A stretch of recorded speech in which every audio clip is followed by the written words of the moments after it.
I am the god of light. I create a divine civilization. Hey, fanfic family.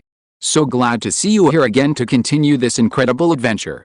As always, kindly remember, this story is 100% fiction, so don't go looking for dimensional portals in your closet. All rights to this fantastic novel belong to the original author. We're just your humble narrators of epic tales. Are you enjoying the fanfic? Show it by subscribing to our YouTube channel and dropping us a like. And if you're impatient for more exclusive content, our Patreon is your happy place. Chapter 151. Cut the weeds and nip them in the bud. Yes, my lord. St. Luke accepted the item with a solemn expression. Soon, St. Luke returned to the mortal realm to raid High Priest Solo's lair. Wu Wei issued a divine decree to the Holy Maiden of Light, instructing the Holy Sea of Light to cooperate with St. Luke's actions, and then temporarily put the matter aside. With High Priest Solo dead, there were no particularly powerful experts among the Dark Undead in the vicinity, and St. Luke, a level 7 war angel, could easily handle it personally. He had complete confidence in St. Luke's strength and ability to handle matters. All he had to do was wait for the results in the Divine Kingdom. Coincidentally, the Holy Maiden of Light handed over a batch of monster cores obtained in exchange for holy wheat. Combined with the spoils of war from this operation, Wu Wei took advantage of this time to begin absorbing the monster cores. Soon, the monster cores obtained in exchange for holy wheat and the cores of undead creatures all turned into crystal powder, and the energy contained within the cores was all refined and purified into pure divine power. Divine power, display divine power. Wu Wei's thoughts stirred, and the divine power data appeared in his consciousness. Divine power. 91.4 points. Wu Wei's eyes lit up, and he couldn't help but sigh inwardly. Using battle to sustain battle is indeed the only way to quickly become stronger. This divine power is much more than he initially estimated. Fortunately, he is more composed now than before, otherwise, seeing so much divine power would probably make him go crazy with joy. Think about what kind of life he lived when he first arrived. Not to mention divine power, the number of believers was decreasing day by day, and he was almost left to guard the divine kingdom and wait for death. Later, although he gained believers and made progress, he was still very stingy with his divine power, and it took him a long time to accumulate even 1 point of divine power. Unlike now, he can basically earn 1 point of divine power every day, and the number of divine power is often in the double digits, occasionally in the triple digits. Occasionally, he can spend a fraction of a point of divine power on life and enjoyment without feeling any pain. This change is nothing short of earth-shattering. Thinking back to the past and then to the present, Wu Wei felt a surge of accomplishment. This was all the foundation he had built. Bit by bit, it hadn't been easy. Meanwhile, in the light plain, deep in the mountains, within the dark castle, the war angel St. Luke was leading a team to wipe out the remaining forces of the undead. Without High Priest Solo as its master, the dark castle's defensive magic array was uncontrolled, its power greatly diminished.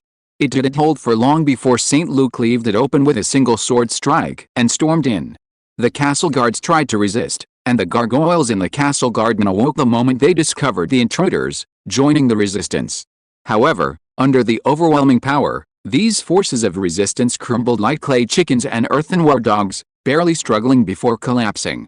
St. Luke led the Papacy's legions straight in, directly conquering the entire dark castle. Then, he used the necromancer's key to open the underground shrine, easily wiping out the skeletal guards and servants within. The situation inside the underground shrine was very close to their initial predictions.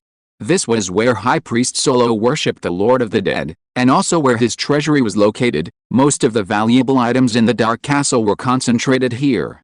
Of course, it was also the most heavily guarded place in the entire Dark Castle, with the strongest magical defense array and the most magical traps. Its defenses were strong enough to withstand a powerful attack from a peak level 7 expert for over half an hour. There was even a one-time use special teleportation array inside, capable of transporting people to a fixed, safe location in a critical moment.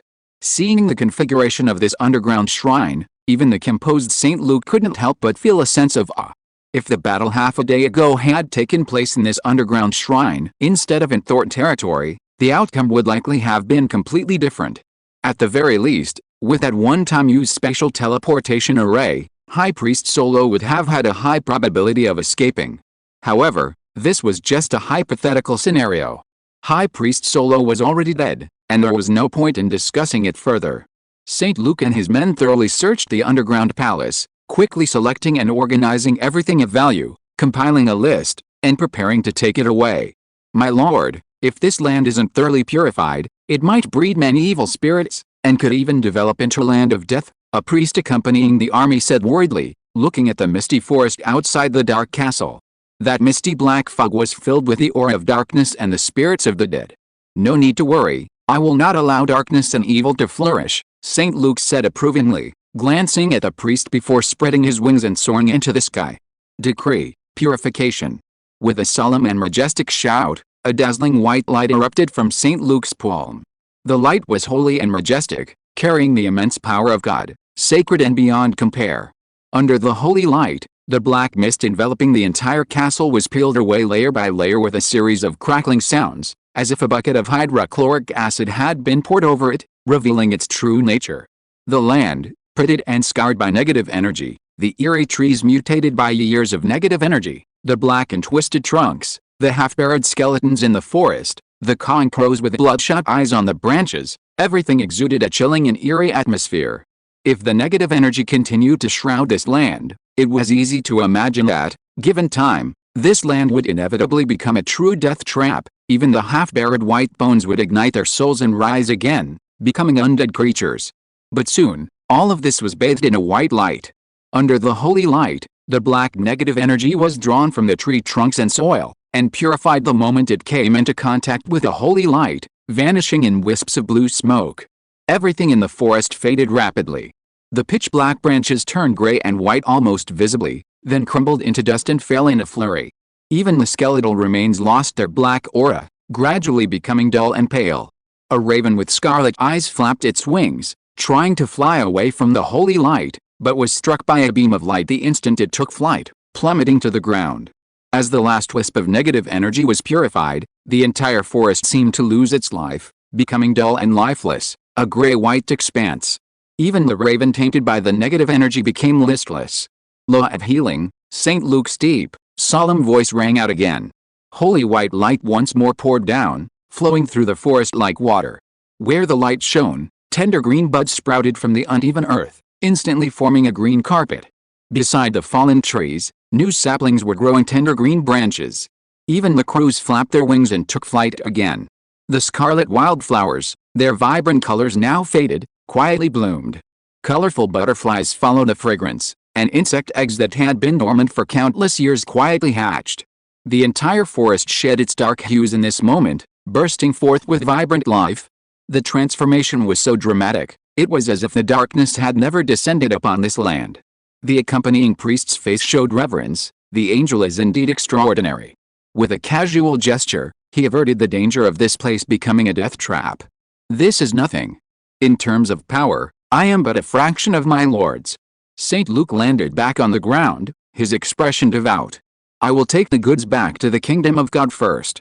The finishing touches here are yours.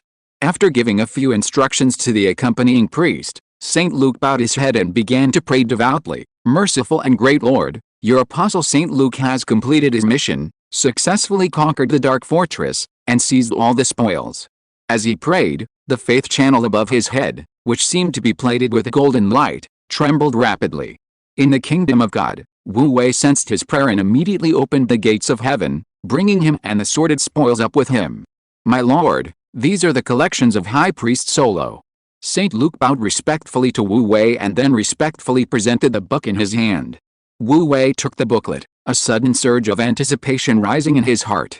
That High Priest Solo was, after all, a peak level 7 expert. Surely his collection would contain some valuable items? His requirements weren't high. He didn't need divine artifacts or anything like that, just some level 5 or 6 items to arm his subordinates. After all, as the Holy Maiden of Light and the others had leveled up, their old equipment was no longer up to par. Especially the Holy Maiden of Light, Katarina, who was already a level 5 high nun, still using the silver cross she had at level 1. Although they had never complained, Wu Wei felt ashamed every time he saw it. He was still too poor. He desperately needed a kind person like High Priest Solo to sponsor him with his life savings. With anticipation, Wu Wei opened the booklet and began reading line by line. A moment later, A smile appeared on his face. How not bad, not bad. This solo truly lives up to his reputation as a lich who has lived for hundreds of years. His collection is quite substantial. Even Wu Wei hadn't expected that High Priest Solo's collection would be so rich. Not only did he have a large collection of different kinds of ores and a pile of magic scrolls of different grades, but his storeroom also contained quite a few wands or magical weapons of considerable quality. He wondered if these were surplus from practice or intended as rewards for his subordinates. Just these items alone, if distributed as rewards, would significantly raise the equipment level of the Holy See. However, what surprised him most was that High Priest Solo actually had a dedicated alchemy laboratory. The so-called alchemy laboratory was actually a place used by mages or wizards to create magical items.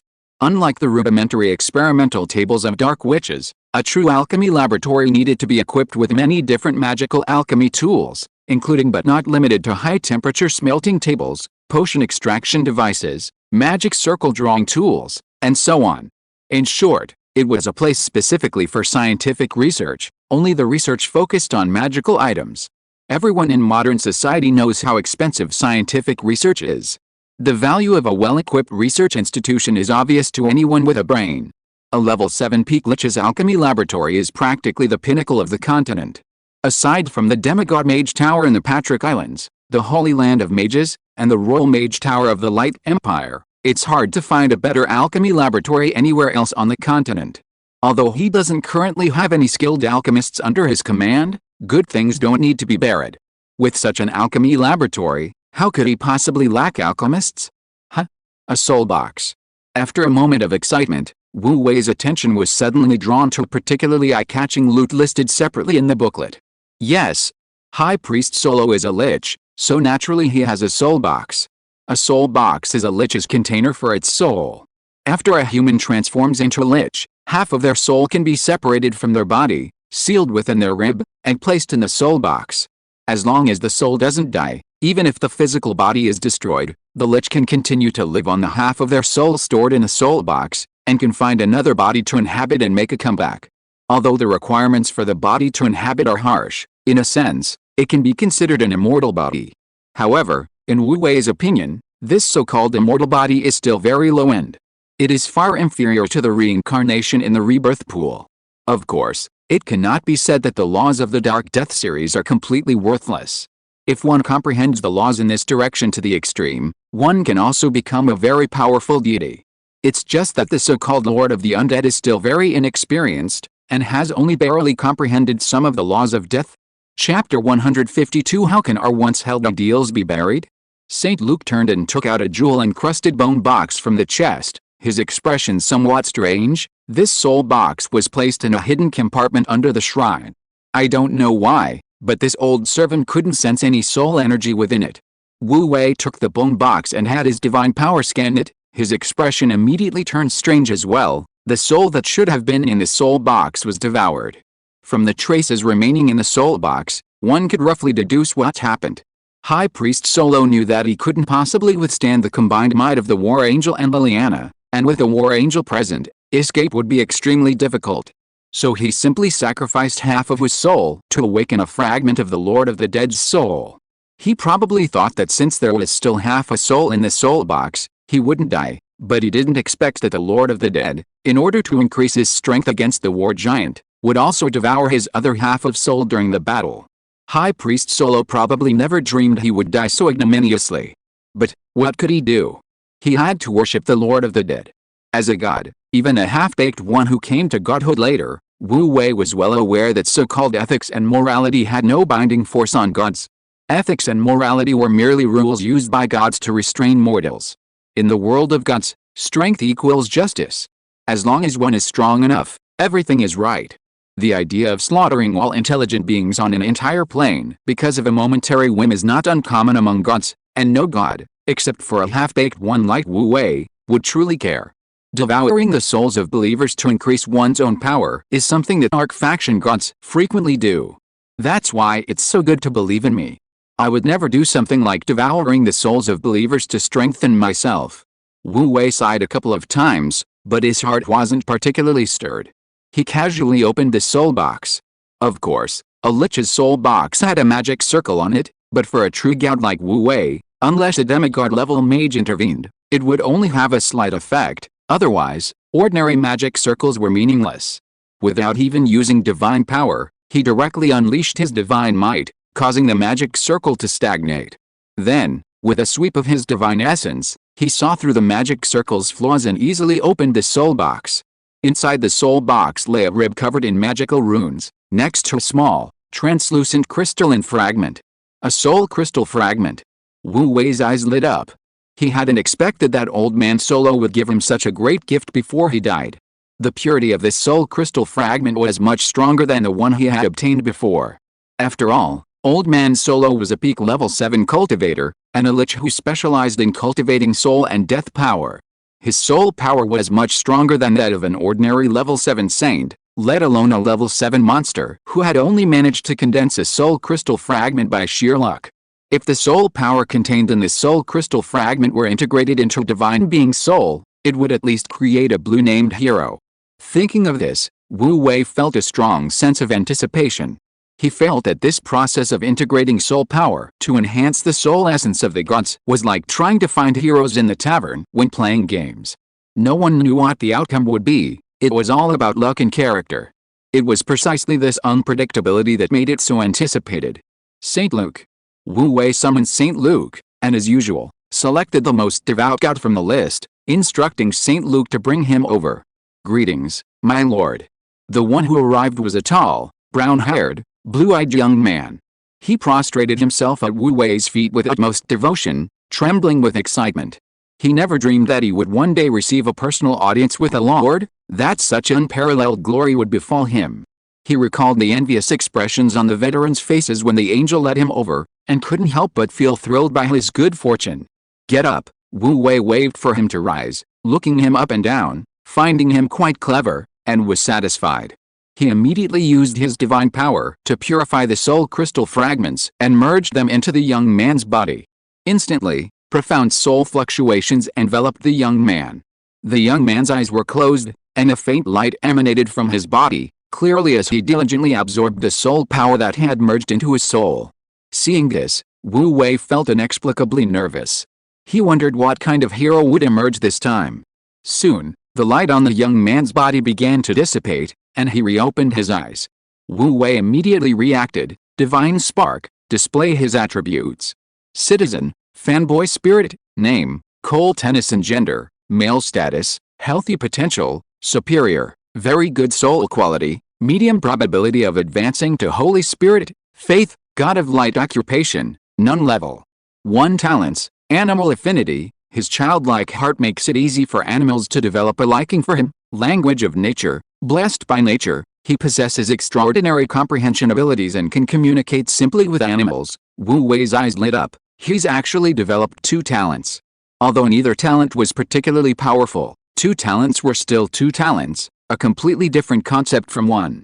Moreover, these 2 talents complemented each other, the sum of its parts far exceeded the sum of its parts. Although still not combat-related talents, the animal affinity and the ability to communicate with animals were quite to his liking. He almost immediately thought of a suitable profession for him. God, change his class to beast tamer.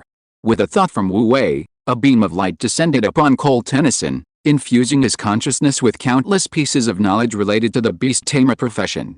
A moment later, the light dissipated, and Cole Tennyson's class had changed from none to beast tamer. The beast tamer profession, simply put, is the taming of wild beasts, especially magical beasts, turning them into companions that can be driven by humans. On the plane of light, this profession is extremely rare, and skilled beast tamers are even rarer, yet they are an integral part of the continent's history. The renowned Griffin Knights of the Holy See were born from a beast tamer skilled in taming griffins. Of course, that's all in the past. With the decline of the Holy See, the Griffin Knights have long since vanished into the annals of history. The Holy See of Light now has no griffins, not even a lion's mane. However, this is enough to demonstrate the powerful role of beast tamers. Thank you, my lord, for your grace. Feeling the changes within himself, Cole was overjoyed, repeatedly kowtowing in gratitude, even prostrating himself to kiss Wu Wei's toes. Wu Wei shuddered and quickly dodged. Having been the god of light for so long, he was quite accustomed to kneeling in praise, but he still couldn't accept the ritual of kissing toes. Just thinking about it made his scalp tingle and his whole body uncomfortable. Failing to kiss his toes, Cole lowered his head in disappointment. No, don't think like that, Wu Wei, who was gradually becoming familiar with the fanatical believer's thought process, immediately understood his expression and became somewhat conflicted. Such devout believers are a problem too. He racked his brains but couldn't come up with a suitable explanation, so he simply put on a stern face and said in a deliberately authoritative tone, "Piety isn't about form. From now on, the ritual of kissing the toes is abolished. As long as you do your job well, I will naturally see your piety and ability." Upon hearing this, Cole immediately felt relieved and confidently assured him, "My lord, rest assured, I, Cole Tennyson, will definitely do my job well. You can give me any task you ask for." As he spoke, his eyes shone brightly, and his tone was firm and powerful, as if he couldn't wait to achieve something to convince Wu Wei of his abilities. Wu Wei breathed a sigh of relief and was quite satisfied with his attitude. "My lord, with Cole as our beast tamer, as long as we find suitable magical beasts to tame, I believe the Holy Sea of Light will soon have its own magical beast knight order." St. Luke looked at Cole with satisfaction, a rare smile appearing on his serious face. "You're right." Wu Wei was pleased and immediately ordered St. Luke to build a beast pen and pasture next to the sacred field, specifically for Cole Tennyson to tame magical beasts. He also sent a divine message to the Holy Maiden of Light, instructing her to send people to capture some relatively docile magical beasts suitable for riding and consumption. The Holy Maiden of Light acted exceptionally quickly, bringing back a batch of magical beasts almost a day after receiving the message. These beasts varied in size, including magical bulls, magical horses, magical sheep, magical deer, and magical boars, totaling 11 species. However, Wu Wei wasn't particularly satisfied. He wanted magical beasts with a majestic appearance, capable of serving as both mounts and combat partners, not these that looked more like food than mounts. He even discovered a creature that looked very much like a cow, but its name wasn't cow, it was called a white-spotted magical bull. He strongly suspected that this bull was actually a version of the cow from the Radiant Dimension. Moreover, these magical beasts are mostly only level 1 or 2, with little potential for development. The highest level is only an ironclad magical bull, level 3. If these magical beasts were really used as mounts, what would a knightly order be called? Magical Born Knights? Or Iron Bull Knights? This is too different from the Griffin Knights and Pegasus Knights that he had imagined. Wu Wei was somewhat frustrated. "My lord, most powerful magical beasts are unruly. Not only are they difficult to tame, but they also have poor obedience and poor coordination with knights. The effect of forming a knightly order is not particularly good." St. Luke noticed Wu Wei's dilemma and explained. The Holy Sea of Light had tamed ferocious magical beasts other than griffins before, but the stronger the magical beast, the slower it reproduced. Once there were losses in battle, it was impossible to replenish them in a short time. In addition, the magical beasts had poor obedience and required a long time to integrate with the knights. The formation of an army was slow, and they consumed 10 or even dozens of times more food than ordinary war horses. Over time, they gradually disappeared from the battlefield. In the end, only the griffins survived thanks to their strong survival ability, powerful individual combat skills, and relatively good obedience, but their numbers could only be maintained at around 100. Any more than that, and their reproductive capacity couldn't keep up. St. Luke had read some books on this subject before and knew quite a bit about it, so he explained it to Wu Wei in a low voice. Wu Wei's mood improved somewhat. It seemed that building a powerful magical beast knight order was indeed no easy task. "My lord, I believe 2 of these magical beasts are particularly suitable as mounts."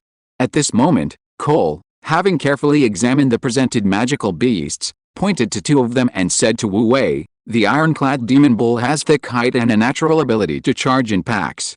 It's also gentle, grows quickly, is relatively easy to tame, and is highly obedient, making it especially suitable for heavy cavalry.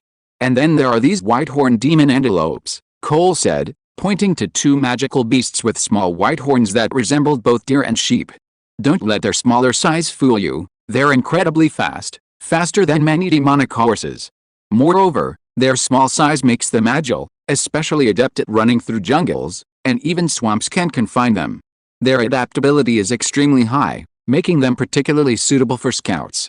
No, the temperament of these magical beasts doesn't match the majesty of our holy sea. Wu Wei's eyes lit up. He had come up with a good idea. Many fantasy novels feature a magical beast called the Pegasus, which, after training, becomes the Pegasus Knights, both incredibly powerful and stylish. Don't underestimate the importance of attributes like good looks and style. In fact, these attributes are extremely effective. Good looks can easily influence the faith of ordinary people.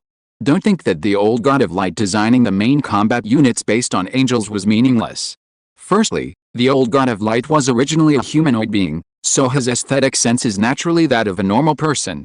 Secondly, giving angels wings not only allows them to fly and increases their movement speed, but also greatly contributes to gaining affinity and worship. Therefore, male angels are always portrayed as positive, handsome, and dashing. Female angels, on the other hand, are beautiful, pure, and extremely pleasing to the eye. This has excellent benefits for spreading faith. Wait a minute, female angels? Wu Wei looked left and right. The entire pantheon of the gods was exclusively male. It seemed that the pantheon was truly lacking something. That was the lack of women, let alone female war angels. For a moment, Wu Wei felt a stirring in his heart. Shouldn't he focus on cultivating a group of female war angels, both powerful and beautiful? Some things you can't just think about. The more Wu Wei thought about it, the more monotonous the divine kingdom seemed. Wu Wei, where have your original ideals gone? Wu Wei sighed, looking up at the sky.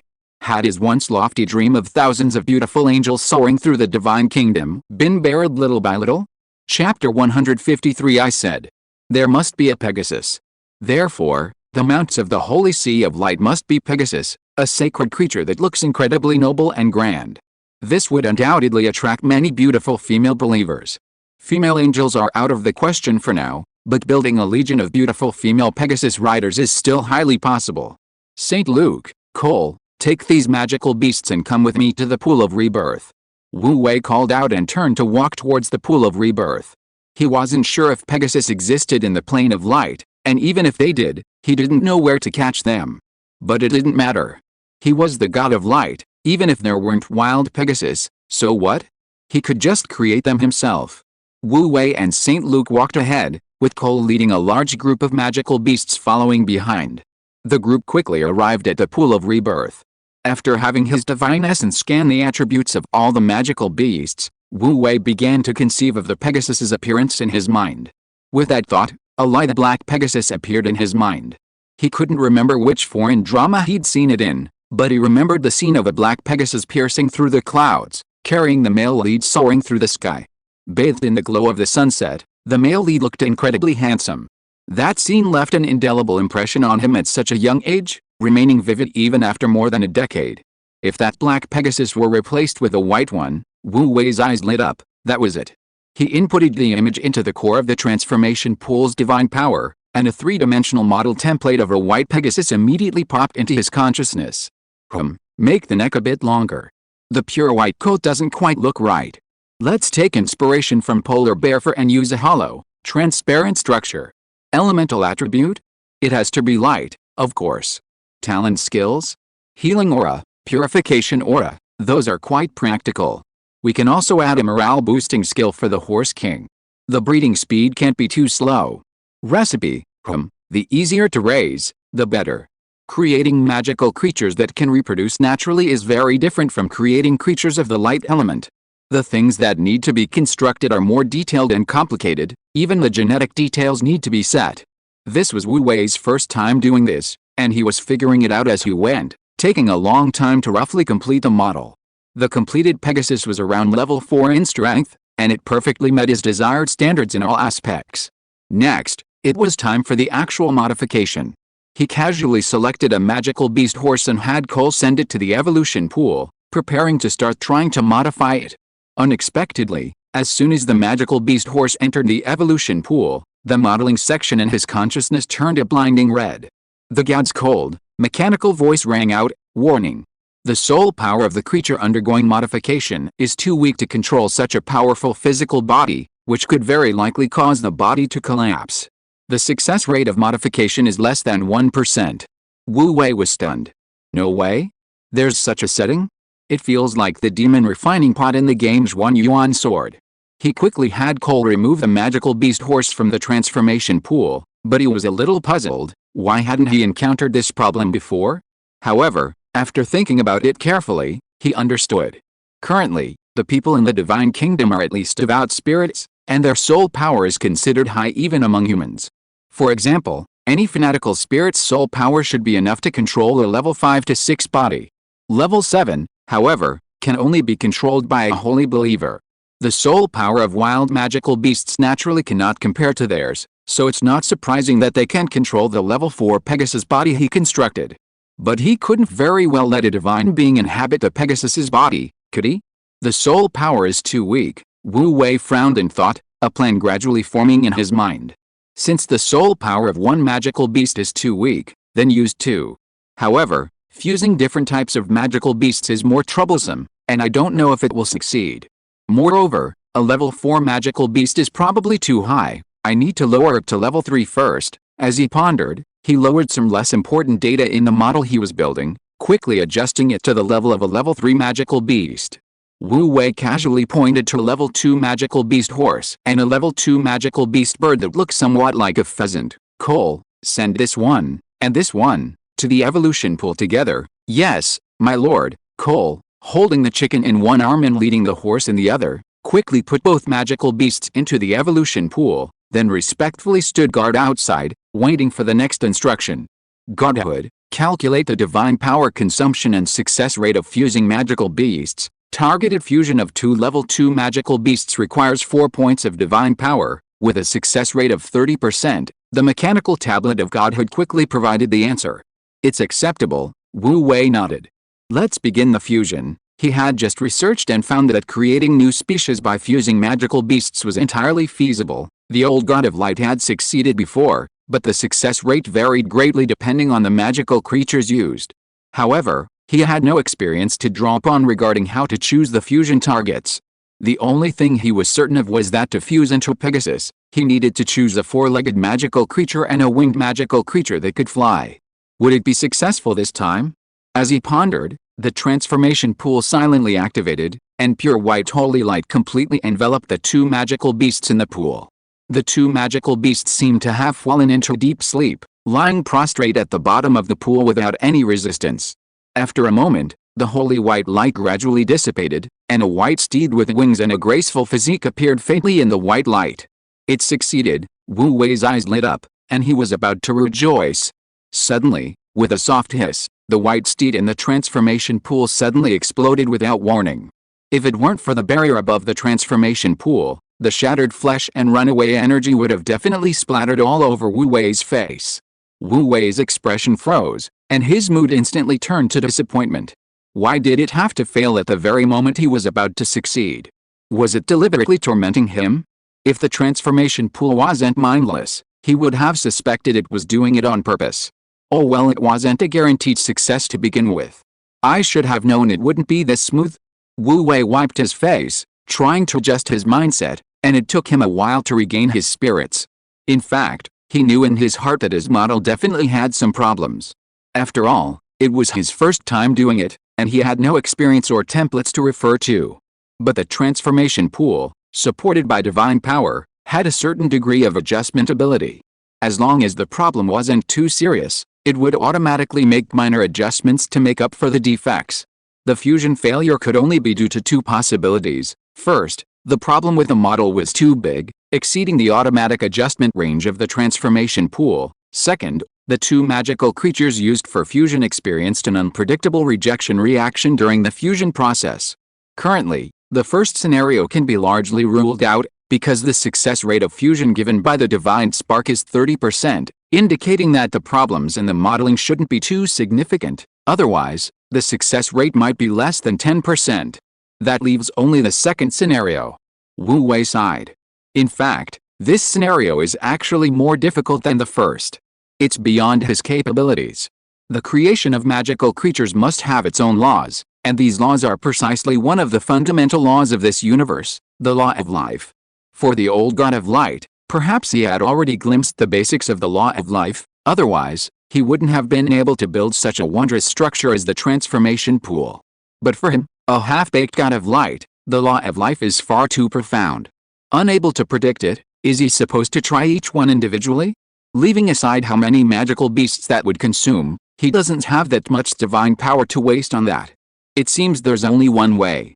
Wu Wei's eyes flashed, and he had already made up his mind. Cole, take that armored demonic bull and the highest level bird-like magical beast to the evolution pool. Yes, my lord. Cole immediately completed the task.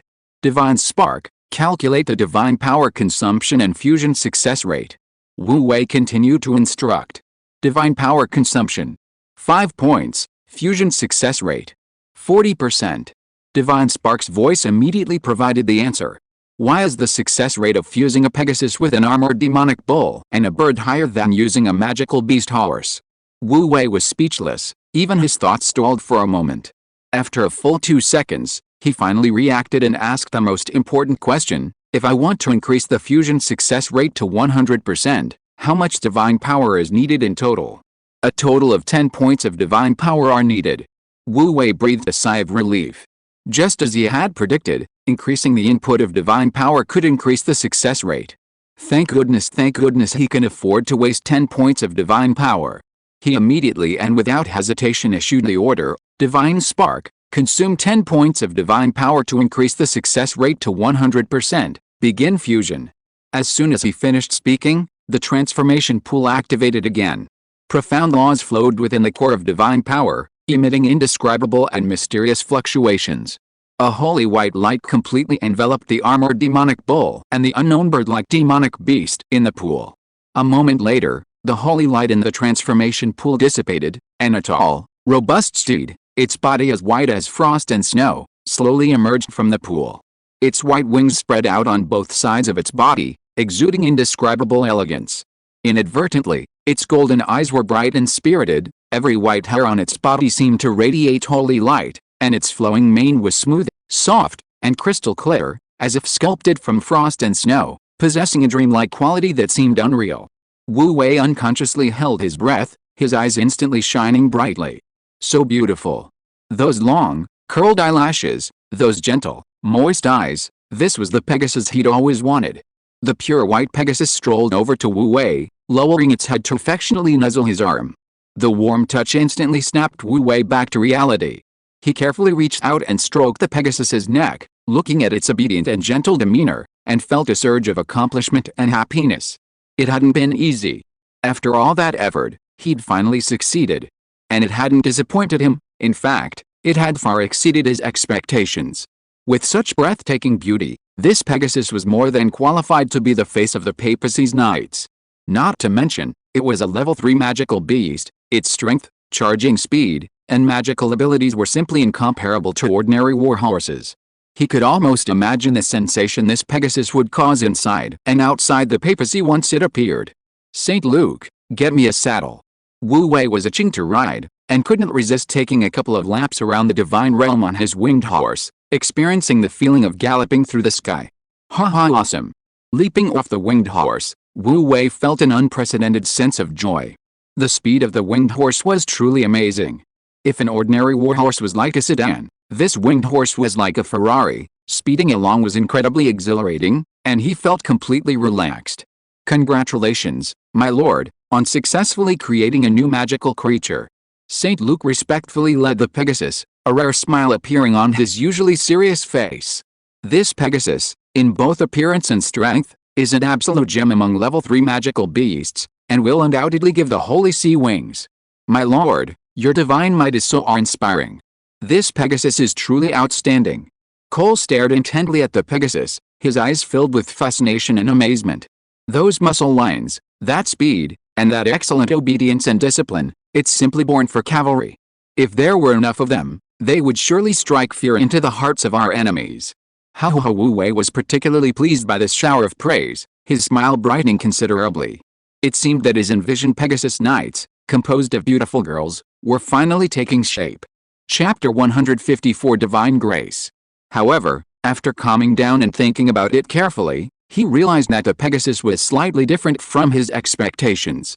He had just glanced at the Pegasus's actual attributes and found that although all its attributes were quite excellent, its innate skills did not include the purification aura he had expected. Instead, it had healing aura and savage charge. He wondered if this was because he had used the ironclad demon bolt to fuse with it and forcibly increased the success rate with divine power. However, the savage charge innate skill complemented cavalry combat, so it couldn't be considered a flaw. The actual fusion effect would naturally differ to some extent from the model, and to achieve such an excellent appearance and innate attributes without any obvious flaws was already an unexpected surprise for him. "My lord, this Pegasus is a completely new magical creature, and you haven't named it yet," St. Luke reminded him. Let's call it Radiant Sky Horse," Wu Wei said, having no talent for naming things, so he just picked one at random, which was quite fitting. The Radiant Sky Horse had been successfully created. The next step was to expand its population. The core of divine power in the transformation pool contained all the data of the radiant heavenly horses. There would be no need for the tedious process of repeated fusions. Simply capturing some level 3 magical beasts, extracting their soul and flesh power, and infusing them with about 1 point of divine power would be enough to transform them into radiant heavenly horses. If the radiant heavenly horses weren't so exceptionally strong, the divine power consumption would be even lower. Wu Wei gave an order to the Holy Maiden of Light, who quickly captured 15 different types of level 3 magical beasts for him. Spending 15 points of divine power, all these magical beasts were transformed into radiant heavenly horses, expanding the population from 1 to 16, barely qualifying as a herd. He entrusted all these radiant heavenly horses to Cole for training, and soon he possessed a well-trained herd. Wu Wei began to look forward to it. Light Plain, St. Luke's Monastery. Since Father Luke returned in spirit, the former Street Luan Monastery was renamed Street Luke Monastery, becoming a true holy site of the Holy See. As the Holy See's territory expanded, the monastery's fame spread, and the story of St. Luke became known to more and more believers. Unbeknownst to many, the number of pilgrims visiting the monastery increased dramatically. Some astute merchants even formed pilgrimage caravans, transporting goods and escorting pilgrims. On good days, these caravans could number over 100. However, pilgrims were only allowed to enter the monastery's square, forecourt, and main hall. The rear section, used as a retreat for monks and living quarters for newly admitted children, was off limits to pilgrims and thus maintained its original tranquility. But on this day, this tranquility was shattered. Hurry! Hurry! Oh no! We're going to be late. A group of 12 or 13-year-old novice monks and nuns rushed into the square, shouting and yelling. They hurriedly put on hats and shoes they hadn't had time to wear, their little faces flushed from running, looking quite flustered. The believers, used to their precocious behavior, were very curious. Even those who were praying before the statue in the square looked over curiously. They then noticed that behind the novice monks and nuns, the monastery's full priests and full Templar knights were also rushing over, excitedly whispering among themselves, their faces beaming with excitement. Then, even the Saintess of Light, who had been less visible recently, appeared. All the clergy of the Vatican formed ranks in the square before the statue, with the Saintess of Light at the head, kneeling respectfully before the Statue of Light, looking ready and waiting for something. In an instant, the believers in the square were all drawn to this unusual scene. Forgetting about the miracle itself, they all crowded around, standing a few meters away from the clergy, whispering amongst themselves. "What's going on? Even Her Highness the Saintess is here. It looks like something big is about to happen. Even Her Highness the Saintess has appeared. Could it be a miracle?" The believers speculated secretly, then were startled by their own guesses, becoming increasingly excited and eagerly anticipating what was about to happen. They came to the monastery on pilgrimage precisely because it was the place where the most miracles had occurred, the place where miracles first appeared. If they could witness a miracle firsthand, their trip would be incredibly worthwhile, something they could boast about for a lifetime. Amidst everyone's expectant gazes, golden light suddenly emanated from the jade-like statue of the God of Light. Enveloped in the light, a golden door gradually materialized, appearing at the statue's feet. The next moment, the golden gates opened, and milky white holy light poured out. An angel with pure white wings stepped out from behind the gates, bathed in the light. This angel had deep-set eyes and a sharply defined profile. His long white robes billowed on the wind, making him appear exceptionally powerful. Wow! The crowd erupted in cheers. The believers stared wide-eyed, covering their mouths tightly, but whispers of excitement still escaped through their fingers. For a moment, the entire square echoed with whispers of excitement. "My God! I've actually seen a real angel. Most of these believers had come out of curiosity, never having witnessed a miracle before. Seeing a living angel appear on earth, they were all incredibly excited. Several older believers were so moved that tears welled up in their eyes, and they almost fainted. After regaining their senses, they immediately knelt down, their eyes filled with even more piety than their initial curiosity, and all their faith has indeed become more devout. In his divine kingdom, Wu Wei was observing the situation in the square with his god's eye, and couldn't help but nod upon seeing this scene. He had originally planned to simply open the gates of heaven and send the items down as usual, but he changed his mind at the last minute. After all, the items to be sent down this time were more important. The radiant heavenly horse was something he had painstakingly fused successfully, and it would serve as one of the church's public facets. Several other items would also be used as the church's symbol, and it would be best to bestow them as divine gifts in front of many believers. That's why he decided to open the gates of heaven in the square frequented by believers.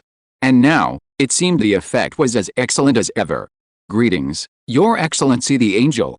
Upon seeing St. Luke, a flicker of excitement flashed in the azure eyes of the Holy Maiden of Light, Katerina, who quickly stepped forward and bowed deeply.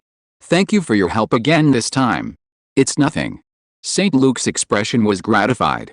"You've performed exceptionally well in the recent operations, and my lord is quite satisfied, hence this divine favor. Prepare to receive your reward." "Yes." The Holy Maiden of Light took a slight step back, bowing her head in quiet anticipation. "My lord has decreed." After the pleasantries, St. Luke's expression suddenly turned serious, and his deep baritone voice instantly resounded throughout the entire square. His profound eyes slowly swept over the crowd, his gaze as firm and tangible as a physical presence. Everyone unconsciously lowered their heads and fell silent.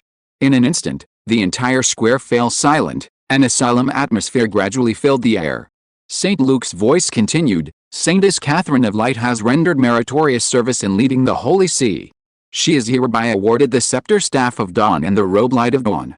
As he spoke, he raised his hands forward, and a set of pristine white priest's robes appeared in his palms, upon which rested a magnificent silver scepter. In the sunlight, these two items emitted a milky white halo, their aura mysterious and awe-inspiring. All the believers in the square held their breath, even the clergy of the Holy See clenched their fists, their breathing rapid. Saintess Catherine of Light thanks God for his grace. Bowing deeply to the statue, the Saintess of Light took a deep breath and, with trembling hands, accepted the two items from St. Luke. Upon closer inspection, the mysterious aura emanating from the priest's robe and scepter became even more pronounced. Even the usually composed Saintess of Light felt her heart pounding. This aura, this feeling, was completely different from anything bestowed before. She had a vague premonition that these two items were absolutely top-notch. "Saintess of Light, why aren't you putting on your priest's robe and scepter?" St. Luke reminded her. "Yes." The Saintess of Light took a deep breath and, in front of everyone, immediately draped the priest's robe over her shoulders, simultaneously picking up the magnificent silver scepter. The pure white priest's robe was edged with mysterious golden divine patterns, exuding a holy and immaculate aura. The silver scepter shimmered in the sunlight, its aura profound and mysterious. These two pieces of equipment further enhanced the Saintess of Light's already holy aura, adding a touch of divinity and majesty. Even compared to the war angel St. Luke standing beside her, she was only slightly inferior. Not bad, not bad. I didn't expect the armorer's aesthetic sense to be so good." Wu Wei's eyes lit up, slightly surprised. He had originally thought that the armorer, being a rough and unrefined man, wouldn't be able to make a very attractive priest's robe, even if the attributes were fine. He hadn't expected the effect to be so good, almost comparable to a professional designer. That skillful talent seemed to be quite comprehensive. The priestess robes worn by the Holy Maiden of Light are naturally the Dawn's light robes mentioned by St. Luke. Its main material is the soft hide from the level 7 monster that attacked the Divine Kingdom, and it took the Divine Kingdom's armorers 10 days to complete. The robes are imprinted with divine runes, capable of activating a defensive energy shield that can withstand 2 full force attacks from a level 7 saint. They also possess the ability to calm the mind, shielding against the negative effects of mental spells, and accelerate the user's mental energy recovery by 20%, making them extremely powerful. The magnificent silver scepter is called the Staff of Dawn. It was transformed from High Priest Solo's black scepter using the power of the God of Light. While retaining the original 30% reduction in spell cost, It modified the remaining attributes to increase the power of light-type divine spells by 30%, the buff effects of blessing-type divine spells by 30%, and the healing effects of healing-type divine spells by 30%, making it equally outstanding. With these two pieces of equipment, the Holy Maiden of Light, Katarina, has undergone a complete transformation. Her combat power is incomparable to what it was before.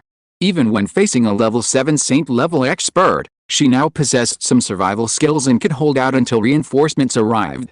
Originally, Wu Wei wanted to advance Saintess Katarina another level, but firstly, Katarina didn't possess a light elemental body, and upgrading her to level 7 would consume far more energy than Saint Luke. Although Wu Wei had accumulated some divine power, it wasn't time to squander it recklessly. Secondly, the Light Saintess had only been at this level for less than a year. From a mere novice nun to her current position, she needed to calm down and reflect, to truly understand the essence of the light element. Otherwise, simply relying on divine power to elevate her would be counterproductive, creating significant obstacles to her future achievements. Katarina was the first believer Wu Wei had come into contact with, so their bond was naturally different. He even hoped that one day Katarina could become his true divine servant. It was said that the necessary condition for becoming a divine servant was reaching level 9. Thinking of this, Wu Wei couldn't help but marvel at the development potential of the Guangming lineage. Chapter 155 The Driving Force of the Infinite Flow Mode. Hiss. Level 7. This is true saint-level equipment. While Wu Wei admired the Holy Maiden of Light's new equipment, others in the square were also observing the two pieces of equipment on her. Several knowledgeable professionals immediately gasped. The Luan region was no longer the remote and unknown place it once was. Those who keenly sensed the opportunity weren't just merchants, but also various professionals.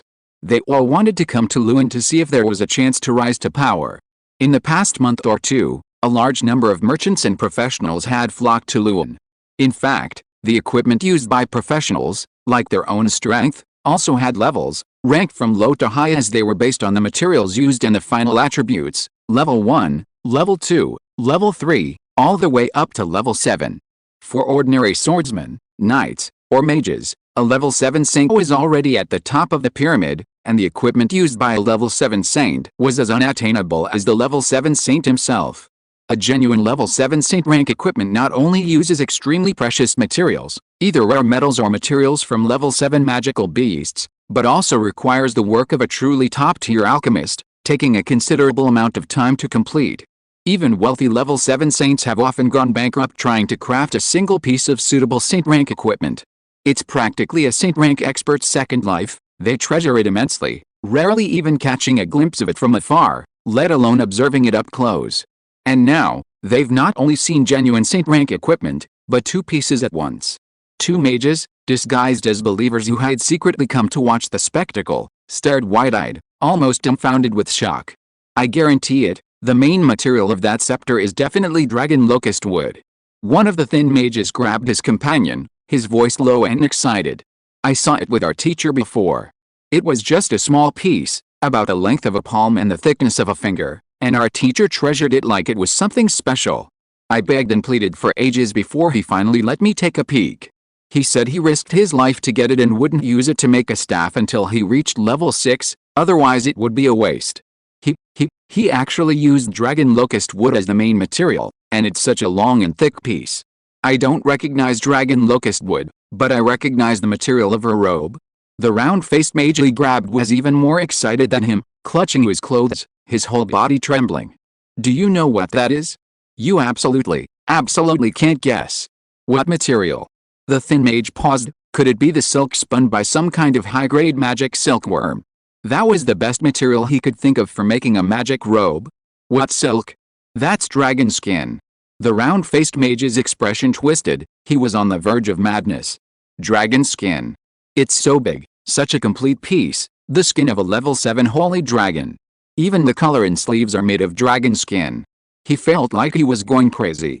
A while ago, when his teacher was making a mage's robe, he wanted to embed a small piece of dragon skin, about the size of a palm, into the core of the magic circle, but after begging and pleading everywhere, he still couldn't get it. But here they were so extravagant as to use a whole piece of dragon skin to make a robe. It was simply outrageously extravagant. While the two mages were both excited and frantic, The bestowal of rewards by St. Luke on behalf of the God of Light under the statue is not yet over.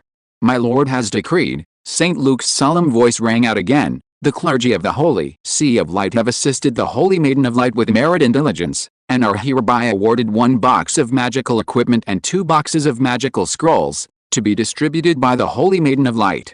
With that, he waved his hand, and 3 large wooden boxes appeared on the ground in front of the statue. The wooden crates opened automatically, revealing magical equipment gleaming with magical light and rolls of bound magic scrolls.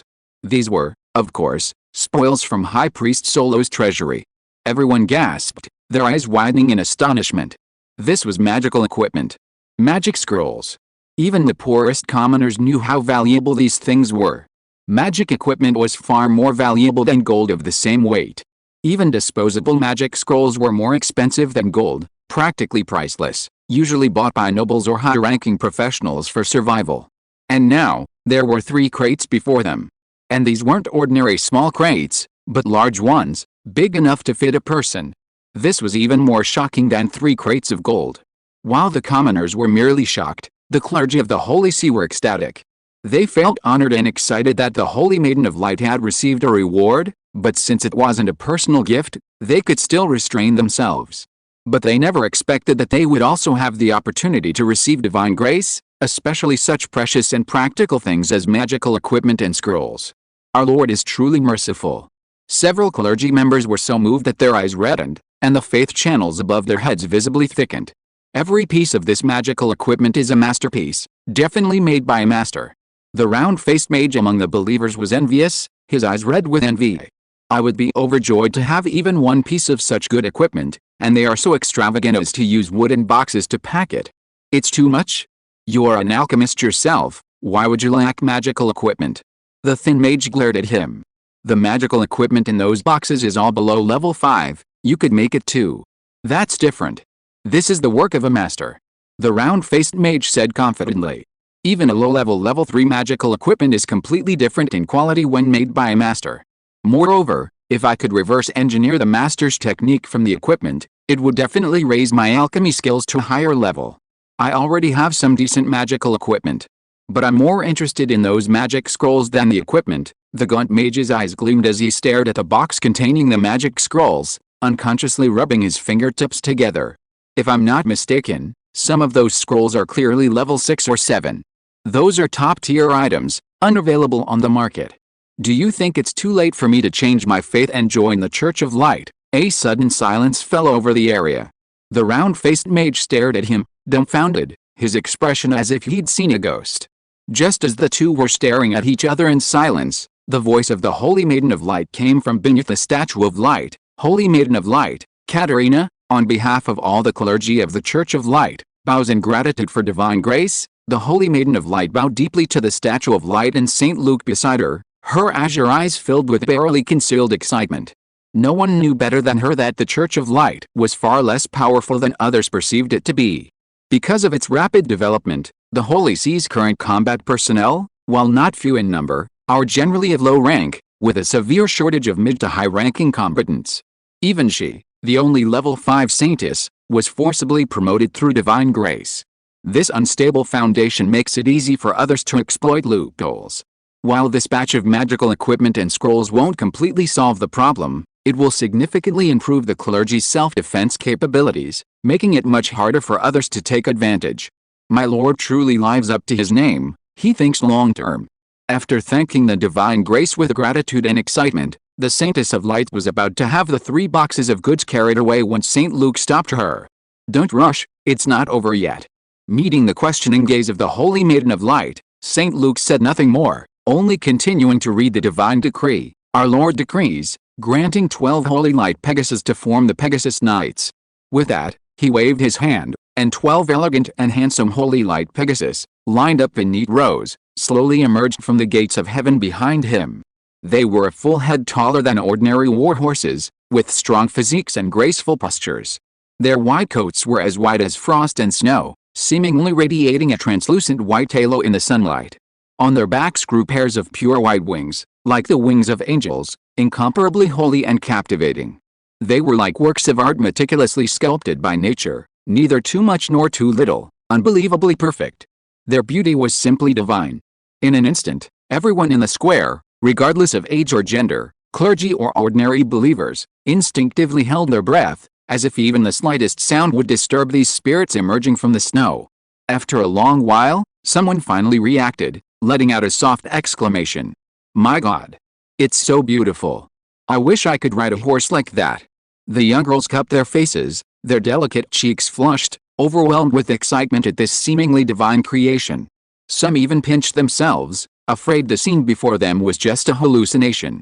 The novice nuns were even more excited, their eyes shining, wishing they could rush up and touch the snow-white mane. What woman could resist such a beautiful creature?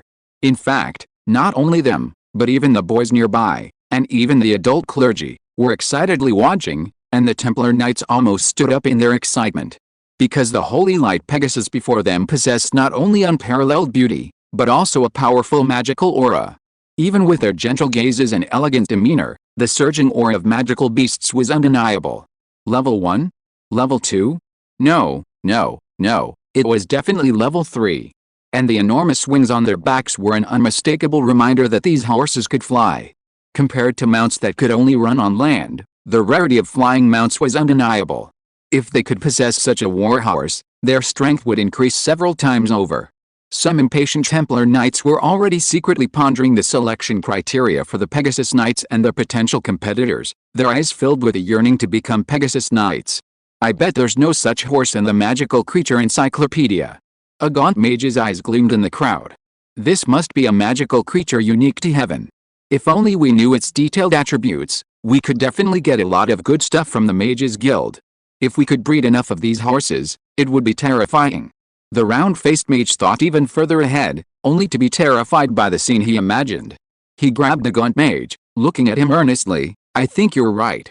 I should seriously consider changing my faith." I knew the appearance of the holy light Pegasus would cause a sensation. In the divine kingdom, Wu Wei watched the changing expressions of the crowd with satisfaction, feeling quite pleased. Of the holy light Pegasus that had been created this time, he only kept the 4 best as stallions, sending the rest away. These holy light Pegasus horses already possessed attributes perfectly suited to be mounts. After being specially trained by the beast tamer Cole, their obedience and discipline had greatly improved, and they no longer resisted being ridden. They were practically the ideal breed of mount. The only problem was that these horses were rather picky. Unless a human was powerful enough or, in its opinion, beautiful enough to match its own, it couldn't ride one. Frankly, this was a problem he hadn't anticipated. However, compared to their outstanding attributes and appearance, this slight pickiness was understandable. Even he, a modern person who had been exposed to countless movies and TV shows, was stunned by the holy light Pegasus's beauty and exceptional attributes the moment he saw it. How much more so would these people? Moreover, the significance of the holy light Pegasus went far beyond this. While its combat power might be far inferior to the griffins of the past, it was only level 3, yet its breeding ability far surpassed that of a level 5 griffin, and its rate of forming an army was on a completely different level. A griffin takes over 100 years to grow from cub to adult, while the holy light Pegasus only takes 5 years to reach a size large enough to be ridden, and only 20 years to reach full adulthood. After that, provided it receives adequate nutrition, it can produce a foal every year. In other words, this is a mass-producible flying mount. Its appearance means the Holy See possesses the basic conditions to build a large-scale air force. And the advantages of a large-scale air force on the battlefield are self-evident. He could see this, and he believed many others in the mortal realm could also think of it. At least 2 people should have been able to discern it. His gaze swept over the faces of the Holy Maiden of Light, Katarina, and Knight Horn, and sure enough, met 2 pairs of bright, thoughtful eyes. He then looked at the others and found several people in the crowd with similar expressions, clearly having already connected the appearance of the holy light Pegasus to many things. He silently memorized the appearance of these people and marked them with special attention in his divine information. Such foresight indicated that these people already possessed the potential to become leaders and were worthy of his vigorous cultivation. Observe further. If there are no other problems, becoming a bishop in the future is definitely not a problem. Of course, public rewards are not the ultimate goal. Suddenly, St. Luke looked around at the growing number of professionals filled with envy, jealousy, and hatred. He said loudly, "My Lord has decreed that regardless of whether one is a believer in my light, As long as one's heart is filled with light and one is willing to make meritorious contributions to my holy sea of light, all will be rewarded. The Holy Maiden of Light also instantly read out the criteria for making meritorious contributions prepared by Wu Wei, as well as the rewards that could be exchanged. In an instant, all the professionals were stunned, their breath stopped, and every one of their eyes shone with a burning light. Wu Wei, far away in the Divine Kingdom, couldn't help but laugh after seeing this scene. The Infinite Flow novels on Earth are not fake, they have all kinds of dazzling rewards, which are huge rewards for those adventurers. Of course, the most exciting one is the opportunity to exchange merit points for the divine grace of the God of Light and directly level up. Even the best weapons, equipment, and magic scrolls are merely external things. Direct upgrades are undoubtedly the ultimate weapon. Most importantly, Wu Wei will gradually establish a complete system.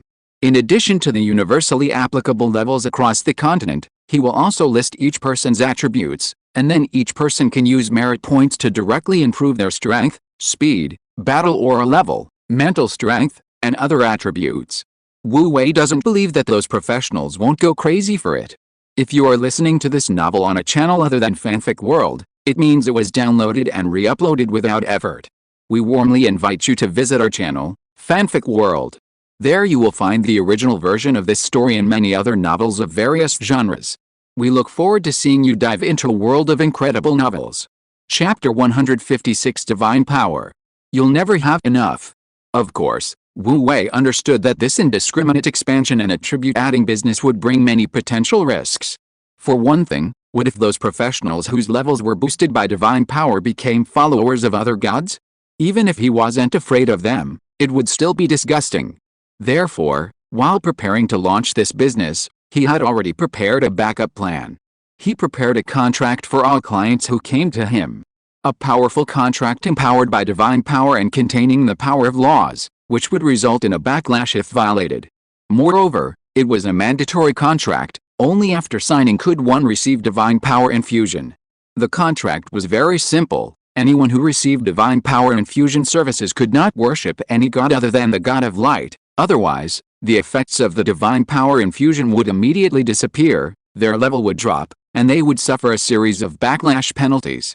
In short, I don't force you to worship me, but you absolutely cannot worship other gods, or you will bear the consequences. With this contract, at least he could ensure that he wouldn't waste divine power to train talent for other gods. As for whether those people would turn against the Holy See after upgrading, Wu Wei felt there was absolutely no need to worry about this. Leaving aside whether those people posed a threat to the Holy See, just consider this: besides him, where else could they find a god willing to improve the strength of non-believers? What good would being blacklisted by the Holy See do them? Anyone with a brain wouldn't do such a thing. It's not like they'd never need to level up again. Of course, if there really were such brainless people, Wu Wei wouldn't mind sending his war giant Avatar to teach them a lesson. Wu Wei's thoughts raced, considering many things, but in reality, it only took a moment. At this time, the believers and non-believers in the square were just recovering from the explosive news announced by St. Luke. Angel. Your Highness. How many merit points are needed to upgrade from level 2 to level 3? How do I apply to exchange them once I've accumulated enough? Your Highness, how are merit points recorded? How are team activity merit points distributed? How will the Holy See ensure that everyone's merit points are not miscalculated or missed? The professionals in the crowd swarmed forward, throwing out one question after another. Even the two mages who had infiltrated the crowd were eager to try it out and couldn't resist going over to find out what was going on. Since ancient times, no god had ever so openly stated that they could use divine power to help others level up, let alone put a price tag on it like this, selling it as a commodity without specifying whether the recipient was a believer. If they hadn't heard it with their own ears, and if the announcement hadn't come from the war angel under the God of Light, they would never have believed it. Or more accurately, they wouldn't have believed it, they might have even thought it was a joke. Don't worry, everyone. The relevant rules and exchange methods will be announced later. You can go to any church to inquire, the relevant clergy will explain it to you in detail. The Holy Maiden of Light, suddenly surrounded by the crowd, remained completely calm.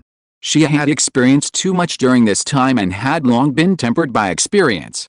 She calmly soothed the crowd's surging emotions, instructing the clergy of the Holy See to divide the crowd and lead them to different places for detailed explanations. They were unaware of the divine favor they had just received, but the matters concerning merit points had been decided long ago, and the Holy See had been preparing for this for a long time, making it fully capable of handling the current situation. At this time, St. Luke had already returned to the kingdom of God. Well done. Wu Wei nodded slightly to St. Luke, a smile on his face. The effect was as sensational as I expected. It was just conveying a few words according to my lord's instructions. If I couldn't even do this well, wouldn't I be letting my lord down? St. Luke shook his head, a smile returning to his face as he recalled the scene. With that box of magical equipment, 2 boxes of magical scrolls, and 2 pieces of saint-level equipment, everyone, whether clergy or not, would probably be extremely interested in doing quests and accumulating merit points. Not to mention the temptation of direct leveling up. My lord's move was unexpected, but the effect was astonishing. This old servant can almost foresee the day when the Holy See of Light will rise to glory and once again become the top power on the bright continent. My lord's ability truly amazes this old servant. Wu Wei smiled but remained silent. In truth, he didn't think what he had done was anything remarkable. The continent of Light already had mercenary guilds, magic guilds, assassin guilds, and other organizations, but their systems weren't as sophisticated as those in the games he'd played before. He'd simply used his knowledge from his previous life to refine the system. If anyone was truly impressive, it was the creators of those games he'd played in his past life. As for using divine power to level up others and enhance their attributes, any god could do that. Frankly, he just lacked the airs of a god and didn't consider himself particularly remarkable. In his view, this was no different from an alchemist selling their own magical items, nothing strange about it. Moreover, the prices he offered were extremely high, and he could gain far more divine power than he spent in a single transaction. Why wouldn't he do it? Ultimately, he did all this simply to quickly accumulate divine power. After a few casual words, St. Luke went off to work, while Wu Wei fell into deep thought. He'd already laid out the framework for the merit points, the rest depended on the implementation by the Church of Light, and he didn't need to constantly monitor it. Now, it was time for him to consider his next plan. Divine rank, display the current status of the Divine Kingdom. With a thought, Wu Wei received a series of messages. Name, Divine Kingdom of Light Defense, Crystal Wall, 20% damage, please repair as soon as possible. Buildings, Hall of Heroes, 5% repair progress, severely damaged, please repair as soon as possible. Hall of Divine Weapons, 5% repair progress, severely damaged, please repair as soon as possible. Pool of Transformation, 30% repair progress, severely damaged, please repair as soon as possible. Gate of Heaven, warning. The Gate of Heaven is on the verge of collapse and must be dealt with immediately. Divine Fields. 200 acres of sacred wheat fields pastures. 50 acres of pasture, 4 radiant Pegasus population. 100 level 1 divine citizens, 1 war angel divine power. 64.2 points merging the sacred Pegasus and the 15 horses behind the transformation skill cost him a considerable amount of divine power. Although he had gained a lot of divine power in the past few days, opening the Gate of Heaven, modifying the scepter, etc., all require divine power. His initial 90-odd points of divine power were now reduced to only 64.2 points. However, Wu Wei frowned, his attention lingering on the annotation behind the Gate of Heaven. Recalling the last time the Giants of War descended, the Gate of Heaven was already teetering on the brink of collapse, appearing extremely strained. But the situation was urgent then, and he hadn't paid attention to that. His attention was then drawn to the Holy Light Pegasus, and he hadn't carefully examined the state of the Divine Kingdom. Now it seemed the damage to the Gate of Heaven was clearly very serious, and the previous repairs were probably ruined. Although there hadn't been any problems when he opened the Gate of Heaven earlier, seeing the bright red warning and the 3 exclamation marks on the annotation made him feel inexplicably uneasy. It was like driving a car until it ran out of gas, the last bar of fuel constantly dwindling in front of him. Even knowing there was enough fuel for at least another 10 or 20 kilometers, he felt anxious and couldn't help but want to refuel immediately. Wu Wei considered the situation in his mind and decided he should repair the Gate of Heaven first. After all, he used the Gates of Heaven frequently, and who knew if it might suddenly collapse completely one day? Besides, The war giant's avatar was still down there, he couldn't just leave it untouched forever.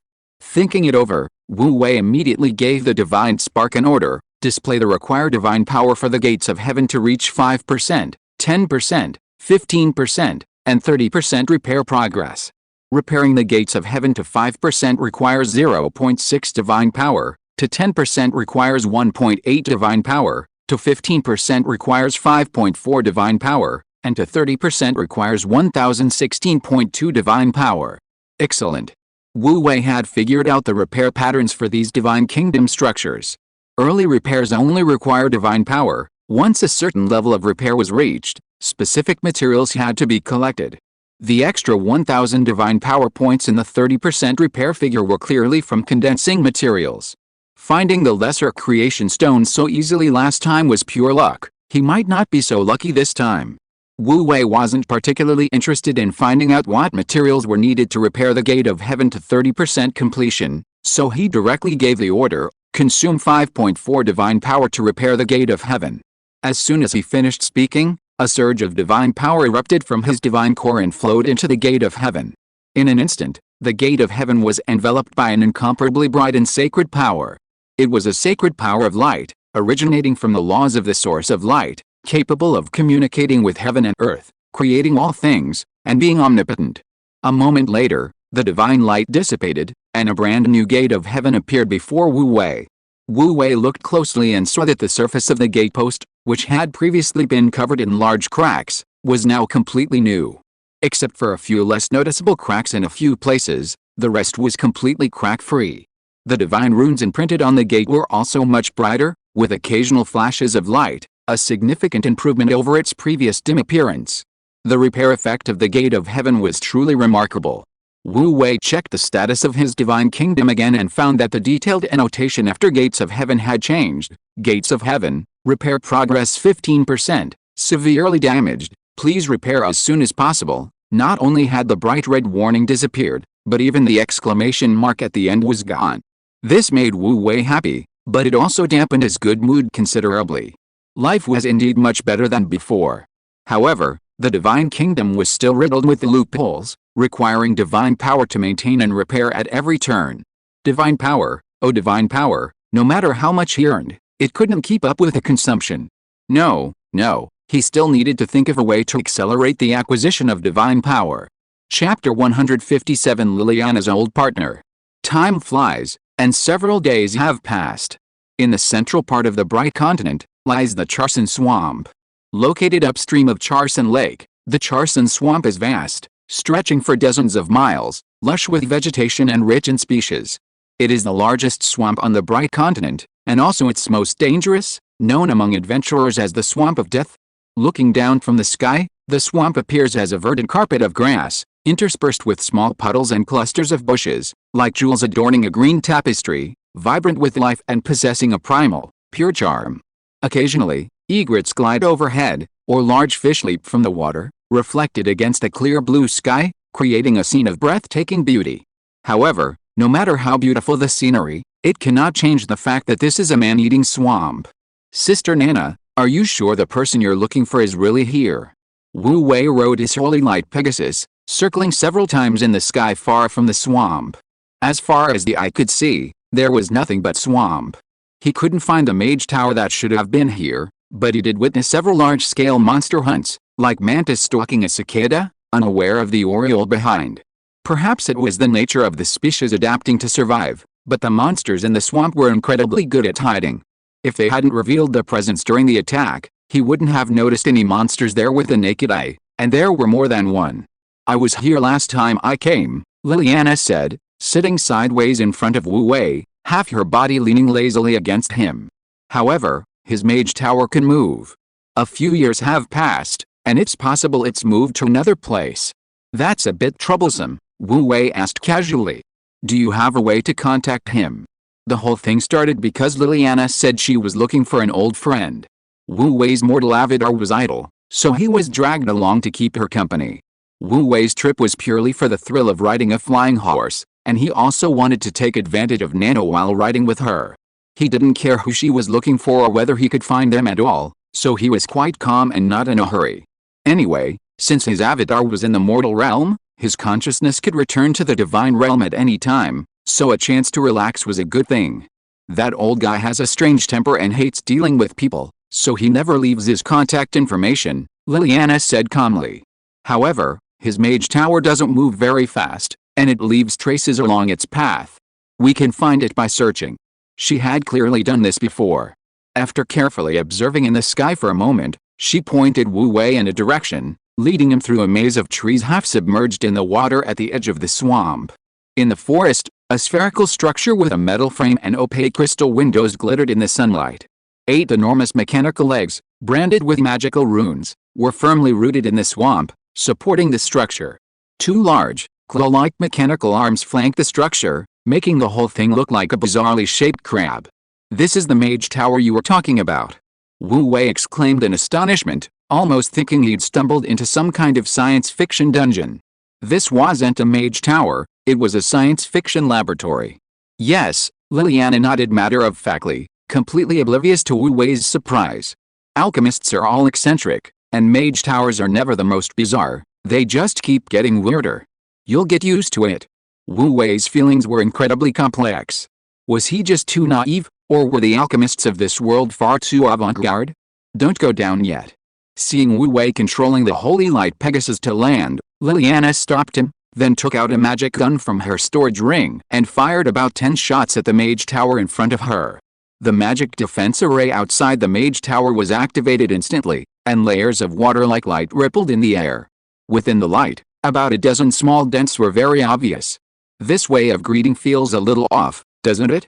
Wu Wei's expression became slightly subtle for a moment. Who? Which bastard dares to mess with my place?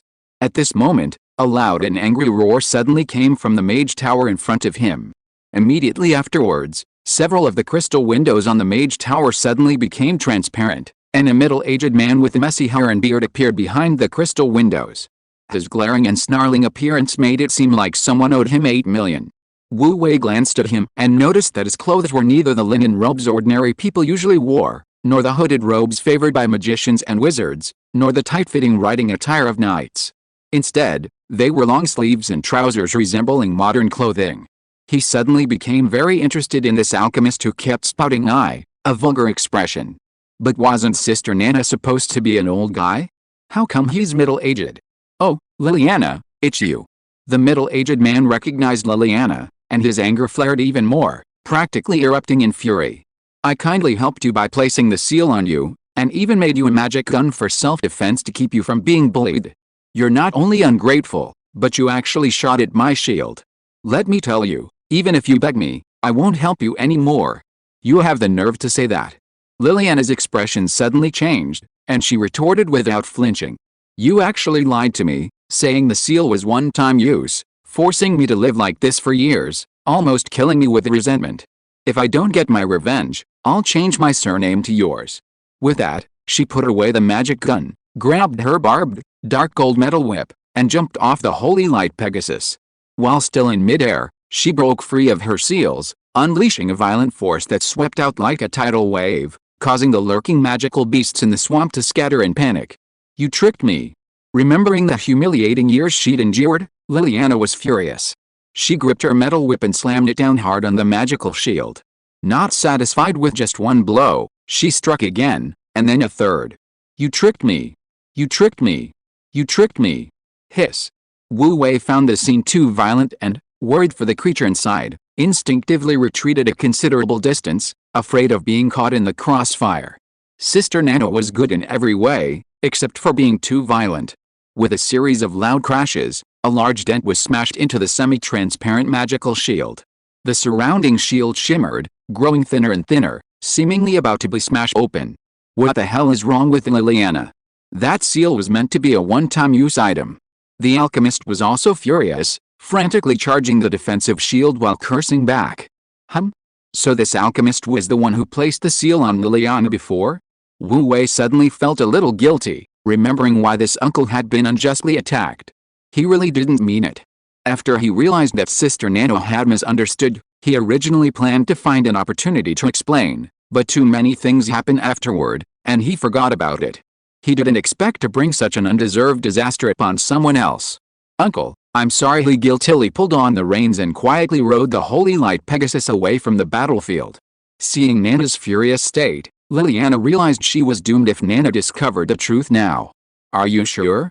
The seal is really one-time use." Seeing the alchemist's enraged state, Liliana began to have doubts, and her hand, which had been smashing the defensive barrier, slowly stopped. She had been convinced the old man was lying, which was why she had stormed over, but thinking about it carefully, while the old man had a strange temper and often played pranks on her with odd gadgets when they were children, she had never seen him lie. Moreover, even if the old man snatched a piece of candy from her, he would still stand there smugly, hands on his hips, grinning for a while. If he had truly succeeded in deceiving her, he would be ecstatic. How could he have kept quiet for years? Could it be that she had really misunderstood? Nonsense. The middle-aged alchemist, with his messy hair and beard, glared at her irritably. "If I were capable of developing a seal that could be opened and closed at your will, I'd be level 7, no, level 8 by now." "That's true." Liliana looked him up and down, her eyes filled with blatant contempt. "At this age, only level 6? Shameful." The alchemist's temper flared under her gaze. He wanted nothing more than to smash her with his 120-pound alchemical hammer. Unfortunately, he couldn't beat her. Reality is so disheartening. The alchemist let out a long, mournful howl. This girl was so adorable as a child, a little teasing and she'd run home to her parents in tears. How come she's become so violent as she grows up? She even swung her golden whip at her elders. It's too much? Liliana, however, had no time to heed his grief and indignation. She unconsciously frowned, asking, "But if you weren't lying to me, how could the seal within me have been resealed?" "How should I know?" the alchemist retorted angrily. "Perhaps someone secretly resealed it for you, and you didn't notice? If I find out who tricked me, I'll make them pay." Secretly resealed it for me. Liliana thought it over and felt that this was the only possibility. But the problem was, the only person beside her at the time was. She suddenly narrowed her eyes, turning her head to glance at Wu Wei, who had somehow disappeared into the distance. "Little brother Wu Wei, come here for a moment." She beckoned to Wu Wei with a friendly smile. Wu Wei suddenly trembled inexplicably. "Maybe I shouldn't, Sister Nana, just say what you want to say directly. I can hear you." What a joke. Was going over there in this situation just asking for death? Chapter 158. Sister Nana. "I'll fix it for you no matter how many times you break it." How can that be? It's more sincere to say it face to face. Liliana's smile widened, and electric arcs crackled on the barbed golden whip in her hand. "Brother Wu Wei, come here." "No, I think it's better not to." Seeing her expression, which was more like gritting her teeth than smiling, Wu Wei shook his head frantically. Instead of going over, he rode his holy light Pegasus even further away. "Sister Nana, you finally found the person you were looking for, so I won't disturb your reunion. I'm leaving now." With that, he flicked the reins, turned the horse around, and prepared to slip away. Liliana was already furious, so how could she let him get away? In a flash, she leaped away, as swift as a red streak of light. Although the holy light Pegasus was fast, how could it be faster than a level 7 saint? In the blink of an eye, Liliana had already caught up with Wu Wei, grabbed his collar, and lifted him off the holy light Pegasus. "Ouch, Sister Nana, calm down. Calm down. Let's talk this out. Afraid of falling, Wu Wei quickly reached out and grabbed Liliana's arm tightly. He kicked his legs wildly a few times, and somehow managed to hook his leg up onto something, hanging himself on Liliana's body. Only then did he breathe a sigh of relief. Although he had only used 1 point of divine power to maintain this body, with his current level of divine power, losing it wouldn't be a big deal. But it was better to avoid losing it if possible. Hiss. The middle-aged alchemist, who had been enjoying the spectacle, nearly popped his eyes out when he saw this. What did he see? This kid actually hooked his leg around Liliana's waist. This kid is amazing. He actually dared to take advantage of Liliana, this monstrous female tyrant. The key is that he acted as if nothing had happened, as if everything was normal. My goodness, this is going to heaven. Here I'm perfectly calm. Liliana didn't pay attention to Wu Wei's actions.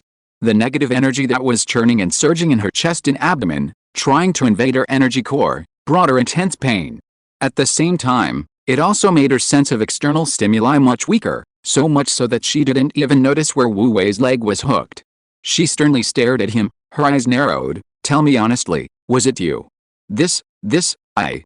Wu Wei's eyes darted around, then he suddenly puffed out his chest and raised his head, declaring confidently, "That's right. It was me. I secretly fixed the seal for you. Not only in the tavern, but also in the valley." He adopted a nonchalant attitude, calmly saying, "I admit, it was wrong of me to keep quiet and cause you to misunderstand. But I only acted because I saw the negative energy backlash from your body was too severe, and I was afraid you couldn't handle it. Sister Nana, I was worried about you. Really you." Although Liliana had suspected it was Wu Wei before, she was still somewhat incredulous after receiving confirmation. Her words about being worried about her were automatically ignored. Wu Wei's strength was only level 1. Even if you had some unknown connection with that high and mighty being, he shouldn't possess the ability to seal her, right? Not to mention, it happened without her even realizing it. Even that old geezer Jimmy doesn't have that ability. How did he do it? Besides me, who else could it be? Wu Wei said helplessly, "I've already told you, don't let my skinny arms and legs fool you. I'm the Great Light." Sob sob sob sob. Before he could finish, Liliana had already covered his mouth with her hand, looking like she had a headache. All right, I know you're not simple, I believe you, okay? Don't say such blasphemous things again. Otherwise, no matter how powerful you are." That tone was so familiar, she couldn't help but feel her forward veins throbbing after hearing just the beginning. She could guess what he was going to say. His interruption dispelled her doubts without her realizing it.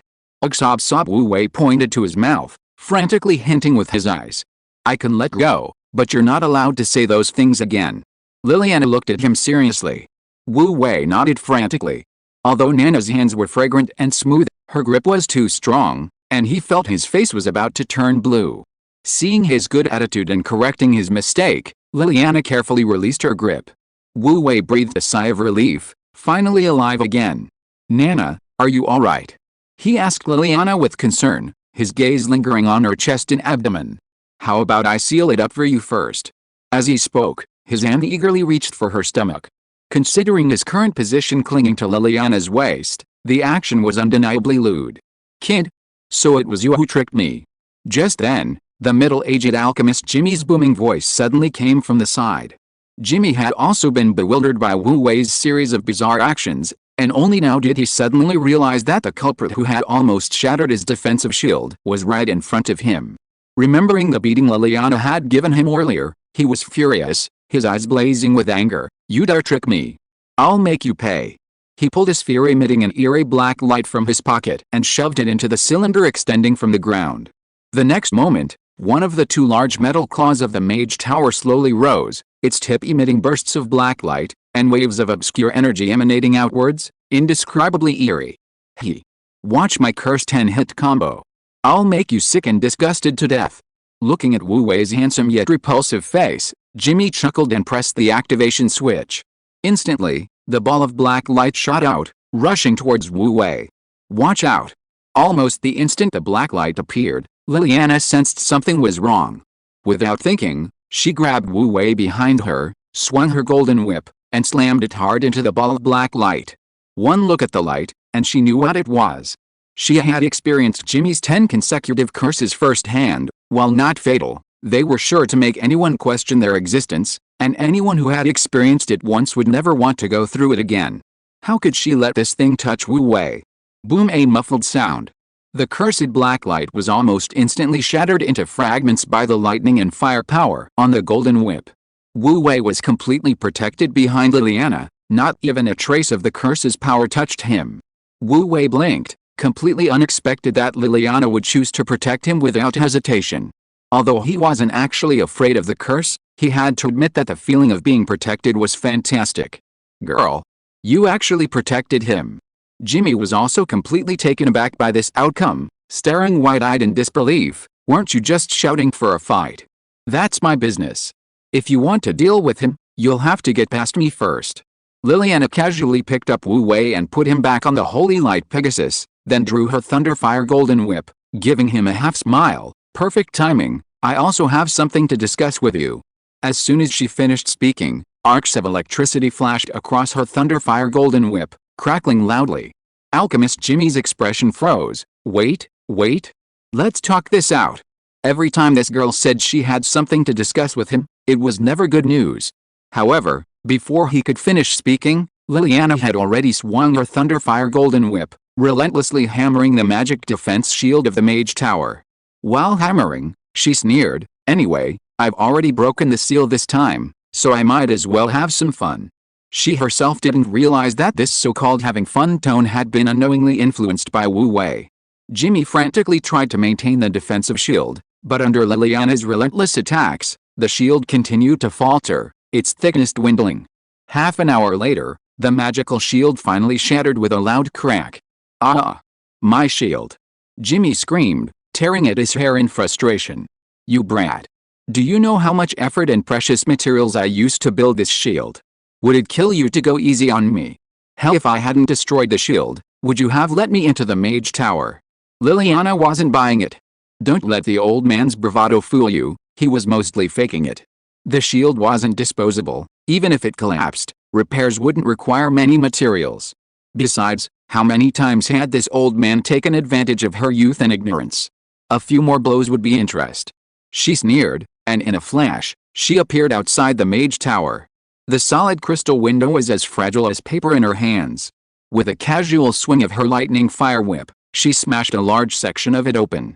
Broken crystals clattered all over the floor. She stepped over the shards and landed inside the Mage Tower, slowly walking towards Jimmy. Jimmy, sensing danger, turned to run. However, Liliana had anticipated this move and wasn't about to let him escape. Before Jimmy could take more than a few steps, Liliana grabbed him by the collar, pinned him to the ground, and gave him a brutal beating. Jimmy screamed and cried, and soon his body was covered in bruises, looking quite miserable. Sister Nana is awesome. Wu Wei, riding his holy steed, landed inside the Mage Tower through the broken window and fawned over him. He added, "Sister Nana, feel free to break the seal. I'll fix it for you every time you break it." Liliana gave him a charmingly disdainful look. What does repair as many times as it breaks mean? This brat, can't he even speak properly? You brat. It's all your fault. Jimmy clutched his head, glaring hatefully at Wu Wei. "Don't let me catch you, I'll make you experience my curse 10 times. Before he could finish, Liliana delivered a punch. "Still have the energy to talk? Looks like you haven't been beaten enough." Another quarter of an hour later, Jimmy lay on the ground, barely alive, his eyes vacant, like a dead snake. "I can't take it anymore," he said weakly. "I can't take it anymore, you brat. What do you want?" "I'll promise you, okay."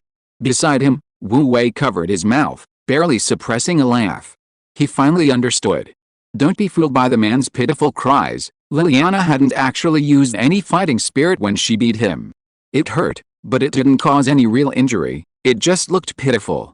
However, this alchemist's acting was truly superb, it was so convincing. It's likely that the two of them have discussed things like this more than once or twice. But what exactly does Sister Nana want with him? You're smart enough to let him off the hook. Seeing Jimmy's expression, Liliana finally took pity on him and said solemnly, "I've come to see you mainly for one thing. The God of Light hasn't fallen, and the Holy See isn't dead yet. You're coming back with me." "What?" Jimmy looked shocked, as if he were hearing this news for the first time. "Pretend." Liliana sneered. "You old fool, you can try to act even more convincingly. With your information channels, you couldn't possibly not know about this." Jimmy smiled sheepishly. "As an alchemist, shouldn't I be more rigorous? Unverified matters are essentially false." Chapter 159 Why don't you ascend to immortality? Alchemist? Listening to their conversation, Wu Wei suddenly realized something and his mind raced. Divine spark, scan this alchemist. The next instant, the alchemist Jimmy's information appeared into his consciousness. Name, Jimmy Gaunt. Gender, male. Age, 76. Status, healthy potential, superior. Medium probability of advancing to saint rank. Faith, God of Light, devoted believer. Abnormal status, occupation, alchemist, mage level. 6, mage, master, alchemist, talent special ability, mindstorming. His enormous imagination and unconventional thinking give him extraordinary imagination and creativity that are difficult for ordinary people to reach, often creating things that are refreshing and novel. Sure enough, Wu Wei had suspected Jimmy might be a believer based on Liliana's voice earlier, and it turned out to be true. When he first met Sister Nana, Her attributes also showed her as a devout believer, and the special annotations also indicated an abnormal status.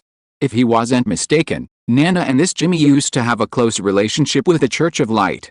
Even if they weren't official members, they must have had some connection. Perhaps because of the news of the old God of Light's fall, their faith lost its foundation, severing their connection with the divine authority and displaying an abnormal state. Once he learns that the God of Light hasn't truly fallen, he'll probably rebuild their faith connection like Nana.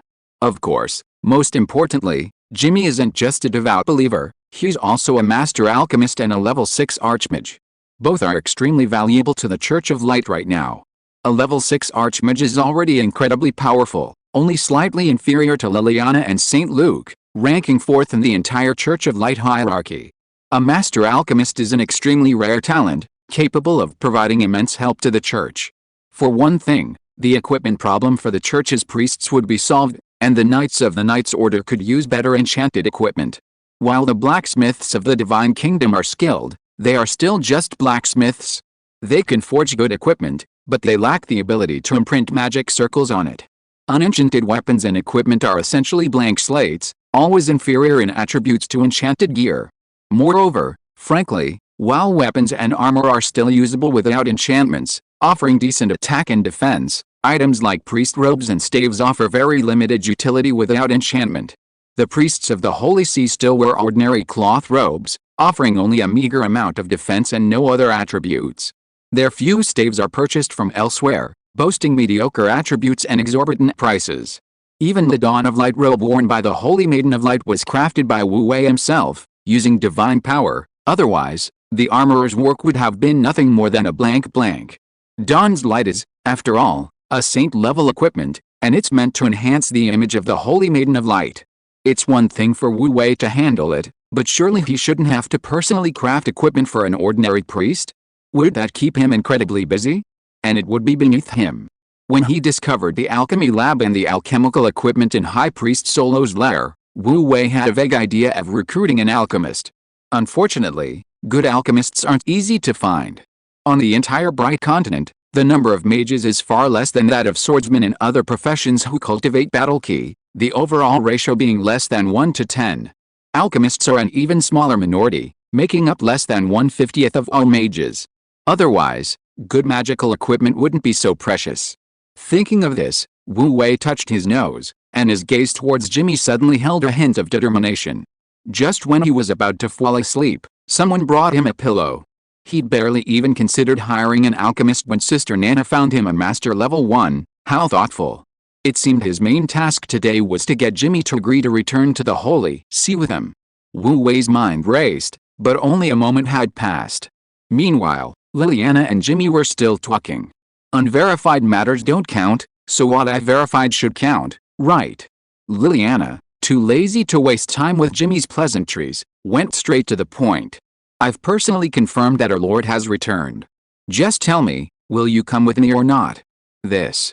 Jimmy's eyes darted around, and he remained silent for a moment. Liliana's gaze turned slightly cold, then she suddenly smiled. Actually, it's fine if you don't go. I can give you a free ride, allowing you to enjoy eternal life in my Lord's divine kingdom. That's a good idea. Wu Wei's eyes flashed, almost instantly understanding Liliana's meaning, and he added with a smile, the divine kingdom is wonderful, carefree, without birth, old age, sickness, or death. You won't have to worry about Liliana dismantling your protective shield anymore. My Lord's divine kingdom is in dire need of an alchemist, and I'm sure they'll welcome you. Don't worry, I have connections. I guarantee you'll be able to do whatever you want up there. No, really. Jimmy shuddered, cold sweat beading on his forehead. Saying she'd send him into the divine kingdom, wasn't that clearly a threat? Who didn't know that one could only enter the divine kingdom after death? Was it really necessary to be so ruthless? Yes, I will. Liliana smiled and planted the Thunderfire golden whip into the ground. The barbed whip crackled with electricity. Ascension to the divine kingdom or the Church of Light, you can only choose one. Jimmy stared at the threatening arcs of electricity, then at Liliana's genuine expression, and felt like crying. What had he done wrong to deserve such torment? If Liliana could hear his thoughts, she would surely sneer, because of his many shameless acts. You can't be polite to a shameless person. Besides, given this old man's despicable character, If she tried to reason with him and explain the benefits of going to Groot Town, he would probably think she was trying to scam him and wouldn't believe her. It was better to use force from the start to force him to agree, and then explain later when they arrived in Groot Town. "Uncle, just accept your fate," Wu Wei sighed, squatting down to pat Jimmy on the shoulder. "Going to the Holy See is a good idea. You don't know, do you? The Holy See recently took down a level 7 peak cult leader and got an alchemy lab. With your alchemy skills, once you go, that alchemy lab will definitely be yours." A level 7 peak expert's alchemy lab. Jimmy's eyes suddenly lit up. However, only for a moment, and he instantly became alert, bristling like a large, clawing feline. "Don't give me that. You think I'll submit after a good beating?" "Oh," Wu Wei glanced sideways. Could it be that he was mistaken, and this old man was actually the type who couldn't be intimidated? Liliana snorted, slowly raising the lightning fire whip in her hand. The arcs of electricity crackling on the whip grew thicker and thicker, the crackling sounds louder, and her expression grew increasingly impatient. "No, no, no. Don't hit me. Don't hit me. I promise, okay?"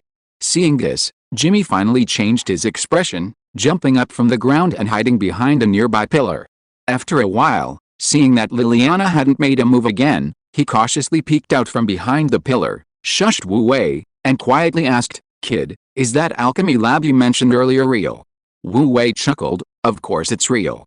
You'll see when you get there." He knew this old man was just a paper tiger. However, the old man might not actually be afraid of being hit. Perhaps he just saw Liliana's resolute attitude and was afraid she would get really angry or disappointed, so he had no choice but to agree.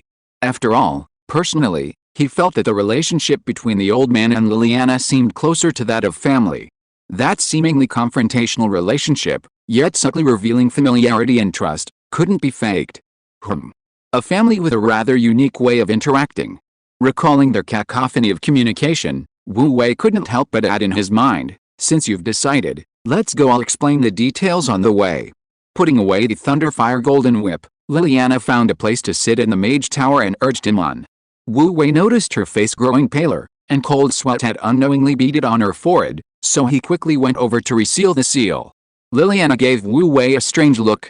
Seeing this, Jimmy stopped causing trouble, composed himself, quickly repaired the magic shield, replaced a broken crystal window, and then restarted the shield. "Hold on tight, I'm activating flight mode," Jimmy reminded him, then activated a switch inside the Mage Tower. The next moment, the Mage Tower slowly took flight, gradually ascending into the sky and heading towards Groot Town. Wu Wei walked to the crystal window and looked out, discovering that the 8 mechanical legs had retracted at some point, and the 2 large claws had disappeared as well. The clouds outside the window were also constantly receding. Although he couldn't see the whole thing, he felt that the entire Mage Tower must be hurtling through the sky like a meteorite, piercing through the clouds and breaking through the sun at lightning speed. However, standing inside the Mage Tower, he didn't feel any turbulence or weightlessness, clearly indicating that there was a gravity magic array inside. This Mage Tower was comparable to the airplanes and airships he had seen in his previous life. Wu Wei was delighted, feeling like he had struck gold. With Jimmy around, the equipment level of the Holy See would definitely reach a new level. Perhaps Jimmy could even help him research and develop many things that were only available in modern times. He had a premonition that with Jimmy's addition, the entire Thorn territory would undergo earth-shattering changes. Chapter 160 Rapid Development. Jimmy's Mage Tower wasn't fast on the ground, but it flew quite quickly. In just 3 to 5 days, it flew from the central part of the continent to the southern part, and then, guided by Liliana and Wu Wei, landed near Groot Town. The Mage Tower was enormous and uniquely shaped, with crystal windows on its surface that were crystal clear, reflecting brilliant light when sunlight shone on it. It was incredibly conspicuous and impossible to ignore. Even though the Mage Tower landed in a relatively remote location, it still caused quite a stir in the area, with many people secretly going to see it. The 2 mages who remained in town rushed over upon hearing the news and were even more astonished when they saw the Mage Tower. Crystal inlay, shaped like a spider, and the aura of this magic circle. "This is Master Gaunt's Archmage Tower." The round-faced mage stared in disbelief, his eyes nearly popping out of their sockets. The Holy See of Light is too powerful. They actually managed to invite Master Gaunt. Master Gaunt. The tall, thin mage paused, then his eyes widened suddenly. "Wait, You're not talking about that alchemist Master Jimmy Gaunt, known for his eccentric temper and unpredictable actions, are you? Nonsense. Who else could it be? The round-faced mage rolled his eyes at him. Wu Wei didn't know much about the situation on the Bright Continent, nor did he know Jimmy Gaunt's status in the magic world and among alchemists, but the round-faced mage knew it all too well. Throughout the entire Bright Continent, there were only 5 alchemists who could be called Master Alchemists. The rarity of Master Alchemists was evident from this. These 5 alchemy masters were divided into 5 groups. One served in the royal court of the Light Empire, holding a position second only to a 7th-level archmage in the Royal Mage Order. 2 were highly respected leaders in the magical world of Patrick Isles, the Holy Land of Magic. Another was in the Mercenary Guild, a reclusive figure with immense prestige, serving as one of the guild's 3 vice-presidents. The last was Jimmy Gaunt. Master Gaunt was perhaps the most eccentric of the alchemy masters. He was solely focused on alchemy, rarely seen, and possessed a peculiar temperament, often disregarding even the respect due to a 7th-level saint. However, despite his eccentricities, countless people sought him out to craft magical items. Even knowing they would likely be turned away, their enthusiasm remained undiminished. This was because every item he agreed to craft was invariably of the highest quality. Over the years, many forces had tried to recruit him, but unfortunately, those sent out either faced rejection or failed to even find the Mage Tower, ultimately giving up. Recalling the master's great achievements and looking at the Grand Mage Tower before him, the round-faced mage's admiration for the Holy See surged like a boundless river. I've decided, I'm staying here. The round-faced mage took a deep breath, his eyes gleaming. Master Gaunt has always been alone, perhaps he'll need an alchemist to assist him.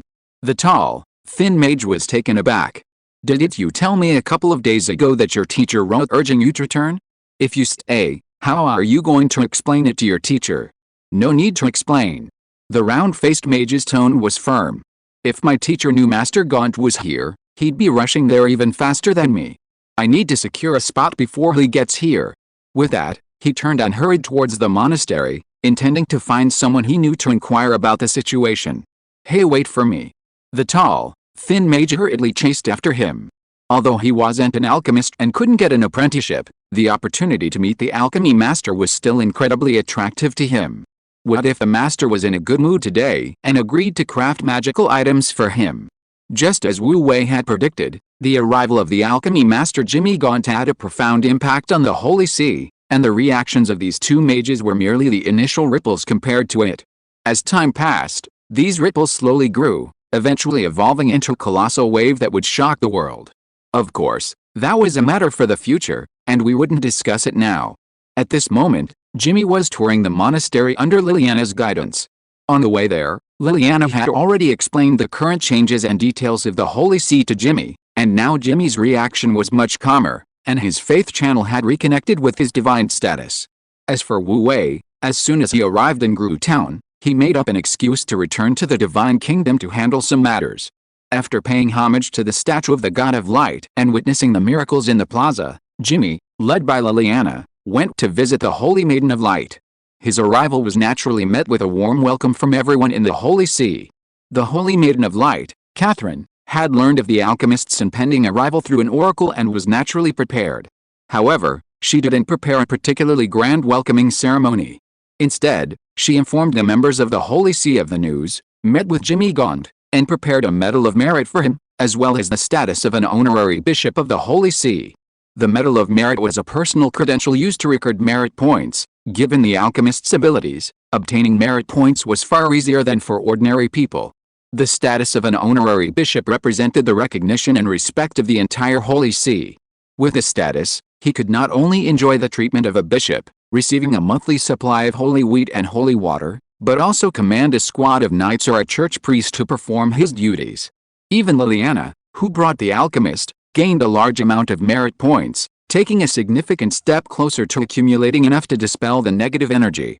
This was something Liliana herself hadn't anticipated. After all, she had only brought Jimmy over because the Holy See now offered both saintweed and upgrade packages, and she felt she couldn't be the only one benefiting, so she specifically went to recruit her friend. Jimmy was quite satisfied with this arrangement. He hated pointless banter and was impatient discussing topics unrelated to alchemy, even if the other person was the Holy Maiden of Light. This direct approach to communication was much better. From then on, Jimmy settled in Groot Town, officially becoming an off-field supporter of the Holy See of Light. Soon, the news spread through various channels, and countless professionals flocked to the town like cats smelling fish. Groot Town once again welcomed wave after wave of people. Of course, Jimmy's temper didn't improve after becoming an honorary bishop of the Holy See. Most of the professionals who came to visit were still turned away, with only a very few getting the chance to craft magical equipment thanks to their interesting ideas. However, even so, the number of visitors to the Archmage's Tower didn't decrease at all. In fact, it seemed to be increasing. Before he knew it, more than half a month had passed. One day, Wu Wei, bored, once again opened the gates of heaven and descended to the mortal realm. Recently, he had taken a liking to pastime, capturing a wild mount, any breed, deer, cow, wolf, leopard, anything, and taming it, letting it roam freely wherever it wanted. Because of the mount's natural instincts, sometimes some very interesting things would happen. That day, as usual, he randomly captured a mount in the forest, tamed it with divine power, and let it wander around the woods. This time, the mount he captured was a steel-tusked hyena. Riding a nearly human-sized hyena, he wobbled through the forest and waded through streams, encountering nothing particularly interesting along the way. Instead, he slept soundly in the warm sunshine. He didn't know how long he slept, but he woke up to the swaying rhythm. Before his eyes were fully open, he habitually glanced at his list of followers. The following is a list of follower information: Divine Kingdom, Holy Believers. 1 Fanatical Believers. 52 Devout Believers. 48 Light Plane, Holy Believers. 1 Fanatical Believers. 42 Devout Believers. 7,539 True Believers. 32,876 Superficial Believers. 128,769 Potato Man Plane, Secondary, Holy Believers. 0 Fanatical Believers. 88 Devout Believers. 12,002 True Believers. 44,721 Superficial Believers. 262,597 Awesome. After checking the list of followers, Wu Wei felt completely refreshed, a sense of complete relaxation washing over him. After conquering the entire Thorn territory, the number of believers surged once again, with both the total number of believers and the daily increase in faith power experiencing a significant breakthrough. Now, he can accumulate over 1,500 points of faith power daily, enough to convert into 1.5 points of divine power. This rate of divine power accumulation is vastly different from when he had only a few hundred shallow believers. It's like leaving a beginner's village and entering a completely new world. Even the citizens of the Divine Kingdom, under St. Luke's tutelage, have almost daily conversions of devout spirits into fanatical spirits, reaching a total of 52 fanatical spirits before anyone even realized it. Given more time, St. Luke could easily convert all the devout spirits into fanatical spirits. Furthermore, the Potato Man subplane is also gradually developing, with a believer's level of faith continuously rising. Everything is moving in a positive direction. For Wu Wei, this steady and solid development is exactly what he wants to see. As long as this pace is maintained, an angelic army is definitely not a dream. Suddenly, a hushed conversation reached his ears. He looked up and saw a familiar Archmage Tower. It turned out the steel-toothed hyena had unknowingly carried him near Jimmy's Archmage Tower. In the open space next to the tower, a group of professionals dressed in leather armor, suits of armor, and robes were gathered, communicating in hushed tones, trying to remain as quiet as possible. Tents had been pitched around them, clearly preparing for a long standoff. Wu Wei even spotted several local civilians selling boxed lunches, snacks, tents, and changes of clothes among the crowd. It was practically a small market. Wu Wei was speechless. These people were really persistent. Unfortunately, based on his understanding of Jimmy, perseverance wouldn't work on him. That old man Jimmy was only interested in novel ideas and materials. He absolutely refused to make a second piece of equipment, his temper incredibly stubborn. Even Wu Wei only managed to secure 2 production lines, powered by monster crystal cores, that sparked his creative passion, finally solving the Pegasus equipment problem. These guys, if they can't come up with novel ideas or acquire fresh materials, will be wasting their time. Shaking his head, Wu Wei stopped looking at the group and casually patted the steel-tusked hyena beneath him, saying, "Let's go." He'd seen the same scene too many times recently and was already tired of it, He felt nothing but speechlessness. The steel-tusked hyena, receiving Wu Wei's command, wagged its curled tail and prepared to walk past the Archmage's tower. Just then, the Archmage's tower window suddenly opened without warning, and a large, disheveled head popped out. Wu Wei. You little brat, don't run. I finally caught you. Oh. Wu Wei was speechless. This old man was really addicted to exploiting him. This old man has practically dug up all the advanced ideas in my head. I really don't know if bringing him back was the right thing to do or the wrong thing. Chapter 161 Various Upgrades. Run. Run. Remembering the terror of being bombarded with alchemical jargon, Wu Wei spurred his steel-tusked hyena and tried to slip away. However, the hyena had only taken a few steps when a mechanical arm extended from outside the mage tower, grabbing Wu Wei by the collar. And that wasn't all. Light flowed from the mechanical arm, and in the blink of an eye, a spherical, transparent light shield formed at its tip, enveloping Wu Wei and the hyena inside. The hyena instinctively tried to push it away with its sharp tusks, but the seemingly thin, transparent shield remained as firm as a mountain, unshaken. Wu Wei sighed and looked up at the sky. Well, it seems he's going to be bombarded with alchemical jargon again today. Honestly, while the shield was sturdy, it could easily be broken with divine power, but using divine power for something like this seemed like overkill. Besides, exchanging ideas with Jimmy was quite pleasant in itself. It was just that the old man Jimmy always liked to pry and ask about principles he didn't understand at all, which gave him a headache, so he avoided him whenever possible. Just as Wu Wei was feeling helpless, the gate of the Archmage's tower opened from the inside, and a young man with brown hair and a round face, wearing a mage's robe, came running out. You must be Lord Wu Wei? Master Gant invites you in. The round-faced mage bowed to Wu Wei, his attitude very respectful. Huh? Wu Wei glanced at him, feeling that he looked slightly familiar. However, because he often used his god's eye to check the situation in his territory, he now found many people in Thornton territory slightly familiar, so he didn't take it to heart and simply asked, Are you Jimmy's new apprentice? I'm not Master Gant's apprentice yet, just a temporary assistant. The master said he would see my performance before deciding whether to accept me as an apprentice. The round-faced mage smiled somewhat embarrassedly, but his eyes were filled with excitement and exhilaration. He had worked so hard to get this opportunity, he absolutely wouldn't miss it. Looking at the round-faced mage's expression, Wu Wei suddenly had a thought, Godhood, scan this person. The next moment, a series of information appeared into his consciousness.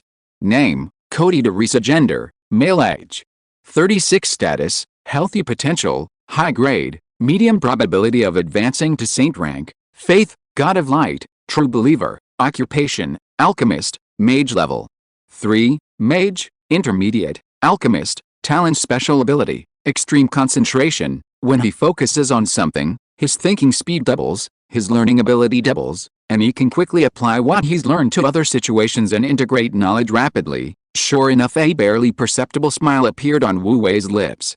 He knew it. With that old man Jimmy's picky nature, how could he easily let someone stay? This Cody was indeed a good candidate to be an alchemist. Steadfast, focused, and eager to learn. These 3 points seem simple, but very few people can truly achieve them, yet Wu Wei saw them all in this young alchemist. Given enough time, he believed Cody would definitely become an excellent alchemist. Looking at the outstanding young man before him, and then at the professionals gathered around, Wu Wei couldn't help but sigh. This Cody was definitely not an isolated case. In the future, many more alchemists would travel great distances to become his apprentices. And once they came, they would inevitably have to live here and practice alchemy. Perhaps, before long, he would have a large group of alchemists under his wing. This made Wu Wei feel as if he had planted an alchemist in the spring, and soon, he would reap a bountiful harvest. As he spoke, the mechanical arm that had been gripping Wu Wei's collar slowly released its grip, and the spherical light shield enveloping the man and the pig disappeared. The master has been talking about you these past few days. Please go in quickly. Cody turned around and led the way for Wu Wei, his expression solemn and serious, as if he regarded the old man Guan's words as a sacred decree. Wu Wei was too lazy to make things difficult for him, and no longer resisted. He got off the pig. He casually patted the pig's rump, letting it play by itself, before turning around and following. As they watched the two figures disappear behind the gates of the mage tower, the professionals outside could no longer contain themselves and began to whisper among themselves. "Who is that guy? We've been waiting here for so many days, and the master didn't even glance at us. How come the master specially sent someone to escort him in the moment he arrived? That's quite a show of respect. That's Master Gaunt. Even a level 7 saint wouldn't receive such treatment. Yeah, just who is this guy?" The crowd was filled with envy and astonishment, and unconsciously felt a sense of admiration and respect for the young man who had just entered. Regardless of the reason, to receive such courtesy from Master Gaunt must mean he was an extraordinary figure. However, what they didn't know was that at this moment, Wu Wei, the extraordinary figure in their eyes, was being bombarded with a barrage of alchemical terminology, leaving him dizzy and seeing stars. "I found the idea you mentioned last time very interesting. If we could modify the internal structure of the magic gun in this way and that way, it would not only reduce costs but also greatly increase power. With clever design and arrangement, it could even be mass-produced." Jimmy chattered incessantly in Wu Wei's ear, holding a large stack of alchemical blueprints. He then pushed the blueprints in front of Wu Wei. "I tried to design a new magic gun based on this idea, but there are a few key points I still don't quite understand. Look, here, and here." Wu Wei, holding a cup of black coffee to stay awake, was already dazed and seeing stars, but he still had to force himself to stare at the blueprints, racking his brains to recall the gun information he had seen in his previous life, comparing them to other sources to see if he could find any useful ideas. There was no way around it. He had to fill the hole he had dug himself, even if it meant crawling on his knees. Moreover, if this magic gun could really be mass-produced, it would almost revolutionize the way the papacy soldiers fought, so he couldn't afford to be careless. He was, after all, a modern man, acutely aware of the advantages of firearms, and more eager than anyone else for their advent. A revolutionary, overwhelming advantage in weaponry would also help him quickly gain control of the entire bright dimension. After all, there were countless unknowns in the universe waiting for him to explore, and countless dangers lurking ahead. However, he had seen the magic gun in Nana's hands, but it was a pure luxury item. Not only was it incredibly expensive, but its power was only effective against those below level 3, it was useless against opponents above level 4. And that wasn't its biggest problem. The biggest problem was that, to allow Liliana, sealed in her level 0 state, to use it, its design was extremely complex and its production extremely difficult. It had to be handcrafted by an alchemy master like Jimmy, making mass production impossible. Yet, it was precisely the flawed magic gun that made him see the possibility of firearms, leading him to mention it to Jimmy, ultimately resulting in his conscription. Thinking back to that time, Wu Wei couldn't help but groan inwardly. In modern times, he was just an ordinary otaku. His understanding of guns was limited to basic information like models and power. He knew nothing about gun manufacturing. It's like knowing how to play games and send WhatsApp messages on a phone, but not understanding the manufacturing process of every component. So why did he have to endure all this? After sighing inwardly for a long time, Wu Wei could only resign himself to continuing to accompany Jimmy in researching the new plan, even though Jimmy did most of the talking and thinking, and he only occasionally chimed in. Cody quietly entered with 2 steaming cups of black coffee, subtly replacing the empty cups beside them. Looking at the two completely absorbed in their thoughts and conversation, oblivious to his actions, his eyes were filled with awe. Truly amazing. After spending a few days in the Archmage's Tower, he had fully experienced how terrifying Master Gant's storm-like thinking could be. The last sentence appears to be unrelated and possibly machine-generated text. Often, the moment the Master uttered an idea, before he could even grasp what the Master was saying, the Master had already solved the problem and moved on to the next. He concentrated intently, racking his brains, but could only barely keep up with the Master's train of thought. Forget about thinking alongside the Master or helping solve problems, he was lucky if he didn't hold them back. In contrast, this Lord Wu Wei not only kept up with the Master's train of thought but also occasionally offered suggestions for improvement, truly remarkable. No wonder the Master spoke so highly of him. Time seemed to stand still inside the Archmage's Tower. 3 hours passed in the blink of an eye. Only then did Jimmy's stormy thoughts finally subside, and he began to organize the results of the discussion, preparing for the next round of experiments. Phew, finally, I can go. Wu Wei breathed a sigh of relief, downing what looked like his umpteenth cup of black coffee in one gulp, and stood up, feeling dizzy, ready to leave. After all that, he felt he'd need at least 2 days of bed rest to recover his lost brain cells. Oh, right, there's something else. Jimmy's voice suddenly rang out again. Wu Wei's scalp tightened, his face wary. What is it? Jimmy didn't answer, but continued revising the alchemy blueprints without turning around, saying, Cody, go get the boxes from the next room for Wu Wei. Wu Wei breathed a sigh of relief. So there was something for him. He'd given him a fright. Cody quickly opened the door and went out. A moment later, he returned carrying 2 large boxes. Wu Wei opened them and immediately recognized them.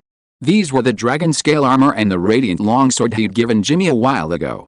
The dragon scale armor was a newly completed set by the armorer, and the radiant longsword was forged by the blacksmith from fragments of armor from a war giant. Now, both pieces of equipment shimmered with magical light, their aura restrained yet subtly carrying a dangerous presence. They were clearly enchanted. Wu Wei was overjoyed. So fast? I thought it would take a while longer soon. Jimmy couldn't help but roll his eyes.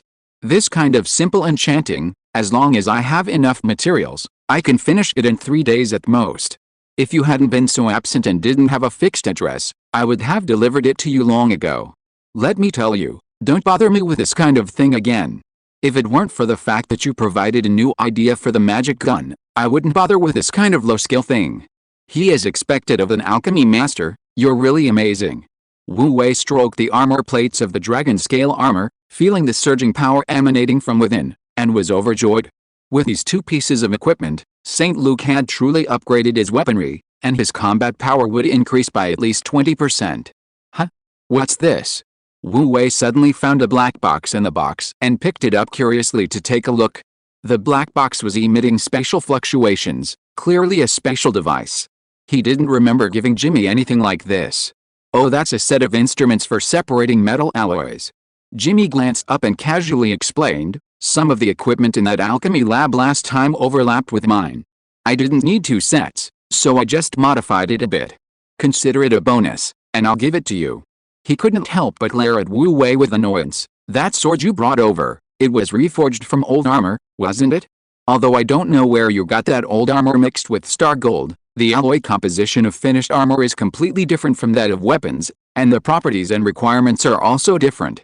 Reforging old armor can easily lead to an uneven internal structure of the sword. If it weren't for the blacksmith you found being quite skilled, and the alloy itself being of excellent quality, this sword would probably be ruined. In the future, if you have good materials like this, you can use this instrument to directly separate the alloy into different metals and then reforge it. Don't waste materials anymore with that. He lowered his head and continued modifying the alchemy blueprints, too lazy to pay any more attention to Wu Wei. Wu Wei didn't mind either. Jimmy, that old codger, always says one thing but means another. He'd say harsh things, but he'd already modified the equipment for him, hadn't he? As far as he knew, while this equipment wasn't the most precious in the alchemy lab, it was still difficult for most alchemists to assemble. Jimmy could have easily traded it for materials with other alchemists. There was no need to give it to him. Happily storing the dragon scale armor and radiant longsword in his storage ring, Wu Wei picked up the small black box, said goodbye to Jimmy, and headed out. With this equipment, the pile of armor fragments in the Divine Kingdom could be separated into various kinds of divine metals, with a much wider range of applications. He could share some of these divine metals with Jimmy later. Anyway, those materials were a waste to keep piling up in the Divine Kingdom. With that lousy blacksmith in their Divine Kingdom, they couldn't possibly maximize the potential of divine metals. Wu Wei strolled out of the room, preparing to leave the Mage Tower. Suddenly, within his divine core, the faith channel connecting to the Holy Maiden of Light trembled rapidly. Wu Wei's expression hardened, and he abruptly stopped in his tracks. What had happened? The Holy Maiden was now quite mature, having experienced much, and could handle most situations calmly. Her hurried prayers now clearly indicated that she was facing some difficult problems. Chapter 162 My Territory, My Rules. Wu Wei quickly walked out of the Archmage Tower, found a secluded spot on the forest outside, and stopped. A thought flashed through his mind, and an image appeared. In a solemn and majestic temple, the Holy Maiden of Light, Katerina, knelt before a statue, praying softly, her expression subtly angry. The Holy Maiden of Light had recently become increasingly reserved. For her to be angered, the matter must be quite serious. With a thud, the statue of light on the shrine emitted a faint white glow, and simultaneously, a magnificent divine voice appeared in the Holy Maiden of Light's mind. "What is it?" "Reporting to my lord." The Holy Maiden of Light's face lit up with joy, and she immediately prostrated herself respectfully before the shrine, her azure eyes filled with fervor. "It's like this." After hearing the Holy Maiden of Light's explanation, Wu Wei finally understood what had happened. It turned out that the Holy See of Light's missionary work in the Thorn territory had encountered problems. Thornlands is an earldom comprising 3 viscountdoms, 21 barondoms, and 92 knightdoms, covering an extremely vast area with a population approaching 300,000. However, a large population and many lords mean many ulterior motives. With Black Lytton's ascension to the earldom of Thornlands, he enacted a series of policies favorable to the papacy, opening the entire Thornlands to the papacy for missionary work. Many minor nobles followed suit, opening their territories to the papacy. But among so many lords in Thornlands, only a minority truly welcomed the Holy See from the bottom of their hearts. Most noble lords, for the sake of their own authority and interests, did not actually want the papacy to preach in their territories. They dared not openly refuse the new Earl Black Lytton's decrees, but they inevitably engaged in veiled resistance. There had been instances before of noble lords hiring people to attend papacy sermons. A group of extras put on a passionate performance, fooling the preaching priest into believing his sermon was very effective. The priest left happily, only to have the nobleman order all the papal scriptures left behind burned, and forbidding commoners from keeping anything related to the Church of Light. Had the priest not noticed something amiss later while visiting the countryside to spread knowledge about plague prevention, he probably wouldn't have discovered this. Such examples are rare, but overt and covert obstruction is commonplace. However, these were all expected, and the Holy Maiden of Light was perfectly capable of handling them, so she wouldn't bother the God of Light. What truly angered the Holy Maiden of Light was another incident that followed.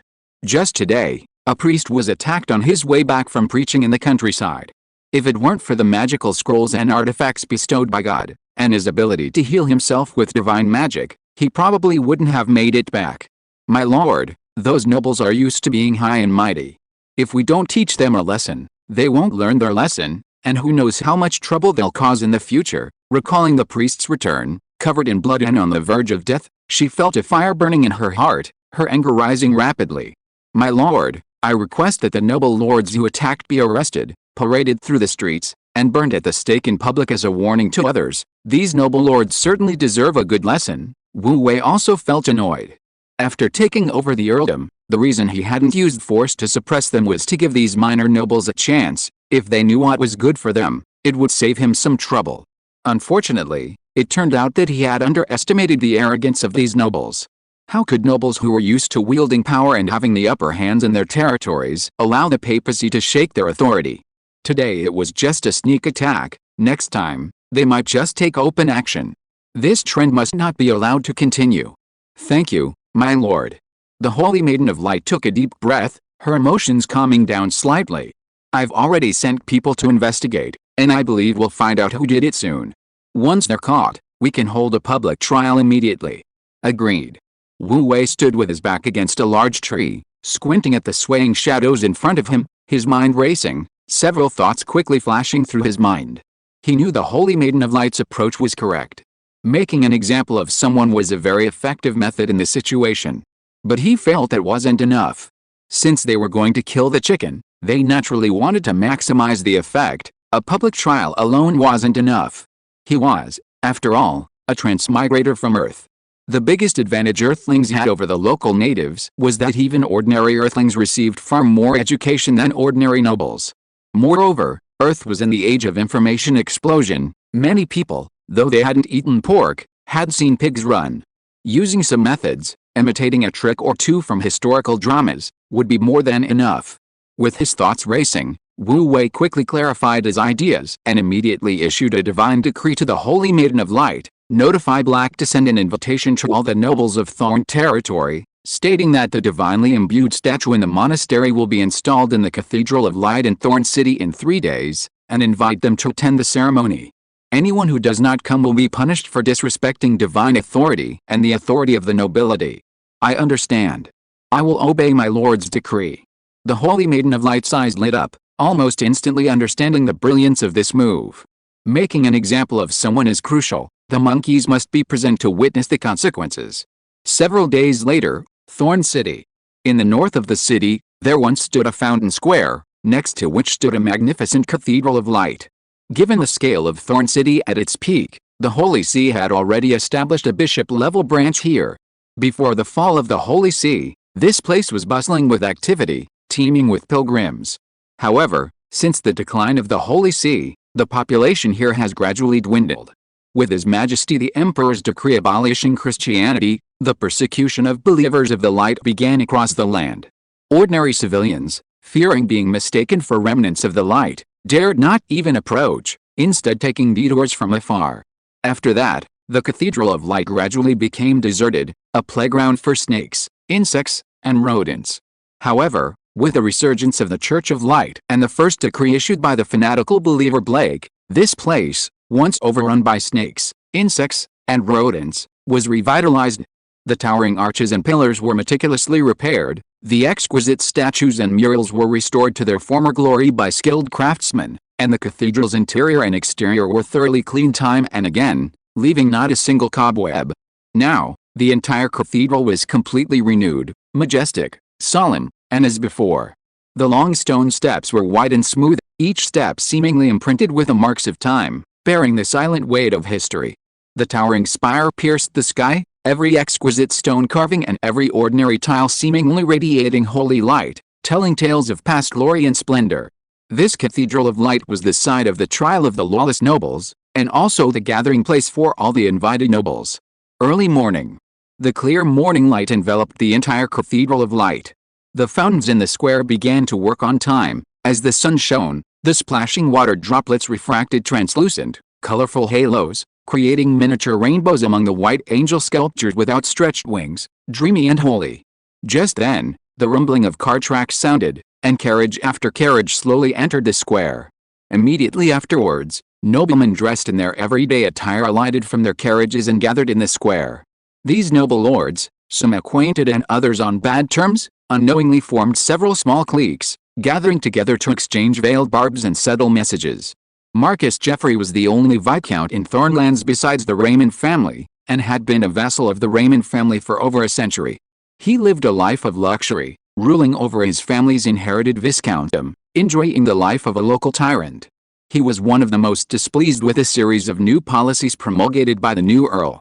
Originally, as the lord, he had the right of first night with every girl in his territory. Even the most beautiful girl had to wait for him to have his way before her husband could have her. If he was satisfied after his time with her, she could keep her as a mistress, and her husband wouldn't dare say anything. However, the Church of Light not only abolished the right of first night upon arrival, but also demanded that a portion of his taxes be deducted as offerings to the God of Light, directly impacting his quality of life. How could he tolerate this? In recent days, relying on his considerable strength and over 1,000 private soldiers, he had frequently engaged in acts of defiance, such as withholding taxes that should have been offered to the gods. He paid no heed to the earl's summons. The new earl had no foothold in Thorn territory and could not possibly control the Raymond family's army. In a short time, he believed he had nothing to fear. However, considering the earl was indeed an earl, and had the Duke of St. Violet backing him, he reluctantly gave him some face and went through the motions. Stepping down from the carriage, Marcus Geoffrey had barely glanced around when a group of minor nobles surrounded him. "Viscount Marcus, may the Lord of Light protect you." The nobles formed around Marcus, praising the God of Light, but their faces betrayed unspoken understanding. These minor nobles, like Marcus, disliked the lords of the Holy See. They often secretly plotted how to deceive the priests of the Holy See or how to sabotage them. Viscount Marcus, an elderly nobleman, suddenly approached Marcus Geoffrey, speaking pointedly, "I think this idol placement ceremony of the Holy See is probably just a pretext.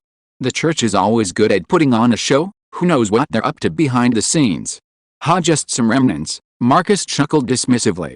"Don't worry, their brazen proselytizing will eventually backfire. As long as you don't jump in and cause trouble, someone will deal with them eventually." Yes, Viscount Marcus is brilliant. We'll follow your advice." The minor nobles, reassured, surrounded him, showering him with flattery. Listening to their effusive flattery, Marcus casually stroked his mustache, his mind drifting back to his earlier arrangements. The Vatican must know about the attack on the young priest, yet they've remained silent, clearly having other plans. This invitation, ostensibly to observe the ceremony, might actually be for this very reason. He wondered if the item he'd specifically left at the scene had been discovered, and how the Vatican intended to handle it. If everything went as he predicted, today was going to be quite a spectacle. Just then, a gasp rang out from afar. Marcus Jeffrey turned, his eyes lighting up instantly. From the side of the square, a small squad of 10 knights rode in orderly ranks. All the knights were 16 or 17-year-old girls, beautiful and graceful, their light armor perfectly accentuating their curves. From a distance, they were a breathtakingly beautiful and captivating sight. Moreover, the horses they rode were no ordinary steeds, but winged pterosaurs, each tall and imposing, with strong muscles and snow-white manes that shimmered like frost in the sunlight. Their white earlobes and wings radiated a faint, holy light, making them indescribably divine. Riding on such pterosaurs, the young female knights seemed to be enveloped in a holy light, gaining an extra touch of sanctity and becoming even more alluring. If you are listening to this novel on a channel other than Fanfic World, it means it was downloaded and re-uploaded without effort. We warmly invite you to visit our channel, Fanfic World. There you will find the original version of this story and many other novels of various genres. We look forward to seeing you dive into a world of incredible novels. Chapter 163 Pegasus Knights. Marcus unconsciously swallowed. Beautiful. Truly beautiful. He had seen many charming and pretty young girls, but he had never seen one as heroic and pure as this. The other minor nobles around him were also moved, and a few couldn't help but let out suppressed gasps. They had heard about the holy light Pegasus, but hearing about it was nothing compared to seeing it with their own eyes. The beauty and the aura were simply incomparable to ordinary knights.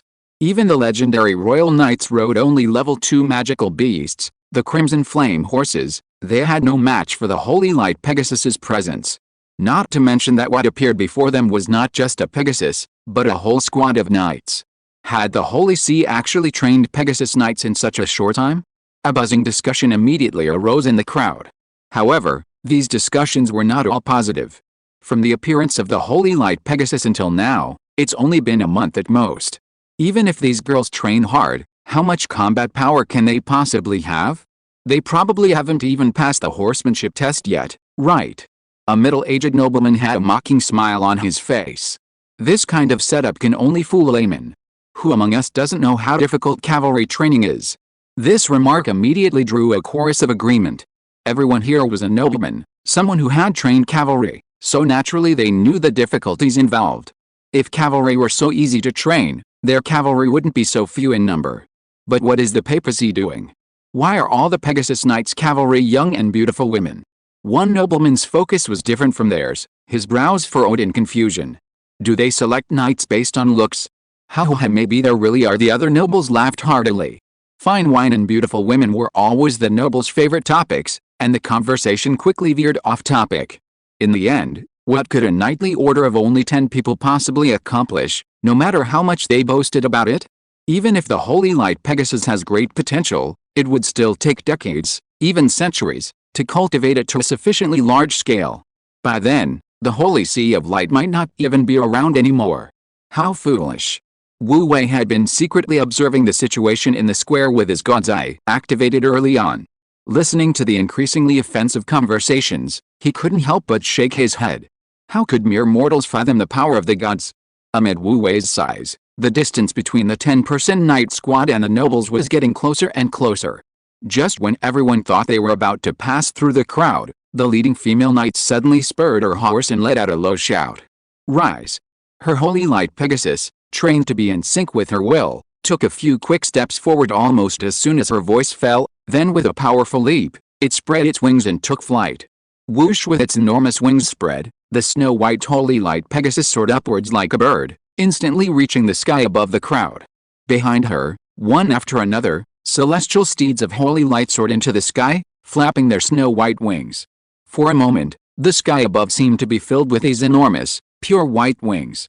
Milky white holy light shone on the wings, reflecting the sunlight, sacred and majestic. The entire square fell silent, everyone instinctively shut their mouths. For a moment, the only sounds besides the slight wind were the flapping of the steed's wings. Soon, The steeds flew over their heads and landed at the church entrance. The Cathedral of Light was a cathedral of episcopal importance. At the entrance was a wide, long flight of steps, with a platform in the center, the standing position of bishops or other high-ranking members of the papacy during large ceremonies, ensuring they were clearly visible to everyone in the square. Now, the young knights landed on this platform. As soon as their hooves touched the ground, the young knights leaped down in unison, forming 2 rows on either side of the platform, kneeling on one knee in a knightly salute. "Welcome, Your Highness," the lead female knight shouted, her voice clear and melodious, yet her volume was no less than that of the male knights, each word ringing with power. As soon as she finished speaking, the remaining 9 female knights echoed in unison, "Welcome, Your Highness." Their voices converged, creating a whooshing sound that instantly reverberated throughout the entire plaza. At the same time, their imposing aura was fully unleashed, their fierce battle intent mingling with a chilling aura that soared to the heavens. The nobles standing near the steps couldn't help but gasp. Level 3. Level 3. Still level 3. These 10 female knights before them were all, without exception, level 3 knights. These were level 3 knights. A baron might have at most 2 or 3 level 3 knights under his command. While a viscount might have a slightly larger number of level 3 knights, those at this level were typically commanders of a legion. Who would bother to single out such talents and form their own independent army? The nobles standing further away reacted a bit slower, but when they did, they too couldn't help but widen their eyes in disbelief. How could this be? These young female knights weren't just for show, they were real magical beast knights? Moreover, their fierce fighting spirit and murderous aura were clearly those of knights who had seen battle. How could they have trained to this level in just 1 month? For a moment, the nobles in the square twitched, feeling a slight loss of face. After all, they had just confidently declared that these young female knights were nothing but empty shells, and now they had been proven wrong, a truly bitter experience. However, the thought that most of the nobles around them had also misjudged them made them feel much more relaxed. At least they weren't the only ones who had lost face. Tiska knew this would happen. Looking at the various expressions on the nobles' faces, Wu Wei shook his head, feeling that this was exactly what he had expected. He had already guessed the outcome when he heard the nobles' discussions. After all, he knew these young female knights' strength best. Don't be fooled by the fact that the Pegasus Knights currently only have 10 members, each of them has undergone rigorous selection and training to reach their current state. Joining the Pegasus Knights is no easy feat. First, one must pass the preliminary selection, essentially a qualification review. This involves reviewing the knights who have submitted applications, filtering out those under 15 or over 30, those whose faith loyalty is below the level of a devout believer, and those with character issues.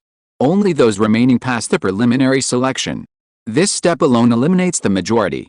Initially, 600 or 700 knights submitted applications to the Pegasus Knights, but only a little over 100 made it through the preliminary selection. And these 100+ knights then had to go through a second round of selection, gaining the approval of the Holy Light Pegasus.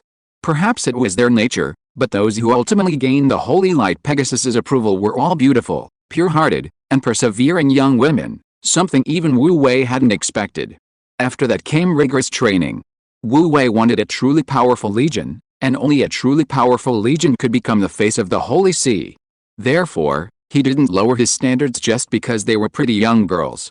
They didn't disappoint Wu Wei's expectations. They not only trained exceptionally hard but also took the initiative to do extra training, often conducting field training with the Knights Templar to quickly accumulate practical combat experience. To quickly develop synergy with their mounts, they were inseparable from their mounts from the moment they joined the Pegasus Knights, eating and living together. This allowed them to barely complete formation training within a month. If it weren't for their hard work and dedication, even if Wu Wei could use his divine power to directly raise them to level 3, he would only have gained a group of empty shells with level 3 strength but no way to use it. But now, they had been transformed into truly qualified warriors and knights, fearless even if they were directly taken to the battlefield. Recalling their changes over the past month, Wu Wei couldn't help but sigh. Divine power combined with fervent faith could indeed create miracles. Although he didn't completely distinguish himself from mortals like other gods, after being a god for so long, he had become increasingly aware of the vast difference between mortals and gods. The rules that applied to ordinary people simply didn't apply to gods. The problem of the number of horses trooping the nobles could be solved with divine power, The problem of the soldier's ranks could be solved with divine power. The problem of combat experience could also be solved with divine power. As long as he had enough divine power, he could construct a virtual space with a time-space flow far greater than the real world, allowing mortal souls to enter and continuously fight, accumulating sufficient combat experience in a very short time. Besides, there were actually several other solutions. Those nobles applied the logic applicable to ordinary powerful figures to him, inevitably leading to the current result. Creak. Just as Wu Wei was sighing, the calls of welcome, "Your Highness the Holy Maiden," had already spread far and wide, and the heavy stone doors of the Cathedral of Light opened. With a series of crisp, rhythmic clanging sounds, squads of tall, imposing knights filed out of the church. They wore chainmail over identical beast-hide armor, the leather gleaming with subtle light, clearly magical equipment branded with magic arrays. While their rank might not have been as high as the 10 Pegasus knights, their aura of bloodlust and malevolence was far more intense, chilling to the bone. Stepping out of the church, they raced down the steps, forming ranks with lightning speed, as if they had practiced countless times. The sight was a forest of armor, a formidable and awe-inspiring sight. At the same time, a snow-white figure appeared at the church entrance. Against the backdrop of the cathedral's towering arches, her figure appeared exceptionally slender and petite, yet, the intense holy light emanating from her was incredibly majestic and sacred, making her the center of everyone's attention the moment she appeared. In an instant, the expressions on the faces of all the nobles changed. Chapter 164. Flame Queen. Under the watchful eyes of the crowd, the Holy Maiden of Light slowly stepped across the threshold, appearing clearly before everyone. She held the Staff of Dawn and wore the robe of the Dawn Light Saintess. A vast and dense aura of light swirled around her, making her an already exquisite beauty even more holy, solemn, and majestic. Enhanced by 2 pieces of saint-level equipment, she was now a true powerhouse, possessing extraordinary strength that ordinary people could only look up to. Such a dense aura of light, this is truly a chosen one of the gods. An elderly nobleman was instantly stirred by memories of the past, his heart trembling. Several former believers, who had now regained their faith, were even moved to tears, feeling that their journey today had been worthwhile. Saint-tier equipment. A sharp-eyed noble noticed the equipment on the Holy Maiden of Light, and was immediately stunned, his expression becoming somewhat dazed. "I can't believe the rumors are true." The story of the Holy Maiden of Light receiving divinely bestowed equipment had already spread among the believers, and nobles had occasionally heard of it, but many didn't really believe it. After all, true saint-tier equipment was extremely rare, and those ignorant commoners had never even had the chance to see it. Who knew if the Holy See had just randomly provided a few high-level equipment and falsely claimed them as saint-tier equipment, and those uninformed commoners had foolishly believed it. Now, when the rumors became reality, their feelings were truly indescribably complex. If an ordinary freelance professional possessed magical equipment far exceeding their own level, it might attract envy, and they could easily be murdered and robbed. But the Holy Maiden of Light, as the leader of the Holy See of Light, possessing 2 pieces of saint-tier equipment only inspired greater awe, without a trace of covetousness.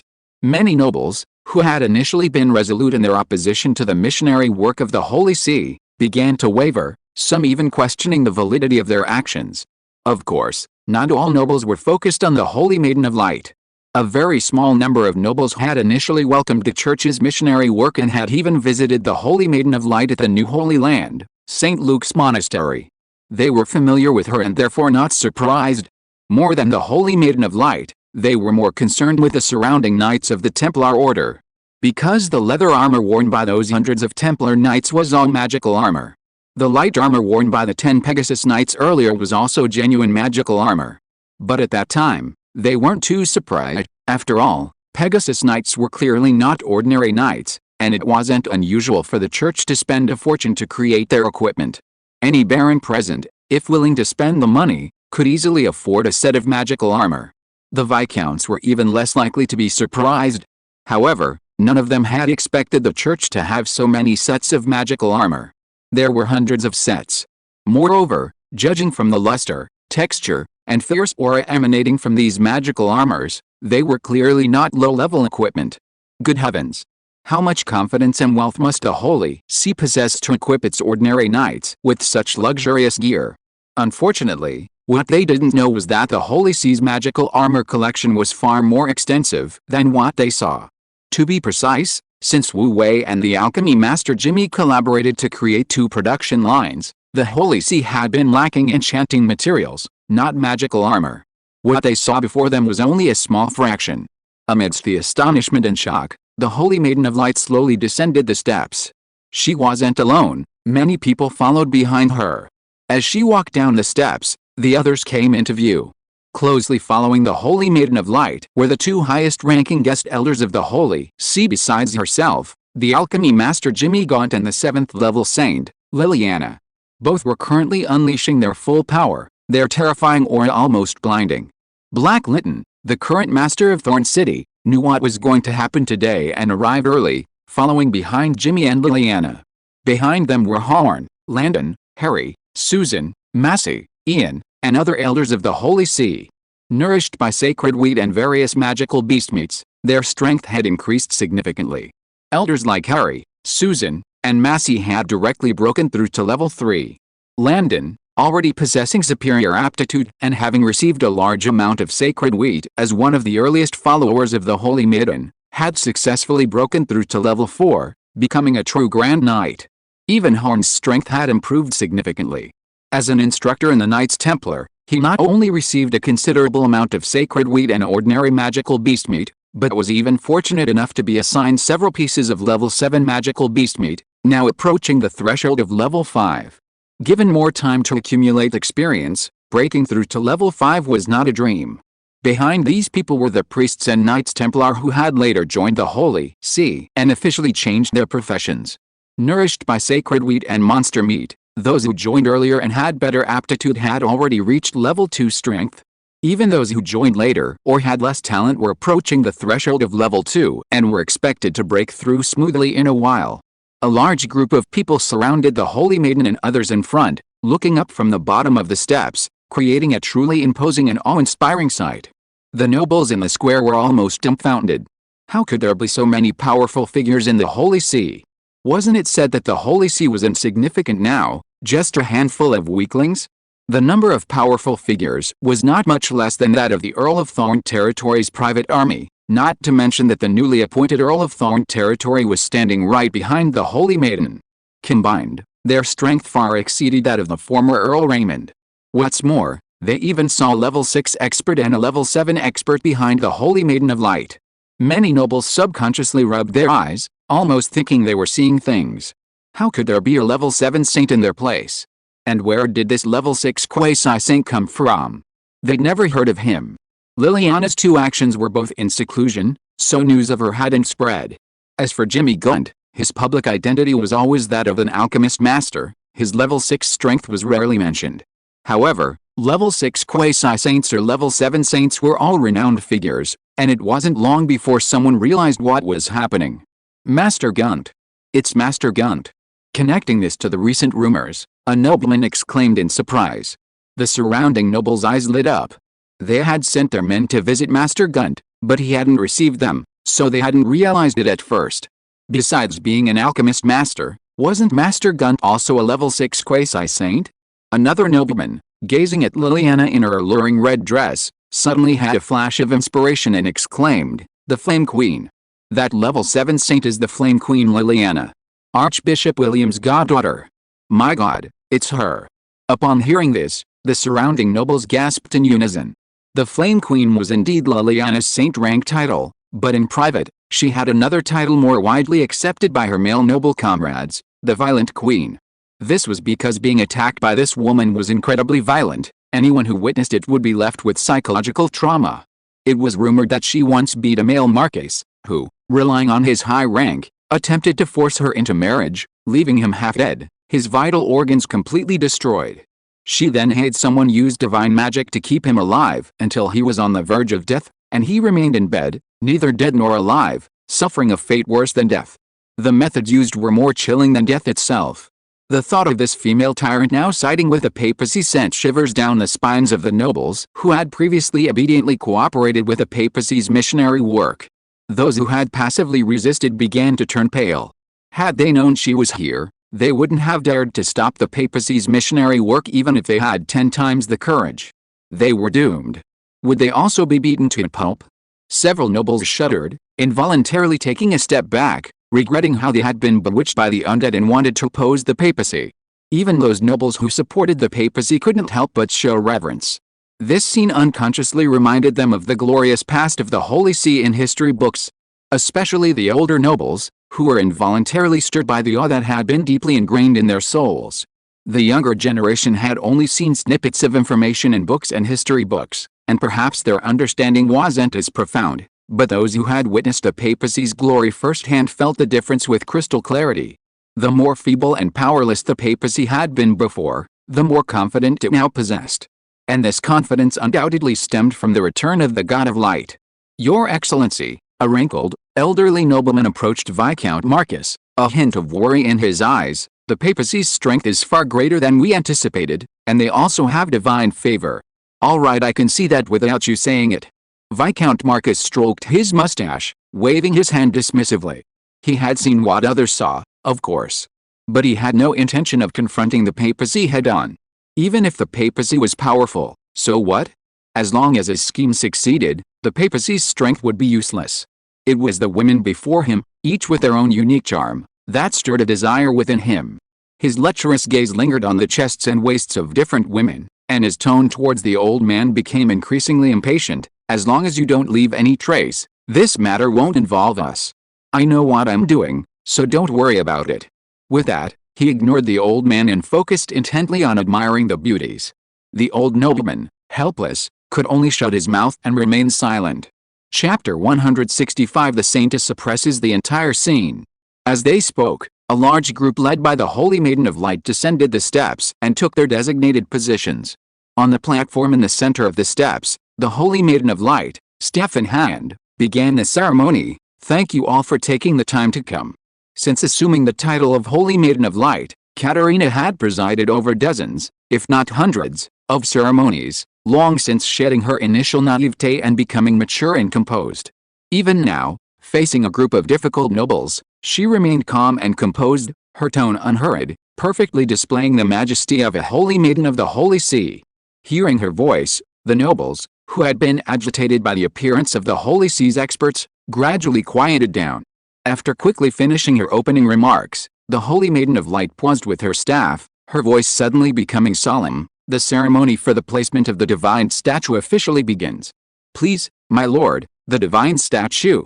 As her words fell, all the members of the Holy See straightened their expressions and spoke solemnly. "Please summon the statue of our Lord. Please summon the statue of our Lord. Please summon the statue of our Lord." The deep, solemn voices flowed down the steps like water, spreading across the plaza. In an instant, the atmosphere in the plaza became exceptionally solemn. Infected by this atmosphere, the faces of the nobles in the plaza also showed a touch of seriousness. Suddenly, a war horse's neighing suddenly came from the sky. Everyone subconsciously looked up and saw a large carriage pulled by flying horses speeding towards them in the sky. The carriage seemed to be imprinted with a levitation magic circle, flying steadily in the sky. The upper half of the carriage had been removed, leaving only a wide floorboard, on which the tall statue of the God of Light radiated a warm glow in the sunlight. Upon seeing this, the expressions of the nobles in the plaza changed slightly. Flying carriages were naturally not unique on the continent of light, and they were not unfamiliar with them. But it was already difficult for ordinary nobles to obtain a flying mount, let alone use it to pull a carriage. This is like using a luxury car as a tow truck. Only someone extremely wealthy could pull off something like this. Throughout the entire bright continent, the only known flying carriages are the emperors and a few grand dukes and princes' official vehicles. Seeing a flying carriage here was truly astonishing. They also hadn't expected the statue of the God of Light to appear in such a way. "Welcome the statue." Seeing the carriage drawing ever closer in the sky, the female leader of the Pegasus Knights, along with the other 9 Pegasus Knights, mounted their horses and spurred them forward. The 10 Pegasus took 2 running steps, then suddenly raised their forelegs and spread their wings, soaring into the sky to meet the carriage. During flight, the 10 Pegasus suddenly split in the middle, forming 2 columns that drew a heart shape in the air, successfully merging with the carriage. Throughout the entire process, the Pegasus Knights' formation shifted smoothly and swiftly. The white Pegasus horses, their graceful forms and pristine wings bathed in sunlight, were a sight to behold from below. Under the protection of the Pegasus Knights, the carriage carrying the Statue of Light landed steadily. "My Lord of Light, today Katerina," leading all the clergy of the Holy See, prays here, beseeching permission for this statue to be officially enshrined in the Cathedral of Light in Thorn City, to receive the devout prayers of countless believers. The Holy Maiden of Light stepped forward, knelt before the statue, and solemnly began her prayer. As the prayers began, all the clergy knelt in unison. Even Jimmy, Liliana, and Black, who were not clergy, knelt devoutly, joining the other clergy in quiet prayer. Simultaneously, the Templar Knights on both sides of the steps also knelt in unison, their movements perfectly synchronized. The friction of their weapons against their chainmail produced only a single, crisp sound. The sound of devout prayers echoed up and down the steps, gradually spreading throughout the entire plaza. For a moment, the atmosphere in the entire square became exceptionally solemn. "What are they doing?" The young nobleman, somewhat confused, couldn't help but lower his voice to ask those around him. "This is a ceremony for the papacy to move a divine statue. It hasn't happened for decades," an elder who knew the situation explained. "The papacy believes that the statue carries the divine will of our Lord, an extension of God's will. Every time it's moved or placed on the ground, they must ask for our Lord's permission. This ceremony is held to obtain God's permission." The young nobleman suddenly understood, but a new doubt arose. But will God really respond? The elder who answered the question happened to be one of the nobles who staunchly supported the God of Light, and upon hearing this, he was immediately displeased. He glared sternly at the young nobleman and rebuked him. "The majesty of God cannot be profaned. God's will covers heaven and earth. Wherever God's power reaches, your every word and action is under God's watchful eye. If you continue to spout nonsense, be careful that our Lord notices and punishes you for the sin of disrespect." However, those like this elder were ultimately in the minority. Most nobles remained indifferent. It wasn't that they lacked reverence, nor that they didn't understand that the Holy See was no longer a force they could contend with. They were merely relying on the principle of the law doesn't punish the masses. They hadn't openly committed blasphemy or opposed the Holy See. Surely the Holy See wouldn't wipe out all the nobles of the Thorn territory for such a trivial matter, would it? Just as everyone was lost in thought, the towering statue on the carriage, still untouched, suddenly changed. A shimmering light suddenly appeared on the jade-white surface of the statue, and rays of holy light emanated from it, sacred and majestic, clearly visible even in the bright sunlight. At the same time, a voice seemingly imbued with the might of heaven resounded throughout the world. "Granted." The moment the voice rang out, the nobles who had been whispering amongst themselves in the square fell silent, like quails with their throats choked. The square became eerily quiet. "Thank you, my lord." The Holy Maiden of Light calmly thanked the divine grace, then rose and ordered someone to carefully lift the statue down and place it with utmost care on the prepared throne. With a muffled thud, the statue landed steadily. In an instant, a soft divine light, like flowing water, rippled from the statue, sweeping across the entire plaza with lightning speed and spreading further afield at the same pace. Enveloped in the divine light, everyone in the plaza instantly felt a sense of clarity, as if they had glimpsed a ray of light in the mist, experiencing a profound awakening. The gloom in their hearts vanished, and even their bodies felt lighter. This is. The statue is imbued with spirit, protecting all living beings. The old nobleman who had spoken earlier immediately realized what was happening, muttering excitedly to himself, "I remember now. There used to be such a statue in Thorn City. Within its influence, everyone was healthy, and plagues did not occur. I never imagined that the Holy See of Light would still have such a statue. The divine power of our Lord is indeed beyond human comprehension." As he spoke, the old nobleman knelt down before the statue and began to pray devoutly. With him taking the lead, the other nobles who had long since converted to the Lord also realized what was happening and knelt down to pray as well. The effects of the statue were said to be indiscriminate, but among believers, there was a saying that the more devout the believer, the more benefits they would receive. In any case, at times like this, prayer was the right thing to do.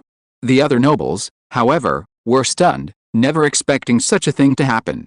Before coming, they all thought that this gathering was just a pretext to call them together, and they were already prepared for the Holy See to attack them. Who would have thought that instead of the anticipated difficulties, they would first enjoy a wave of benefits? What kind of operation was this? The nobles were all a little confused. Huh? The number of believers has increased so much? In the divine kingdom, Wu Wei's mind stirred, and he was surprised to find that the number of believers had suddenly increased by dozens. Could it be that his gaze swept over the nobles in the square and indeed found many newly established faith channels above their heads? And the faith channels that already existed had also unknowingly become much thicker during the process. In addition, there were many nobles whose faith power was surging above their heads, with a faith channel that appeared and disappeared, extremely unstable. Obviously, these people's mentality was wavering, and they could become believers at any time. Those who were truly firm in their will and completely unmoved had become a very small minority. This is an unexpected surprise. Wu Wei smiled. His original intention was only to use this method to intimidate these nobles, gradually undermine their will, and make them lose their determination to fight against the church. Finally, he would use benefits as the final blow to completely crush their resistance. He did not expect that he would inadvertently gain a wave of believers. Although this group of believers was small in number, their noble status provided considerable convenience for his missionary work, making the benefits substantial. After all, local officials held more power than distant ones, and these nobles commanded a significant number of commoners. Your Excellency, this. In the square, an elderly nobleman who had previously spoken with the Viscount Marcus approached him again, hesitating as if he wanted to say something. I understand. Viscount Marcus's eyes darkened, and he lost all interest in admiring the beautiful women. He had observed the changing expressions of the nobles present, familiar with their mentality. He knew exactly what they were thinking. However, these changes were not what he desired. In his plan, many schemes could only be implemented smoothly if the majority of the noble population harbored resentment towards the papacy. This was the principle of the prevailing trend. Therefore, he had been intentionally or unintentionally stirring up the emotions of the nobles, secretly fueling their discontent with the papacy. He had even secretly sent men to ambush papacy priests, provoking the papacy's emotions and attempting to incite conflict between the two sides. His plan would be easier to implement only if the Thorn territory was internally unstable, forcing the papacy to focus its energy on quelling the unruly nobles. But right now, the papacy's actions were somewhat unpredictable. For some reason, he suddenly had a bad feeling. Chapter 166 The Right Envoy of Light arrives. As Viscount Marcus pondered, the Holy Maiden of Light completed the final ritual of lowering the statue to the ground on the steps. There's something I think most of the nobles present have already heard, she said, rising from the ground and picking up her scepter again, her gaze sweeping across the nobles in the square. That is, one of my priests was attacked on his return from missionary work and nearly died. The anger in her azure eyes had vanished, but her voice remained deep and cold, carrying an imposing aura. Her words immediately silenced the square. Even the nobles who had been praying stopped and slowly rose to look at the Holy Maiden of Light. A sense of unease crept into everyone's hearts. Viscount Marcus narrowed his eyes slightly, thinking to himself, as expected. His initial guess was correct. The Holy See was indeed preparing to seize this opportunity to launch an attack. With this thought, his heart calmed somewhat. Even if some things were beyond his control, as long as the most crucial part went smoothly, everything remained under his control. Over the past 3 days, our Holy See has conducted a thorough investigation and has finally uncovered the truth. Today, we will bring the culprit to the divine court for public trial as a warning to others. The Holy Maiden of Light spoke, slamming her scepter on the steps, her voice rising abruptly. Guards, bring him up.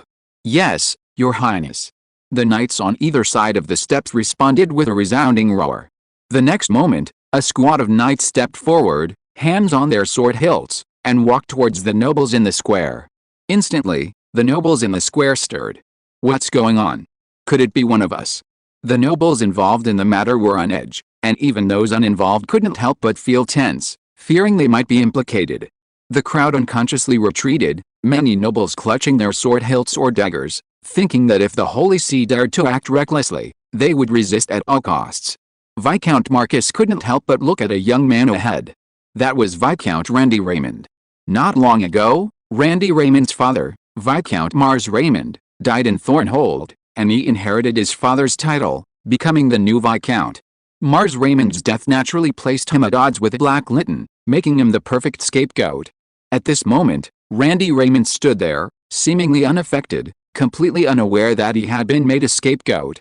Under everyone's gaze, the knight descended the steps and walked towards Randy Raymond, getting closer and closer, then bypassing him and standing before Viscount Marcus. You've got a mistake, haven't you? Viscount Marcus was dumbfounded, completely stunned. He had been so discreet, every step meticulously planned, there was absolutely no possibility of a leak. How could the Holy See have traced it back to him? No mistake, it is you, Viscount Marcus. Please. The leading knight looked at him coldly, a sneer playing on his lips. Before the all-knowing and all-powerful Lord, all conspiracies are exposed. This man actually thinks he can deceive our Lord with some petty tricks? He's delusional. As soon as he finished speaking, he waved his hand, and the knights behind him rushed forward to grab Viscount Marcus. Viscount Marcus only then reacted, instinctively drawing his sword to try and break through the encirclement. Although he had been pampered for many years, he was once a level 3 knight who had seen battle, with a solid foundation. He also carried a life-saving magic scroll, so if he really fought to the death, he might still have a chance of survival. However, the Holy See of Light had already been watching him, so how could they not be wary of this? Even before they reached Viscount Marcus's side, the knight squad had already split off some of their men, silently blocking all his escape routes. Before Viscount Marcus could struggle much, the papal knights, who had been preparing for a long time, had his arms locked and dragged him to the foot of the Statue of Light in the center of the steps. Tisk, no wonder so many people like to see face-slapping scenes. In the Divine Kingdom, Wu Wei looked at the contorted expression on Marcus's face and couldn't help but shake his head and sigh. That expression is really satisfying, to be honest. When he first discovered the truth, he was really disgusted. He had thought that some people would be passively resistant because they were dissatisfied with the impact on the rights of the nobility, and he had also thought that some people might cause trouble, but he really did not expect that there would be such a cunning and treacherous schemer hiding in the Thorn territory. If he hadn't investigated more carefully this time out of caution, and if he hadn't watched too many movies and TV shows and subconsciously felt that this kind of plot was particularly like the villain's routine, and subconsciously dug deeper in this direction, he might have actually succeeded. At present, the Holy See of Light has not even completely stabilized the internal situation of the Thorn territory. If a war were to break out at this time, even if they barely won, the excellent situation would be greatly affected, and it would be a loss. At the foot of the Statue of Light, someone had already brought out the execution rack for burning at the stake. The knights of the papacy worked together and quickly chained Viscount Marcus to the stake, ensuring he couldn't break free even with all his might. The majestic, white statue of the God of Light stood tall, and even bound to the stake, Viscount Marcus only reached its knees, appearing incredibly small in comparison.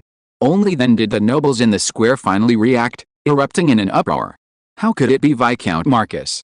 Many nobles found it unbelievable. Although Viscount Marcus was a long-established nobleman of Thornhill, in their minds he was a lecherous scoundrel who, besides indulging in extravagant spending, drinking, and womanizing under the sway of his ancestors, had almost never done anything productive. How could such a person be the culprit in the attack on the priest? I refuse to accept this. I did nothing wrong. What right do you have to arrest me? Bound to the stake, Viscount Marcus calmed down, becoming more clear-headed and rational than ever before. His face was cold, his head held high as if he had been greatly insulted, his greasy face full of indignation. Does the Holy See think it can just convict people arbitrarily? Who knows if you deliberately killed a high-ranking noble to intimidate others? To be honest, it's hard to say whether the priest's attack was real or not. Who knows if you staged it yourselves? His words sounded reasonable, and several hot-blooded young nobles were immediately stirred up, unable to resist echoing him. That's right. To punish Viscount Marcus, you need at least enough evidence to convince all of us. Doesn't your Holy See always claim to be the most fair and just? Show us the evidence if you dare. That's right. Show us the evidence. Show us the evidence. Only a few truly hot-blooded young nobles echoed Viscount Marcus, but their voices still carried considerable weight. Hearing their words, the already wavering nobles' expressions immediately became hesitant. Several nobles who were about to form a channel of faith had their blurry lights disappear. Wu Wei frowned in annoyance. This Marcus was truly cunning. Even on the verge of death, he still struggled. He wouldn't shed a tear until he saw the coffin.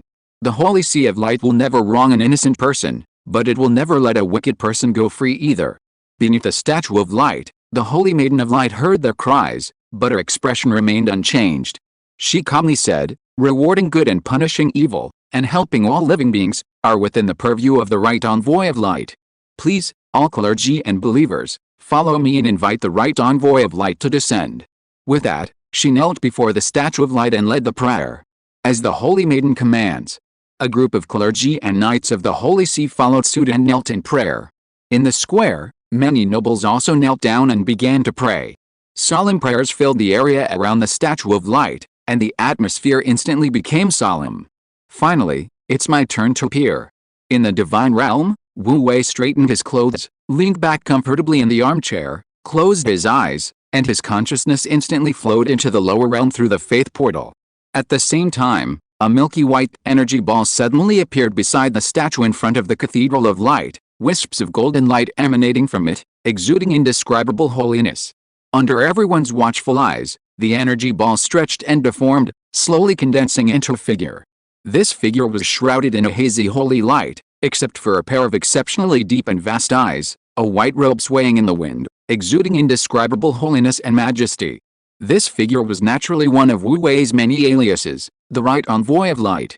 In the square, the nobles who had just participated in the prayer were overjoyed, their gazes towards Wu Wei revealing a hint of fanaticism, and the faith portal visibly widened.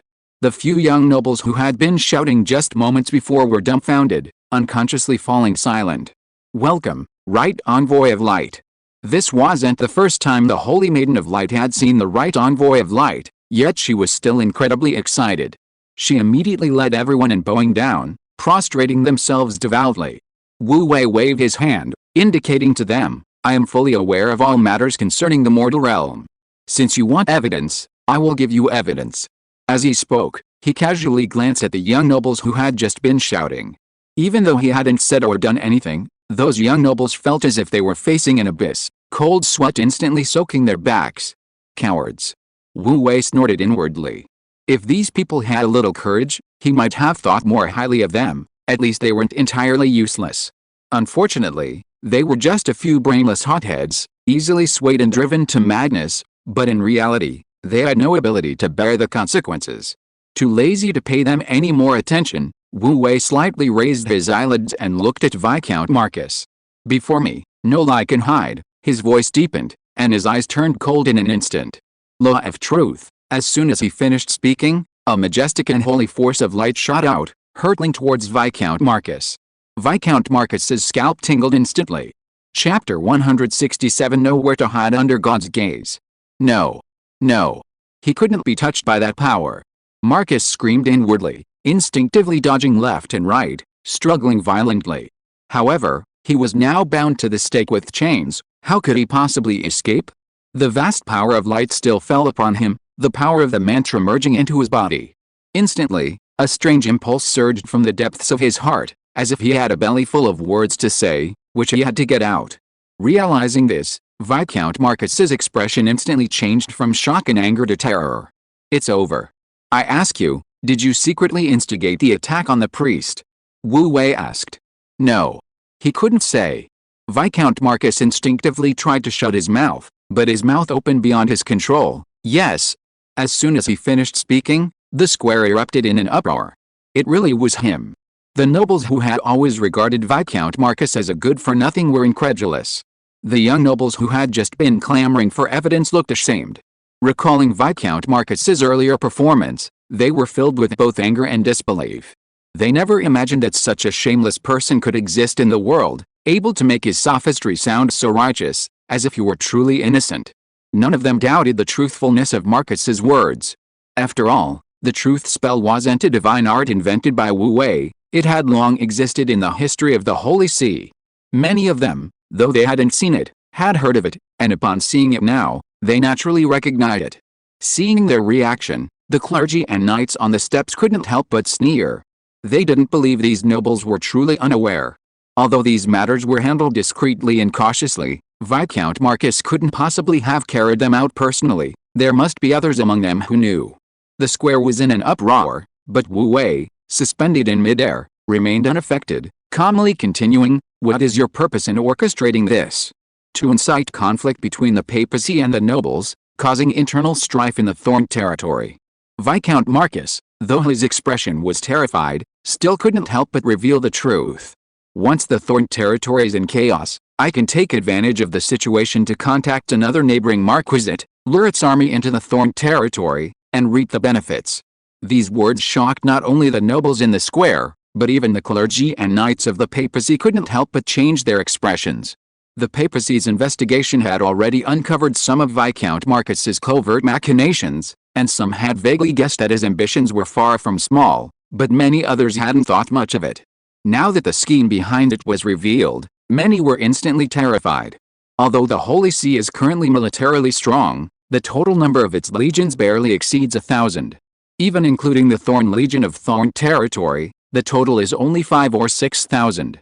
However, a single marquisate has at least 2 legions of 10,000 each. That's 20,000 men.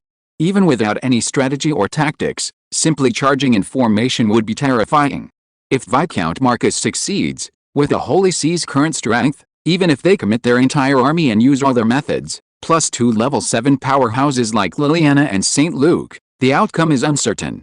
After all, with such a terrifying number of people, even a level 7 saint cannot influence the outcome of the battle.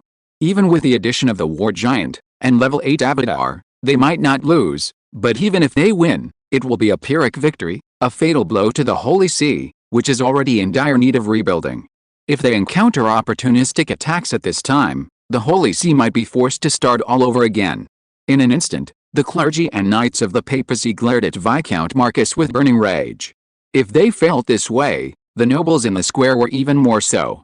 Despite their faint compliance and passive resistance to Black's decrees, many were merely testing the limits of Black and the Holy See, habitually seeking to secure greater benefits for themselves. Few truly intended to oppose the Holy See and the Earl. They were all nobles belonging to the Thorn territory, their fiefs granted by the Earl of Thorn territory. If Thorn territory were to fall to another marquisate, the Marquis would inevitably appoint a new Earl, who would then grant new noble titles to his subordinates. These original landowners would all become destitute nobles, stripped of their lands. Accustomed to a life of luxury, how could they endure such a fate? Viscount Marcus's malicious intentions were utterly appalling, and they had almost become accomplices. Ignoring the commotion below, Wu Wei continued indifferently, "What benefits will you gain from doing this? Once the Marquis's army arrives, I'll coordinate with them from within and without to take over the entire Thorn territory in one fell swoop. Then, I'll be the biggest hero, and getting a larger, more fertile fief will be no problem at all. If I'm lucky, I might even become the new Earl of Thorn territory." Viscount Marcus knew resistance was futile, so he simply gave up, sneering with a ferocious expression, "Unfortunately, I made a mistake and was captured by you. However, don't think you can rest easy just because you've captured me. Just in case, I sent my trusted men to the neighboring Seine Marquisate before I came here. They might already be outside Thorn territory. Even if you kill me, it won't matter." Ho-ha. As he spoke, he seemed to already see Thorn territory being overrun by a large army, and suddenly threw his head back and laughed wildly. That bastard. So insidious. Blake, seeing Viscount Marcus's twisted smile, was so angry he almost punched him, but was pulled back by Liliana, preventing a public outburst. The other clergy around also changed color, their expressions a mixture of anger and worry. They were angry at Viscount Marcus's treachery, and worried that a fierce battle might indeed be brewing. Even the nobles in the square were filled with anxiety, worried about their future. Should they pledge allegiance to the Holy See? Or to Marcus Sen? That was the question. Wu Wei glanced at them expressionlessly, then suddenly raised his hand, and a semi-transparent light screen appeared in the sky. On the screen, a cavalry squad was moving through the forest. In the center of the cavalry squad, on a prison cart, was a ragged, burly middle-aged man being escorted. "You mean this is your trusted subordinate?" Wu Wei's indifferent voice rang out in the sky. "It's him." Viscount Marcus's laughter abruptly stopped, his eyes widening in disbelief. "Huh? He's already been captured." Blake's angry expression froze. He was stunned for a moment, then immediately reacted, letting out a sigh of relief. "Good thing he's been captured. Good thing he's been captured. You scared me half to death." Many members of the papacy, unaware beforehand, also breathed a sigh of relief. The nobles in the square were completely stunned, shocked by this sudden turn of events, unable to speak for a moment. Wasn't Viscount Marcus just moments ago so confident, as if Thorn territory was about to plunge into war and be in dire straits? How could things have reversed so quickly? How is this possible? Viscount Marcus stared intently at the middle-aged man on the screen, his eyes almost popping out of their sockets, yet he still refused to believe his eyes. "I only instructed him on this matter, no one else knew about it except him and me. He is my most loyal subordinate, He would never betray me. He indeed did not betray you. Wu Wei casually withdrew the screen and winked at the Holy Maiden of Light below. The Holy Maiden of Light nodded in understanding and continued, but our all-knowing and all-powerful Lord already anticipated that you wouldn't just make one preparation. Since yesterday, he has ordered us to send men to guard outside your castle. Your loyal servant was discovered as soon as he left the Viscount's mansion. The reason we didn't immediately subdue him was simply to confirm his destination. So that's how it is, Viscount Marcus smiled bitterly. Ha ha ha, I didn't lose unjustly. Ha ha ha. Unexpectedly, despite his supposedly meticulous planning, he had still fallen into someone else's grasp. He thought he could be a chess player, but in the end, it was all just wishful thinking. His mistake was treating the papacy like fools and regarding the God of Light as a lofty symbol. The God of Light had existed for countless years, witnessing countless schemes and tricks. What made him think his little tricks could fool the God of Light? He was wrong, terribly wrong. The nobles in the square hadn't expected this either. Had the papacy, or even the God of Light, foreseen all of this? That was incredible. So, opposing the God of Light meant there was absolutely no chance of winning? In an instant, the crowd's awe of the God of Light reached an unprecedented level, even feeling as if they couldn't escape his grasp. Unconsciously, even their faith became much more loyal. Wu Wei noticed a change in the faith channel and couldn't help but feel a surge of joy. Actually, this was just a lucky break. He had only considered things from Viscount Marcus's perspective, thinking he might do such a thing, and made this arrangement just in case. He was somewhat surprised that he had caught him by chance. However, whether it was blind cat or not, catching a mouse is a good cat. Whatever, Wu Wei quickly composed himself and began to pronounce judgment. Now that the truth has been clarified, it is time for me to pronounce judgment. I hereby declare that Marcus Stingh has disrespected the Holy See, attacked a priest of the Holy See, and intended to provoke a war between the nobles and the Holy See.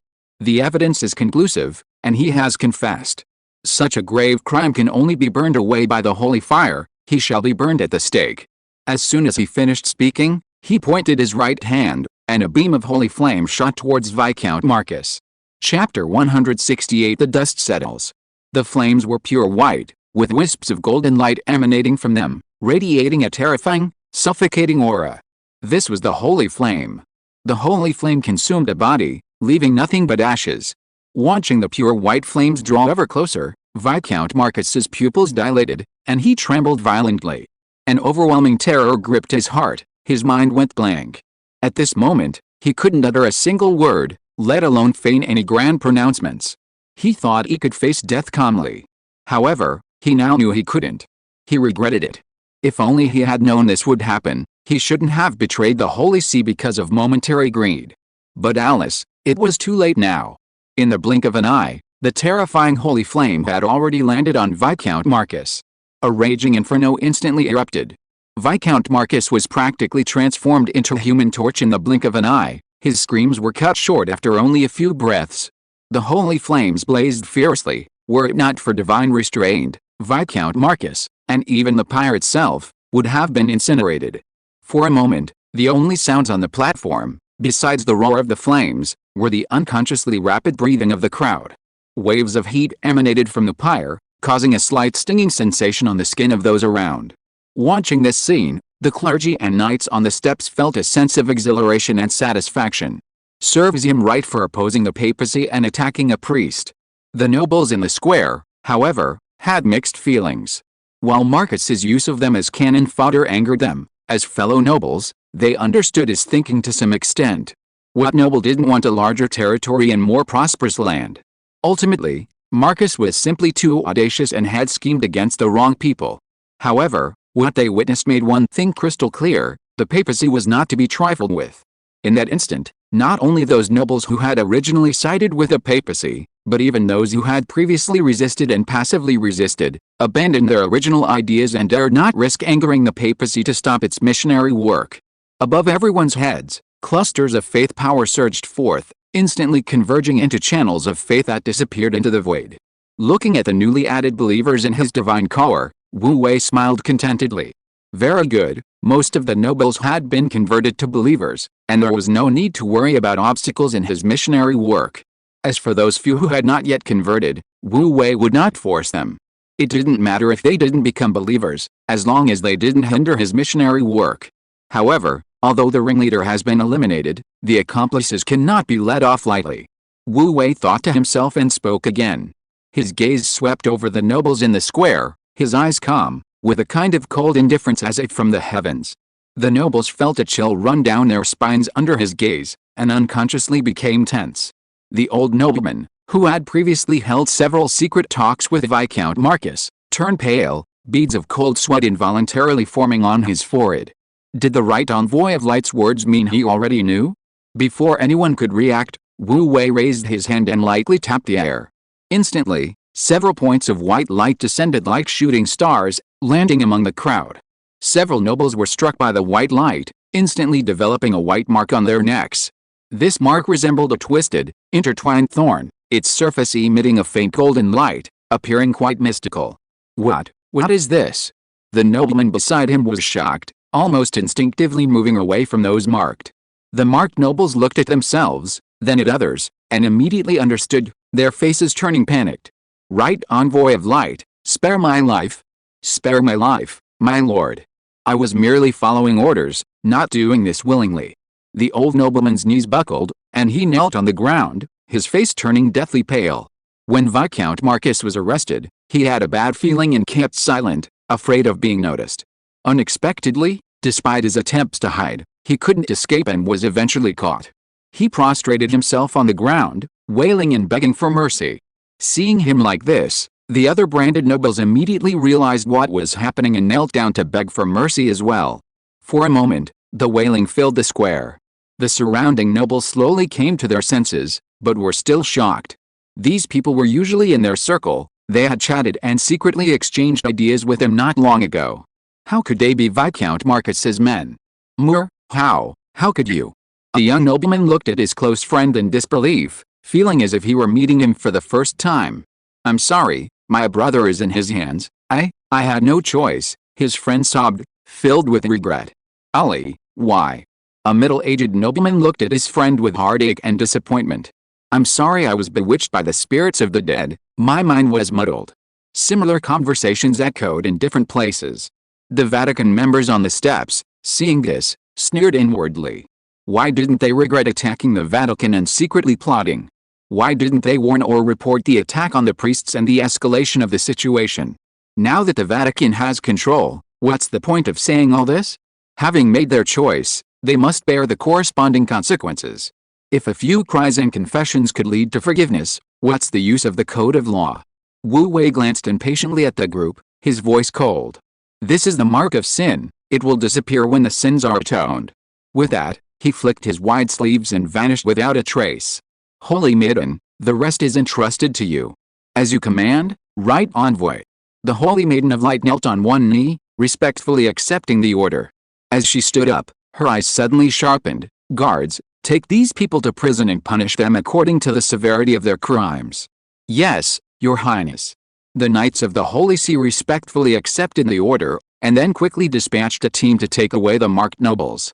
In the Divine Kingdom, Wu Wei opened his eyes, slowly sat up from the grand chair, and couldn't help but twist his neck. He was becoming more and more skilled at putting on airs, almost instantly entering the mood. In the past, he would have had to prepare himself. Sure enough, when it comes to putting on airs, you get used to it after a while. Thinking of the group of nobles in the lower realm, Wu Wei was speechless again. Speaking of which, he was able to find Viscount Marcus thanks to these friendly forces. The God of Light was not truly omniscient and omnipotent, but compared to ordinary humans, he had far more methods at his disposal. Putting everything else aside, the eye of God alone could help him gather information unimaginable to ordinary people. After all, who could guarantee that their servants didn't include a few believers of the God of Light?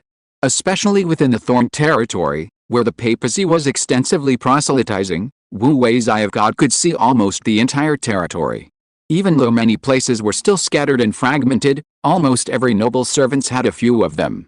Those nobles thought they were foolproof by keeping the news under wraps, but little did they know that Wu Wei could extract the information he wanted from a massive amount of data with a mere thought, and they had already been exposed.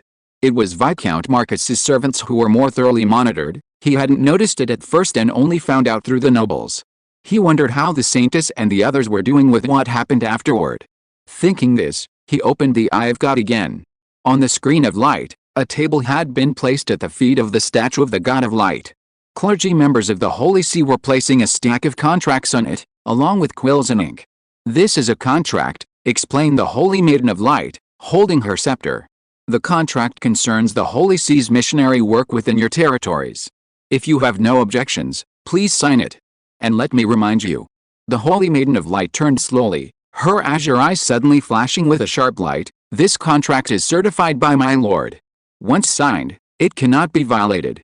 Otherwise, you will bear the consequences." Hearing this, the nobles who had previously obstructed the Holy See's missionary work were all shaken. Given the precedent set by Viscount Marcus and his accomplices, none of them doubted the Holy See's capabilities.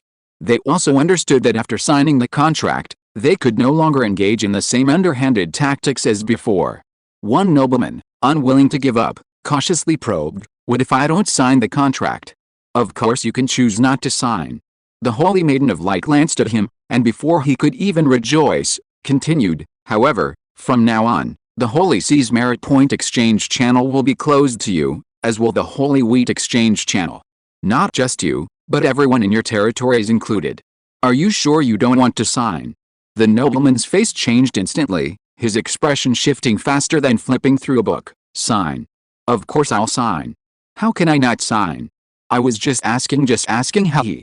Although holy wheat was precious, as a nobleman in the Thorn territory, he had already secretly exchanged for it and had been paying close attention to the merit point system. He had even accumulated some merit points through various means, just waiting to gather enough to exchange for the things and attributes he wanted. What would happen if the exchange channel were closed? Not to mention that it included everyone in his territory. He was certain that if he dared not sign, all the professionals in his territory would flee in a few days, and even the commoners would have to sneak away with their families. He couldn't afford the consequences. The other nobles' expressions changed instantly, and they all rushed to the table, signing their names with great enthusiasm. Seeing this, Wu Wei was completely relieved. He casually closed the Eye of God and lay back in his armchair.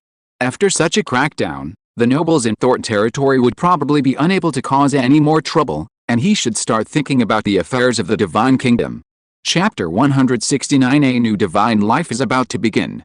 A week later, in the villa of the Divine Kingdom garden, Wu Wei lay on his specially made recliner and opened the list of believers again. Divine Kingdom of Light, holy believers. 1 fanatical believers. 78 devout believers. 22 Plane of Light, holy believers. 1 fanatical believers. 43 devout believers.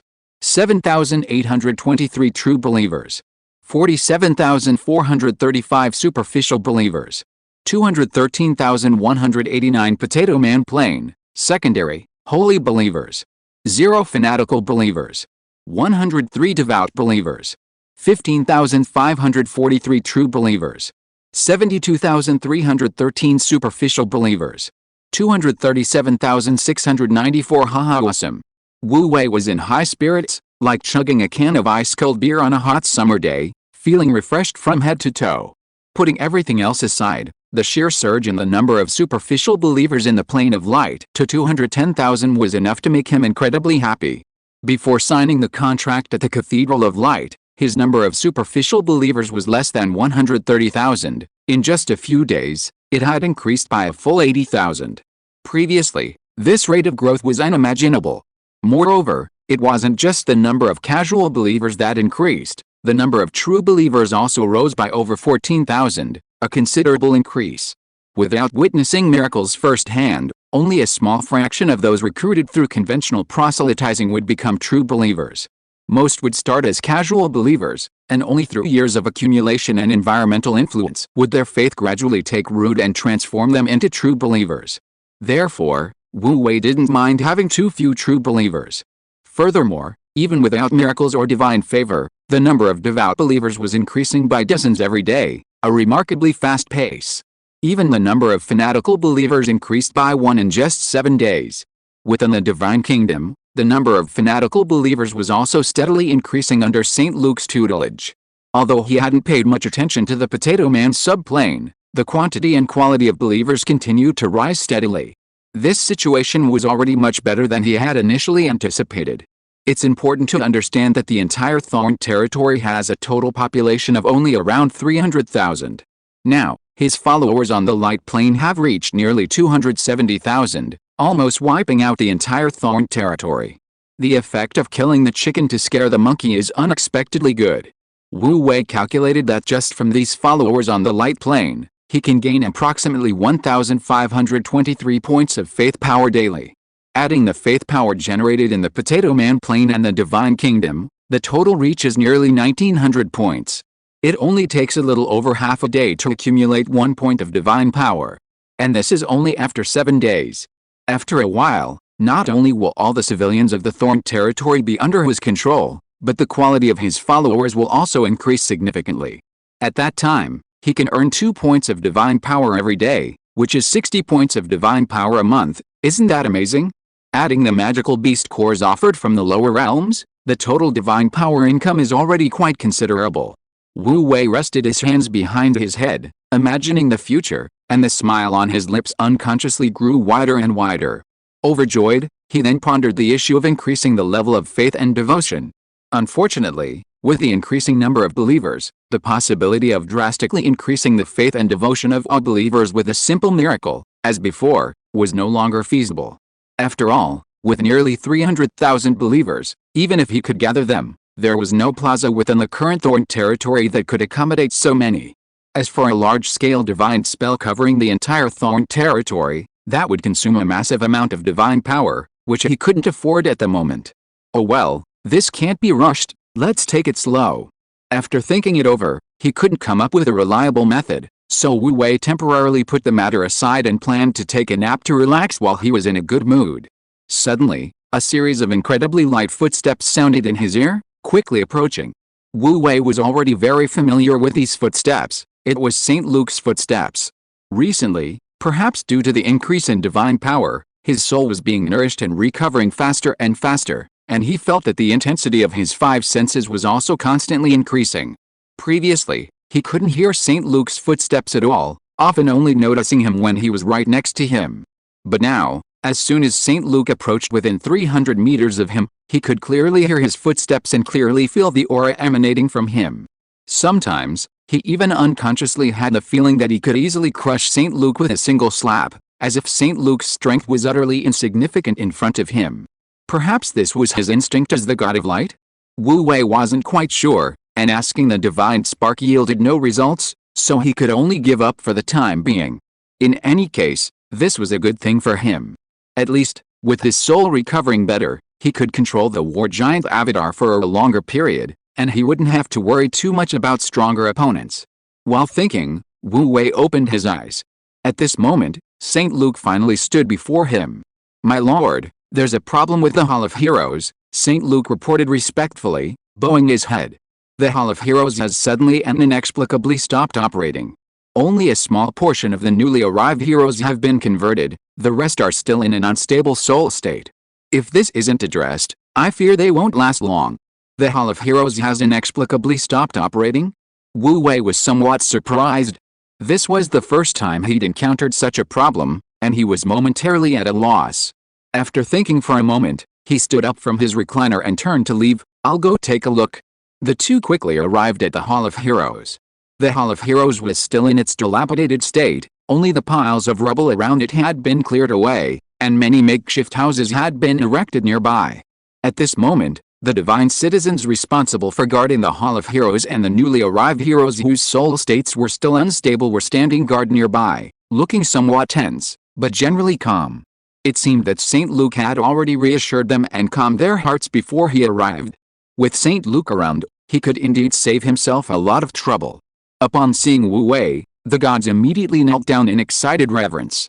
The spirits, still somewhat confused and not understanding what was happening, were reminded by the gods and quickly knelt down as well, bowing to this deity they revered and respected. Wu Wei nodded to them and turned to enter the pool of heroes. After circling the pool inside and out and carefully examining the details within the divine core, he finally understood what had happened. It turned out to be due to the level of repair. He had only repaired the Hall of Heroes to 5% and then stopped, and since it hadn't caused any problems, he hadn't paid any attention to it. Now, upon checking, he discovered that the Hall of Heroes had a maximum capacity. A Hall of Heroes at 5% repair could only maintain a maximum of 120 spirits within the divine realm at any given time. Exceeding this number would prevent further conversion. Previously, with a small territory and few people, unless there was war, deaths were rare, making it difficult to accumulate even a few spirits, so no problems arose. Now, with the expansion of the territory, even without war, people frequently died for various reasons.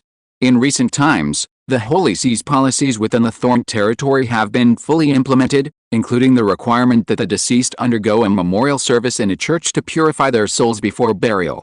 After the ceremony, any pious or fanatical spirits are temporarily kept in the Hall of Heroes, a special facility within the Holy See dedicated to honoring heroic spirits, until a certain number are reached before being sent to the Divine Kingdom. Today happens to be the day this batch of heroic spirits ascends to heaven.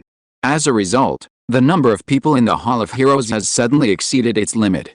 Knowing the problem, the solution is simple. Wu Wei directly spent 5.4 divine power to repair the Hall of Heroes to 15%, directly raising the capacity limit to 3,000 people.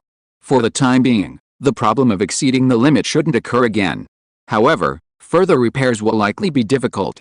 Wu Wei recalled the Divine Kingdom's practice of requiring materials to be found or 1,000 points of divine power to be used to restore it to 30%, and he was immediately overwhelmed. It seems he needs to make plans soon. Otherwise, what if an emergency arises requiring immediate repair of a building, but he can't find the necessary materials?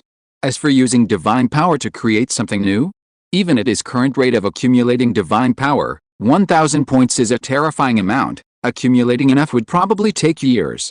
Moreover, this isn't the only building in his divine realm awaiting repair. If he relied on divine power to create everything, he'd go bankrupt. For now, he'd better not even consider it. Rubbing his forehead, Wu Wei suddenly felt a heavy weight on his shoulders, filled with pressure once more. He hadn't forgotten that his divine realm wasn't safe at all. Last time he picked up a war giant's corpse, that was pure luck. What if the next void storm didn't bring a corpse, but a living war giant, or some other powerful creature? He'd be in big trouble. Thank you, my lord. Saint Luke led his people in kneeling, devoutly thanking their God, their only faith in this life.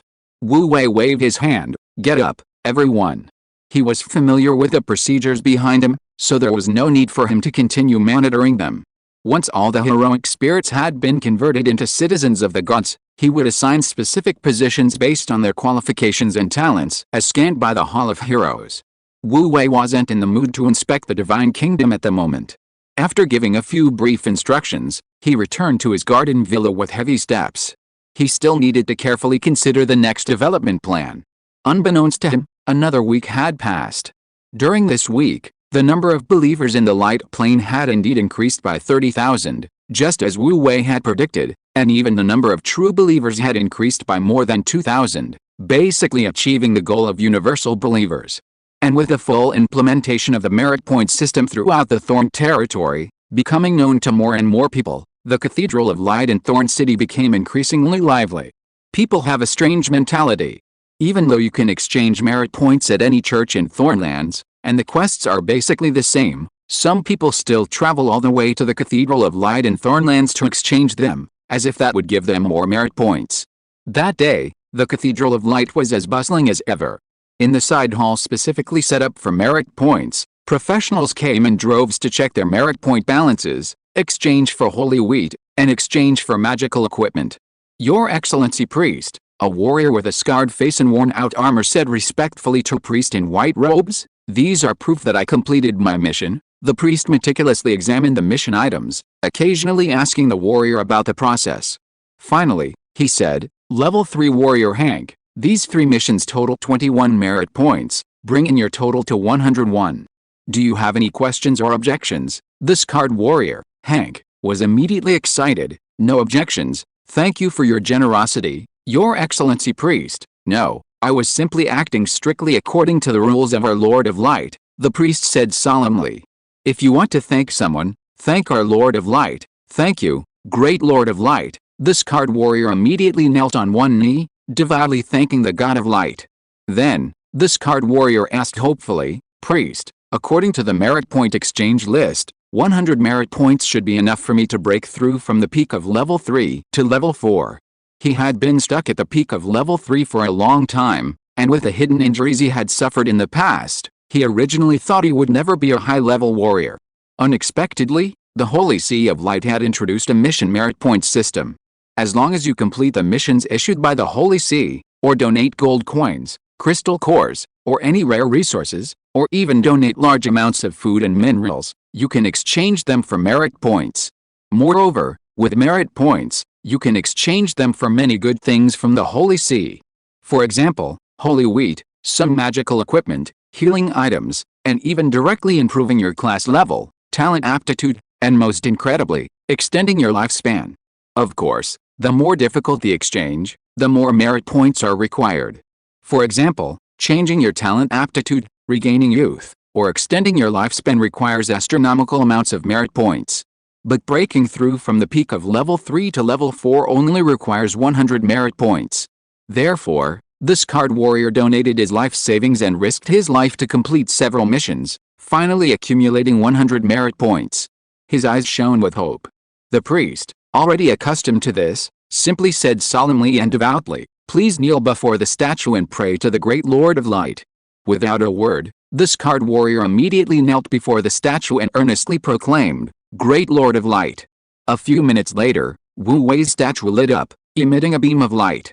That light seemed to possess a certain sentience, drifting and falling into the scarred warrior's body. Instantly, a vast and mysterious power exploded within him. In a flash, a warm and uplifting force of light enveloped his entire body. His past injuries were rapidly healed by the power of light.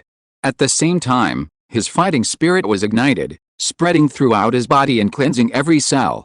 The entire process took less than 10 seconds.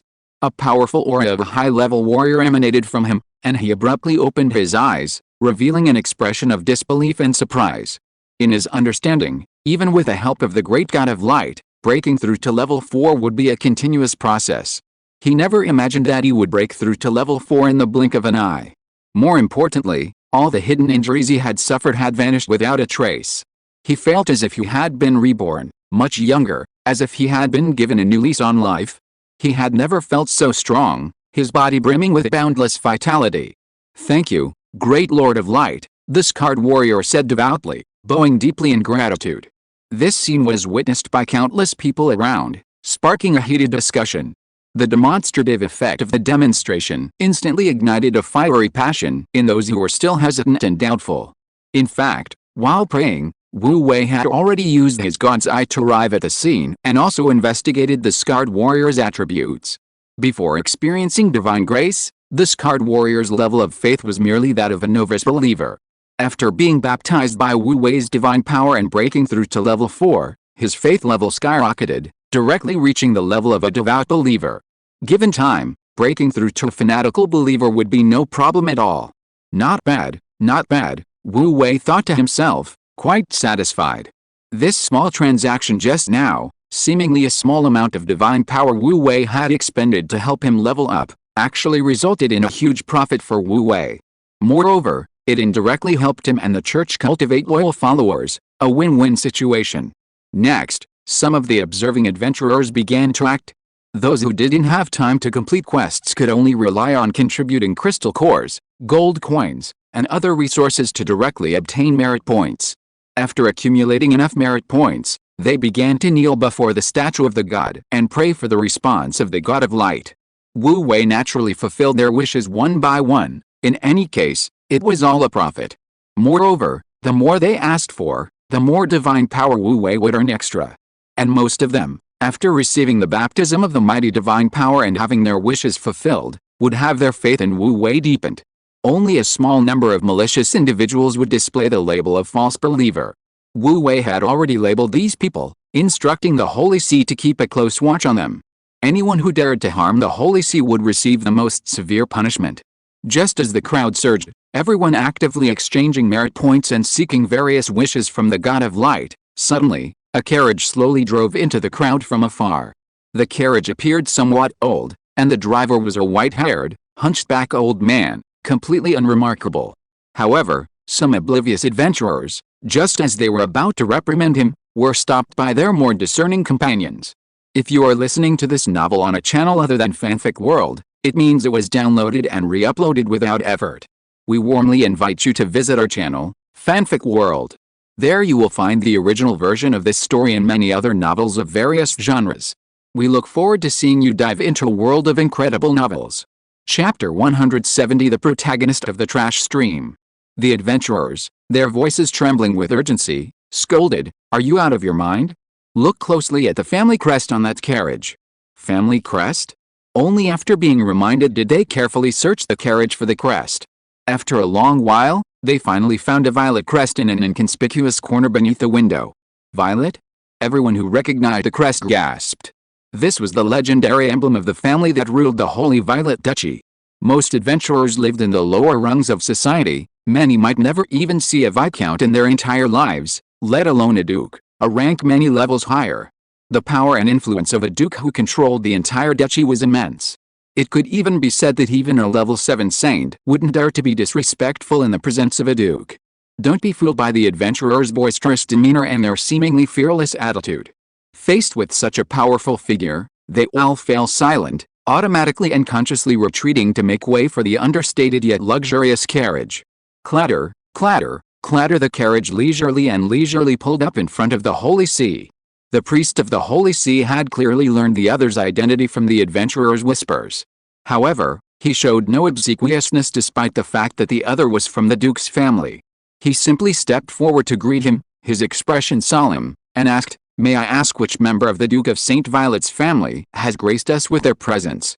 Ahem. The hunchbacked old man coughed a few times, appearing sickly, and said politely, "Greetings, Your Excellency, that is our Duke's grandson. Perhaps it would be convenient for someone unrelated to us too." He glanced around, seemingly quite averse to the throng of adventurers nearby. The grandson of the Duke of Violet. The more knowledgeable adventurers nearby immediately smiled knowingly. Famous families are often known for their strange and unusual occurrences. However, the Duke of Violet Lytton's family, though small in number, is known for its many extraordinary stories. Especially noteworthy is the Duke's grandson, Daniel Lytton, the Duke's only grandson, a prodigy poised to inherit the family business, yet a complete failure in martial arts. Daniel displayed exceptional talent in martial arts from a young age, becoming a level 2 knight at 13, earning the title Light of Violet, and receiving the Duke's deep affection and high expectations. Such an outstanding youth naturally attracted countless envious and jealous glances. Even the king of the kingdom was delighted with him, arranging a marriage between him and his most beloved youngest daughter, to be married upon reaching adulthood. Undoubtedly, Daniel Lytton was a prodigy, his future as Duke a certainty. Moreover, he had a high probability of becoming a level 7 powerhouse. But fate is unpredictable. Just as Daniel was showered with love and shone brightly like a high-ranking star, an unexpected incident occurred. While hunting, he unfortunately fell off a cliff. After being rescued, he discovered that all his fighting spirit had vanished. No matter how hard he tried to cultivate, he couldn't regain it. Both the Duke and the King personally sent numerous doctors to treat him, even using their connections to bring in a reclusive, top-tier expert to examine and treat him.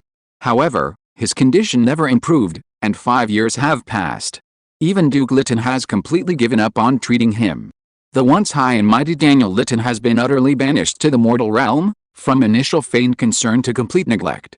Daniel has witnessed more of the coldness of human nature than most people have in a lifetime. Adventurers who heard about this whispered amongst themselves, quickly summarizing the events. He's been abandoned by His Majesty the King. He can't even see the princess anymore. Rumors even circulated that the princess had fallen for the eldest son of another duke, and that the engagement might be called off at any moment. Wu Wei, who sensed all this through his god's eye, was speechless. This plot sounded so familiar, like the typical trash-to-hero trope from recent fantasy novels on Kidian.com. The surrounding chatter grew louder, with many adventurers displaying strange expressions and mocking glances.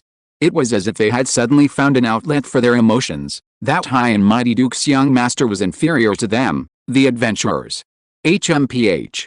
A glint flashed in the hunchbacked old man's eyes, and a vast and powerful aura surged from his body, pressing down on every adventurer like a mountain. Most adventurers were only level 1 or 2, with few even reaching level 3. Under such pressure, the adventurers couldn't withstand it. They all felt an imminent disaster, as if they were being watched by an angry dragon, trembling all over, even their breathing stopped. This, the aura of a level 7 saint level expert. Too terrifying. Huh? Even Wu Wei couldn't help but be slightly surprised. This unassuming old man had actually hidden himself so well. Immediately, Wu Wei investigated him. Name, Gem Conrad. Gender, male. Age, 109 years old. Status, old and declining. Potential, superior, possesses considerable potential, has the opportunity to become a saint-level expert. Faith, none. Level 7, slowly declining. Occupation, swordsman. Talents, tenacity, he possesses a strong and resilient heart, never giving up in any adversity. Guardian, he possesses a powerful protective talent, unless he dies, he will not allow those he protects to be injured. Turtle breath, he can conceal his breath and energy like a turtle, appearing extremely inconspicuous. At the same time, it can prolong his lifespan. Alright. This seemingly unremarkable old fellow was indeed a saint-level expert. However, his age was quite old, already 109 years old. Several of his talents were also rather strange, completely different from Liliana and Luke. But no matter what, he was still a level 7 saint-level expert. Those at this level were no ordinary people. Even Wu Wei had to show him some respect, and the old man's hunched figure no longer seemed so offensive. If Wu Wei felt this way, what about the other minor figures? Although they were almost forced to kneel by the pressure and filled with fear, they still couldn't help but feel admiration and reverence for the hunchbacked old man. Aham, the priest in charge of receiving them, was also surprised by the hunchbacked old servant's power. But he was, after all, a servant of the great God of light, well informed. How could a servant of God fear an ordinary level 7 expert? He coughed twice and solemnly advised, "This saint-level lord, under the statue of the great Lord of Light, please immediately conceal your aura." The hunchbacked old servant raised an eyebrow, just about to speak. A voice came from inside the carriage, "Grandpa Gem, the priest is right. Under the watchful eye of the great God of Light, we must maintain the utmost humility and respect." The voice sounded somewhat young, yet surprisingly steady and powerful. "Young master, but..." The hunchbacked old servant seemed extremely displeased with the gossiping adventurers. "It's all right." The carriage curtain was lifted, and a young man of 18 or 19 stepped out. He wasn't short, but he was very thin, as if a gust of wind could blow him over. Although he looked weak, his eyes were very determined. It was as if that life-altering tragedy had not only made him taste the bitterness of life, but also transformed his heart. He calmly surveyed the adventurers, nodded slightly in apology, and finally bowed deeply to the priest. "Priest, I sincerely apologize for our abrupt visit." It's all right," the priest replied sincerely to the legendary young master Daniel. "Our holy see welcomes any well-intentioned visit." Daniel Litton bowed slightly, displaying the refined demeanor of a nobleman. "I heard from my brother, Earl Black, that perhaps the holy see can help me with my predicament." A self-deprecating smile appeared on his lips as he spoke of the word predicament. "I believe everyone is already fully aware of my predicament.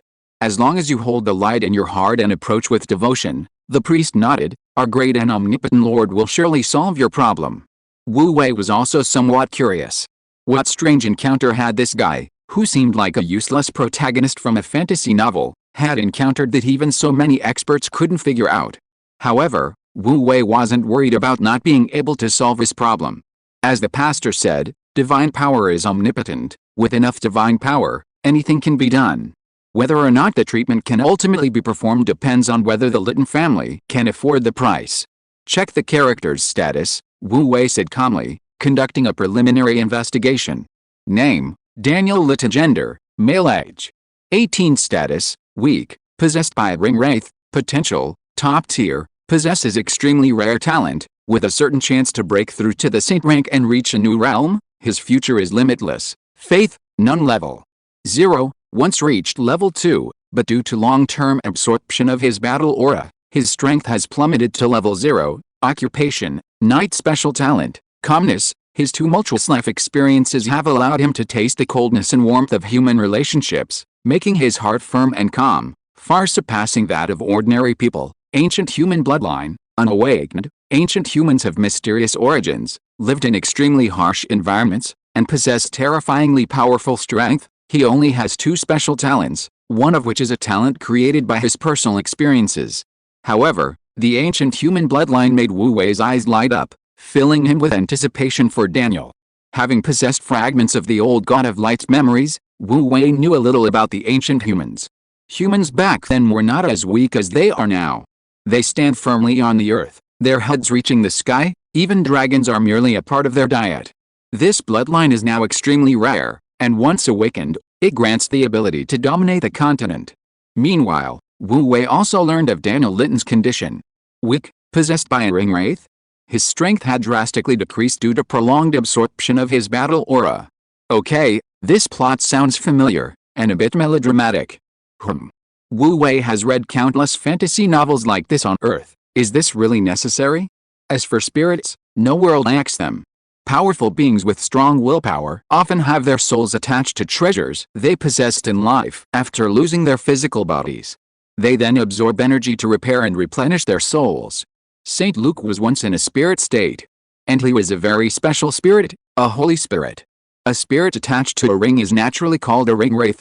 Wu Wei noticed the ring on Daniel's hand. Its design was simple and unremarkable. However, if one were to use a reconnaissance spell, one could naturally see a subtle and almost imperceptible soul fluctuation hidden within the inconspicuous ring. Good heavens, that ring wraith was truly well hidden. If Wu Wei hadn't used his reconnaissance spell to obtain prior intelligence, it would have been very difficult to detect the problem with the ring. Things seem to have become sentient, extremely adept at concealment. While Wu Wei was observing Daniel Litton, he had already knelt before Wu Wei's statue, devoutly praying. However, during this time, Wu Wei didn't feel any connection being established between him and Litton. But thinking about it, it's normal. No nobleman easily develops faith. Moreover, this young man has experienced the coldness of human relationships. How could he so easily trust people? Meanwhile, the hunchbacked old man carefully took out a ring and solemnly handed it to the priest, saying, "My lord, this is a gift from our Duke to the Holy See, and congratulations to the Holy See for its renewed standing on the continent." A spatial ring? The Duke is indeed a Duke. He presents a spatial ring right off the bat. It's important to know that spatial rings are extremely rare on the continent. Even 7th level saint rank experts might not possess one. Moreover, this spatial ring is merely a vessel. The treasures hidden within are countless. Immediately, the surrounding adventurers gasped in amazement, their expressions filled with envy and resentment. They believed the spatial ring contained countless treasures, any one of which would be something they would strive for their entire lives. The priest took the spatial ring, examined its contents, and after a long pause, gave a specific figure. The ring itself could be exchanged for 38,000 contribution points. This number not only caused a stir among the adventurers but also stunned Wu Wei. According to the exchange rate Wu Wei had proposed, 100 contribution points were roughly equivalent to 1 point of divine power. In other words, according to the priest's calculations, the storage ring, along with its treasures, was worth approximately 380 points of divine power. Moreover, this number was likely higher than expected, because the priests were calculating that the resources that couldn't be directly absorbed by Wu Wei and had to go through a certain intermediary before being converted into divine power were being sold at a discount. That was equivalent to 380 points. Even for Wu Wei, whose territory had expanded considerably, accumulating 380 points was extremely difficult. The adventurers stared wide-eyed in disbelief. Most of them had only a few points or so, and very few had even reached 100 points. This guy had tens of thousands of points at once. The Duke of St. Violet was quite cunning, using this tactic to curry favor with the Holy See. At the same time, because he only sent an old servant to deliver the message and didn't leave any substantial evidence, he temporarily distanced himself from the Holy See. But thinking about it, it's understandable. A duke with real power over a duchy wouldn't be a simple man. In the current situation where the truth is unclear, it's natural for him to be so cautious. However, his willingness to donate so many resources at once showed that he saw the future of the mysteriously resurrected Holy See and also hoped that his beloved grandson could rise again. "My lord." The priest's prayer echoed in Wu Wei's mind. He then reported the current situation and asked Wu Wei whether to accept the duke's gift. In fact, Wu Wei had already witnessed everything and calmly replied, "I understand. You may leave." He sneered inwardly. He had seen through it all. Duke Litton's move was truly ingenious. If Wu Wei couldn't cure Daniel Litton, it would prove that the God of Light's survival was a lie, merely a group of remnants of the light creating a ruse. How could an omnipotent god of light be unable to cure such a minor ailment? Then Wu Wei and his followers would face the Duke's unquestionable influence and power struggles. However, if Wu Wei cured Daniel, Duke Lytton would benefit greatly, and there would undoubtedly be more tests and attempts to get closer to him. After all, proving the true god of light was still alive wasn't something that could be decided based on just one or two incidents. Hey Duke Lytton, oh Duke Lytton. Wu Wei sneered inwardly. Your little tricks are nothing but child's play in palace dramas. This time, I won't make you bleed. 380 points of divine power may seem like a lot, but for a duke, it shouldn't be a big deal. Chapter 171 I'll help you smooth things over. However, Wu Wei, as the high and mighty god of light, would naturally not lower himself to bargain with someone like Daniel. A god must maintain his divine dignity. Silence. No matter how Daniel Lytton prayed before the statue, it remained unresponsive, showing no sign of any miracle. As long as you have a devout heart, the priest calmly replied to Daniel's questioning gaze, when the time comes, our Lord will naturally answer you. With that, he calmly returned the priceless spatial ring to the hunchbacked old man. He displayed the aloofness of a clergyman to the fullest, regarding wealth as external things, his heart solely devoted to serving the divine. Daniel and the hunchbacked old man exchanged glances, their expressions becoming even more grave. It seemed this newly risen Church of Light was more complex than they had imagined. A mere ordinary priest, yet his composure was so profound. Daniel took a deep breath, closed his eyes, and continued his devout prayer. The hunchbacked old man sat down on the ground not far away, motionless. Unexpectedly, this prayer lasted for 3 days and 3 nights. To show his piety, Daniel, who now had no martial arts cultivation whatsoever, remained motionless during his prayers, only occasionally drinking a little water to sustain himself. The surrounding adventurers initially watched with strange looks, but after a while, they stopped caring and went about their business. During this time, adventurers continuously accumulated enough merit points to pray before the statue and receive a response. Only Daniel's prayers seemed to be useless. The great god of light did not respond to him in the slightest. Gradually, some adventurers began to mock Daniel privately. They said that he had lost his talent and been abandoned by his fiancée and must have committed blasphemy. Otherwise, why would the god ignore him after praying for 3 days and 3 nights? It should be known that the god of light was most lenient towards his believers. Even a down-on-his-luck adventurer who had accumulated enough merit points and prayed sincerely would receive a response. Various unfavorable rumors about Daniel began to circulate widely in Gru Town, the new holy land of the Holy See. If it weren't for the fact that this was a Holy See holy land, the loyal hunchbacked old man would have already attacked him. Fortunately, the hunchbacked old man, a saint-level being, didn't act rashly. Otherwise, if he dared to make a move in the Holy Land, the Holy See would have taught him a lesson in no time. The Holy See of Light was no longer the small, easily bullied organization it once was. Young Master the hunchbacked old servant Jem suppressed his anger and whispered, "This Holy See of Light is going too far, creating a god whose authenticity is unknown. Grandpa Jem, please be careful with your words." Daniel turned around, his expression solemn as he whispered, "I think this is a test from my Lord of Light." 3 days of cold treatment hadn't shaken his resolve. His eyes remained clear and calm. The whispers and veiled mockery of the adventurers had no effect on Daniel's emotions. Just then, in the distance in the sky, several sacred Pegasus horses flapped their wings and descended from the sky. Leading them was a young man in his 20s with an Asian appearance. To his left was a woman with a voluptuous figure and a somewhat flamboyant demeanor. To his right was a handsome blond man dressed elegantly and carrying a harp. These 3 were, of course, Wu Wei, Black, and Liliana. With the Holy See's Pegasus resources scarce, those who could ride Pegasus were naturally no ordinary people, immediately attracting the attention of the adventurers and drawing fervent envious glances. "That's Earl Black," a sharp-eyed adventurer recognized the blond man. He was the recently powerful and influential ruler of the Thorn Earl's territory. In terms of nominal affiliation, even the Holy Land of Gru was a significant part of the Thorn Earl's territory. To the adventurers, he was an extremely important figure. Daniel, as soon as the Pegasus landed, Blake rushed over with fiery enthusiasm, embracing Daniel, who was kneeling on the ground praying devoutly. He exclaimed excitedly, "We brothers haven't seen each other for 2 years, Cousin Blake." Compared to Blake's enthusiasm, Daniel was noticeably more reserved. Yet, a hint of warmth was evident in his seemingly restrained gaze. Since losing his talent, he had experienced the coldness and warmth of human relationships. Only Blake Lytton remained unchanged towards him, seemingly a heartless fellow. Young Master Blake, the hunchbacked old servant greeted him respectfully. After a few pleasantries, Blake asked with concern, "Daniel, your talent has been restored, hasn't it?" "I believe the great Lord of Light can easily accomplish this." The current Blake Lytton was a fervent believer in the God of Light. Young Master Blake, the hunchbacked old servant, was about to say something when Daniel stopped him, saying gently, "I haven't recovered yet. I think my master is testing me." Blake was taken aback, then pulled Wu Wei over and introduced him. "Daniel, let me introduce you.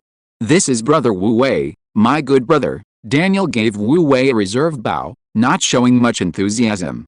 Wu Wei, however, chuckled and patted him on the shoulder, saying, "Brother Daniel, you're here to offer sacrifices to the God of Light. Why didn't you say so earlier? I could have helped. I have connections." Liliana couldn't help but roll her eyes at him again.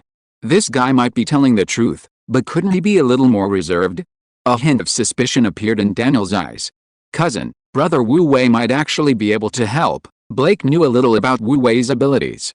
Turning to Wu Wei, he said, "Brother Wu Wei, how about you help me pray?" Wu Wei rubbed his nose, immediately adopting a reserved expression. "To smooth things over, of course I can, but..." He paused, looking hesitant. "Brother Wu Wei, is there some difficulty?" Blake asked, puzzled. "Cousin, let me do it." Daniel Linton pulled Blake aside, giving Wu Wei a deep look. "I have some privately treasured items here, please help me smooth things over, Brother Wu Wei." Ignoring the hunchbacked old servant's objections, he pulled out another special ring from his robes. Wu Wei knew perfectly well that those nobles wouldn't readily offer all their resources.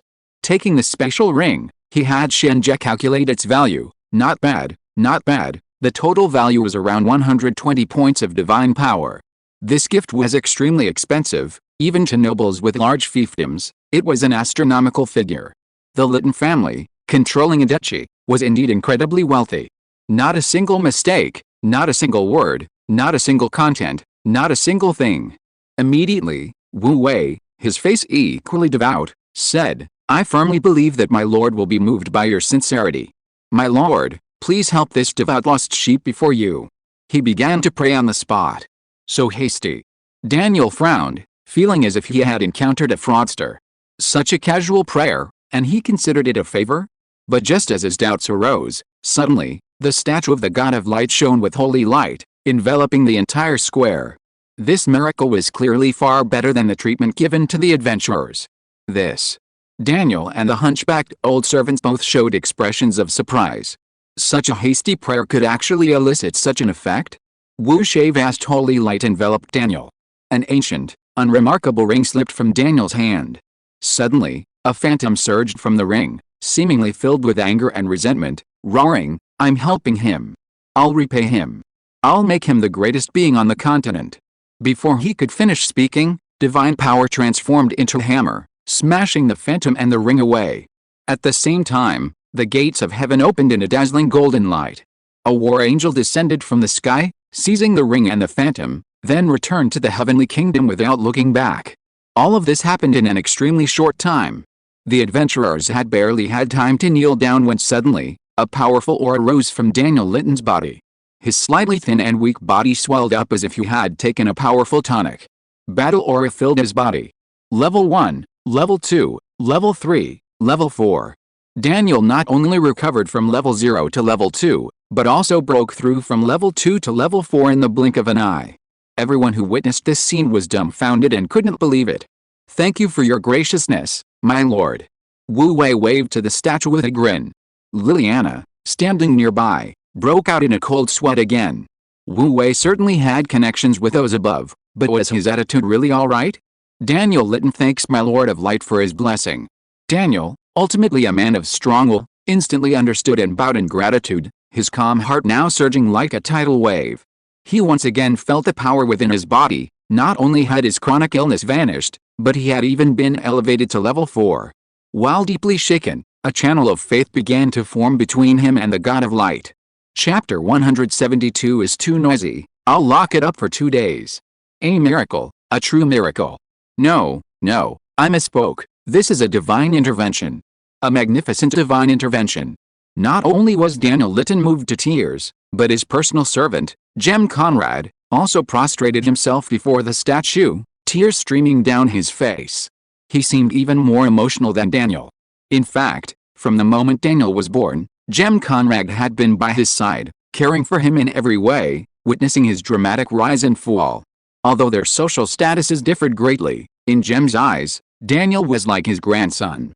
Especially in the past few years, he had witnessed Daniel's transformation from a prodigy, a chosen one, to cultivation failure, his fighting spirit utterly gone. From the rightful heir to the Holy Violet Duchy, he had fallen to a state of near abandonment and family misfortune. Along the way, Daniel had endured the world's indifference. How much resentment and humiliation he had suffered could no outsider understand. Every time this happened, his old servant was heartbroken, wishing he could exchange his own cultivation for young Master Daniel's talent and bear the injustice in his place. But over the years, he had tried countless methods with his young master, using every rare and precious herb, yet they had no cure for his incurable illness. Just when they were in despair, the great god of light saved them, using his selfless and warm light to completely expel the evil spirits and heal his young master Daniel. It was as if Daniel had been given a second life. It's all right now, young Master Daniel, you've been completely cured. The old servant, Jem, knelt beside Daniel, laughing and crying with joy. Yes, Grandpa Jem, I'm cured. And the great Lord of Light, even advanced me to level 4. Daniel Litton was overwhelmed with emotion, finally bowing down before the statue again, offering his sincerest gratitude to the God of Light. The old servant, Jem, followed suit. Soon, 2 very strong channels of faith were firmly established with Wu Wei. Upon seeing this, Wu Wei's heart leaped with joy. Daniel Litton and Jem Conrad, master and servant, had actually reached the level of devout believers in an instant. This was a huge windfall. Given Daniel Litton's life experience, to advance from an unbeliever to a devout believer in a single moment was already a tremendous change. It wasn't in vain that Wu Wei, out of respect for Black, had helped him resolve the ring wraith problem and even boosted his level to 4. However, neither removing the ring wraith nor helping him level up consumed much divine power. On the contrary, Wu Wei's gains from this were considerable. Daniel Litton had offered gifts twice. Aside from the high value of the 2 special rings themselves, the offerings within the 2 rings were worth nearly 500 points of divine power. That's 500 points of divine power. Back when Wu Wei was trapped in the ruined divine kingdom, he had nothing. It took him almost a year to accumulate just 1 point. The hardship and sorrow he endured were unimaginable. Now, he'd suddenly gained 500 points. This hard-won surprise made Wu Wei's heart leap with joy. Of course, to maintain his image, Wu Wei had already deeply hidden this joy and satisfaction in his heart. Besides, Daniel Litton was, after all, the legal heir to the Duchy of St. Violet. Although he had fallen from grace, if he were to rise again, the entire Duchy of St. Violet would fall to the Church of Light that Wu Wei had spread. This was undoubtedly a golden opportunity. You see, the area currently occupied by the Church of Light was merely the small Earl's Thorn Ridge.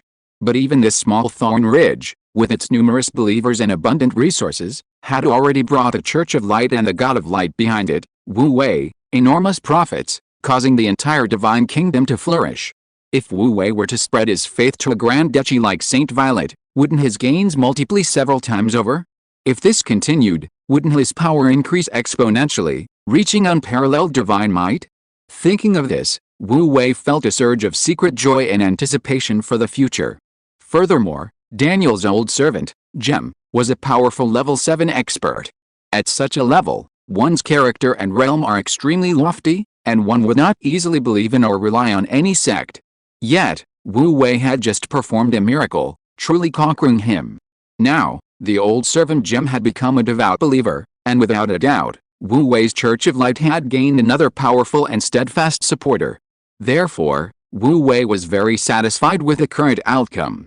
Taking advantage of the moment, he spread his arms wide and proclaimed to the surrounding believers and adventurers, "You all see it. Faith in our Lord of Light will surely bring his protection. Our Lord's glory will forever illuminate the world." Instantly, large numbers of believers and adventurers knelt on the ground, respectfully worshipping and praying before the towering statue of the God of Light.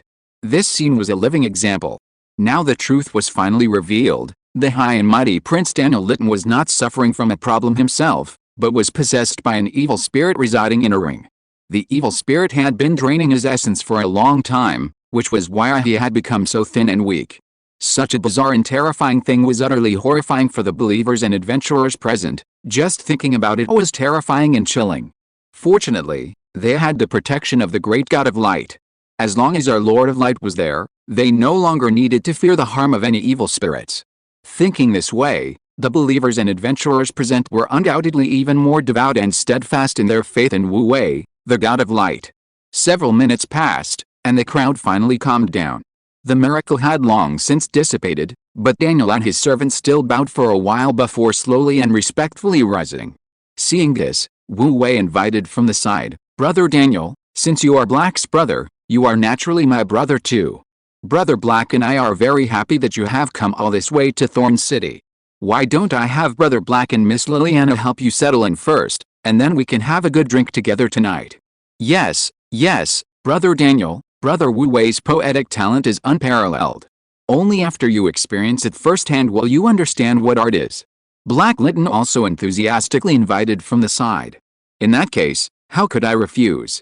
For the first time in many years, Daniel Litton showed a genuine smile. "Tonight, we won't leave until we are drunk." Although Daniel remained outwardly calm and composed, his heart was filled with warmth. Black Litton, his cousin, was the only one who had shown him kindness during his time of hardship. This Wu Wei was mysterious and unfathomable, yet he had helped him pray successfully during his most difficult moment, bringing about a miracle. This kindness was akin to a second life, something he could never repay. Moreover, Wu Wei's calm and carefree demeanor was exactly the life he, the heir to the duchy since childhood, had longed for. Therefore, his affection for Wu Wei naturally increased. All right, let's drink until we drop tonight." Wu Wei smiled, indicating he had something to attend to and would leave for a while, promising to meet again later. So Black and Liliana led Daniel and his servant to their lodgings. Wu Wei found a quiet corner and allowed his will to return to the divine realm. In the now thriving divine realm, Saint Luke was holding the ring wraith, waiting for a long time. "Saint Luke, what exactly is this thing?" Wu Wei strode up to Saint Luke, pointed at the struggling ring wraith, and asked, "My lord, as you can see, it is a ring wraith residing in the ring. However, this ring wraith is incredibly stubborn. As for its origins and abilities, we know nothing at this moment." Saint Luke replied respectfully.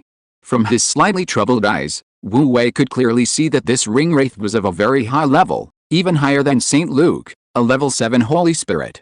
Obviously, Saint Luke couldn't suppress this ring wraith with his mental power alone, and thus couldn't extract any useful information for the time being. He could only look at Wu Wei with slight difficulty. Ha, just a level 7 being, trying to search my consciousness? Haha, dream on. The gray-black phantom on the ring struggled and roared unwillingly, and let me tell you, I only decided to help that kid because I saw he had some talent. Once I've accumulated enough power to condense my soul and be reborn, I'll make that kid the greatest being on this continent. If you know what's good for you, release me now, and maybe out of pity, I might teach you a few moves." Stop. My god, this guy is too noisy. Before the ring wraith could finish speaking, Wu Wei rolled his eyes and impatiently interrupted, "This old thing really has robber logic. You're clearly stealing his power, driving him to desperation, making him unable to even stay in his own home, and now you dare say you're helping him? Daniel is incredibly talented and gifted, does he need your help?" "Nonsense." The ring wraith trembled with excitement at Wu Wei's barrage of criticism. You're talking nonsense. Absorbing his power now is only temporary. Once I condense my soul and be reborn, I will repay him. I am. I don't believe you." Wu Wei casually waved his hand, and a wisp of divine power instantly transformed into a punitive hammer, smashing the ring wraith back into the ring. "This old thing is too noisy, lock it up first." After saying that, Wu Wei raised his hand and used a wisp of divine power, seal. No. I don't want to be sealed in the ring. No. With a ring wraith's roar filled with panic and unwillingness, a radiant divine seal had already enveloped the entire ring, and then disappeared. After the radiance faded, the ring also became completely quiet, turning into an ordinary old ring. Wu Wei casually tossed the ring to Saint Luke, instructing, Keep this ring safe for now, I'll study it when I'm done with my work. As my lord commands. St. Luke respectfully agreed. After giving his instructions, Wu Wei finally had time to send his consciousness back to the lower realm. Night fell, in the quiet and peaceful Thorn City. Wu Wei, Black, Liliana, Daniel, and their old servant Jem were enjoying drinks and conversation in a small tavern near the central square. Various people were drinking and chatting around them, and perhaps because they were in the secular world, these men were able to drink more freely, their minds and bodies relaxed. Brother Daniel, you said you traveled from the Duchy of St. Violet, took a merchant ship to Port Empro, and then transferred to a carriage to get here. Halfway through the drinks, Wu Wei raised his glass and reminisced, speaking of which, I've never seen the sea before. I must go to the beach sometime. After becoming a god, Wu Wei's temperament gradually changed. He discovered that many things, if he wanted to, could definitely be accomplished given time. At least after building his divine kingdom and followers to this point, he had this confidence. The Duchy of St. Violet is only separated from Thorn Ridge by the Amprog Strait. Crossing the sea by boat is the most convenient way, otherwise, land travel would take several times longer, Daniel explained simply, then sincerely invited Wu Wei, since Brother Wu Wei wants to stroll along the seaside, why not come with me to St. Violet City? Our Duchy of St. Violet has a beautiful and long coastline, which will surely make Brother Wu Wei and everyone else linger. Inviting us to visit your duchy.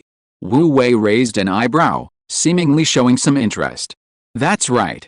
Daniel stood up excitedly and formally extended an invitation to Wu Wei. I, Daniel Litton, would like to invite Brother Wu Wei and everyone else to my home as friends. It was clear that Daniel was sincere, though a small personal motive also played a part in his invitation. However, before Wu Wei could continue the discussion, a sharp and urgent plea for help traveled through the channel of faith into Wu Wei's heart. Why so urgent? And from Port Empro. Empro Port is located at the southwestern end of Thorn Ridge, overlooking the Ampro Strait. Not long ago, the Holy Maiden of Light sent a missionary team here. It's a key town for future development. However, the fervent prayers for help were unprecedented, as if a second's delay would mean the complete destruction of the town. The situation was so urgent that Wu Wei didn't have time to think. He immediately pulled his consciousness back to his divine realm.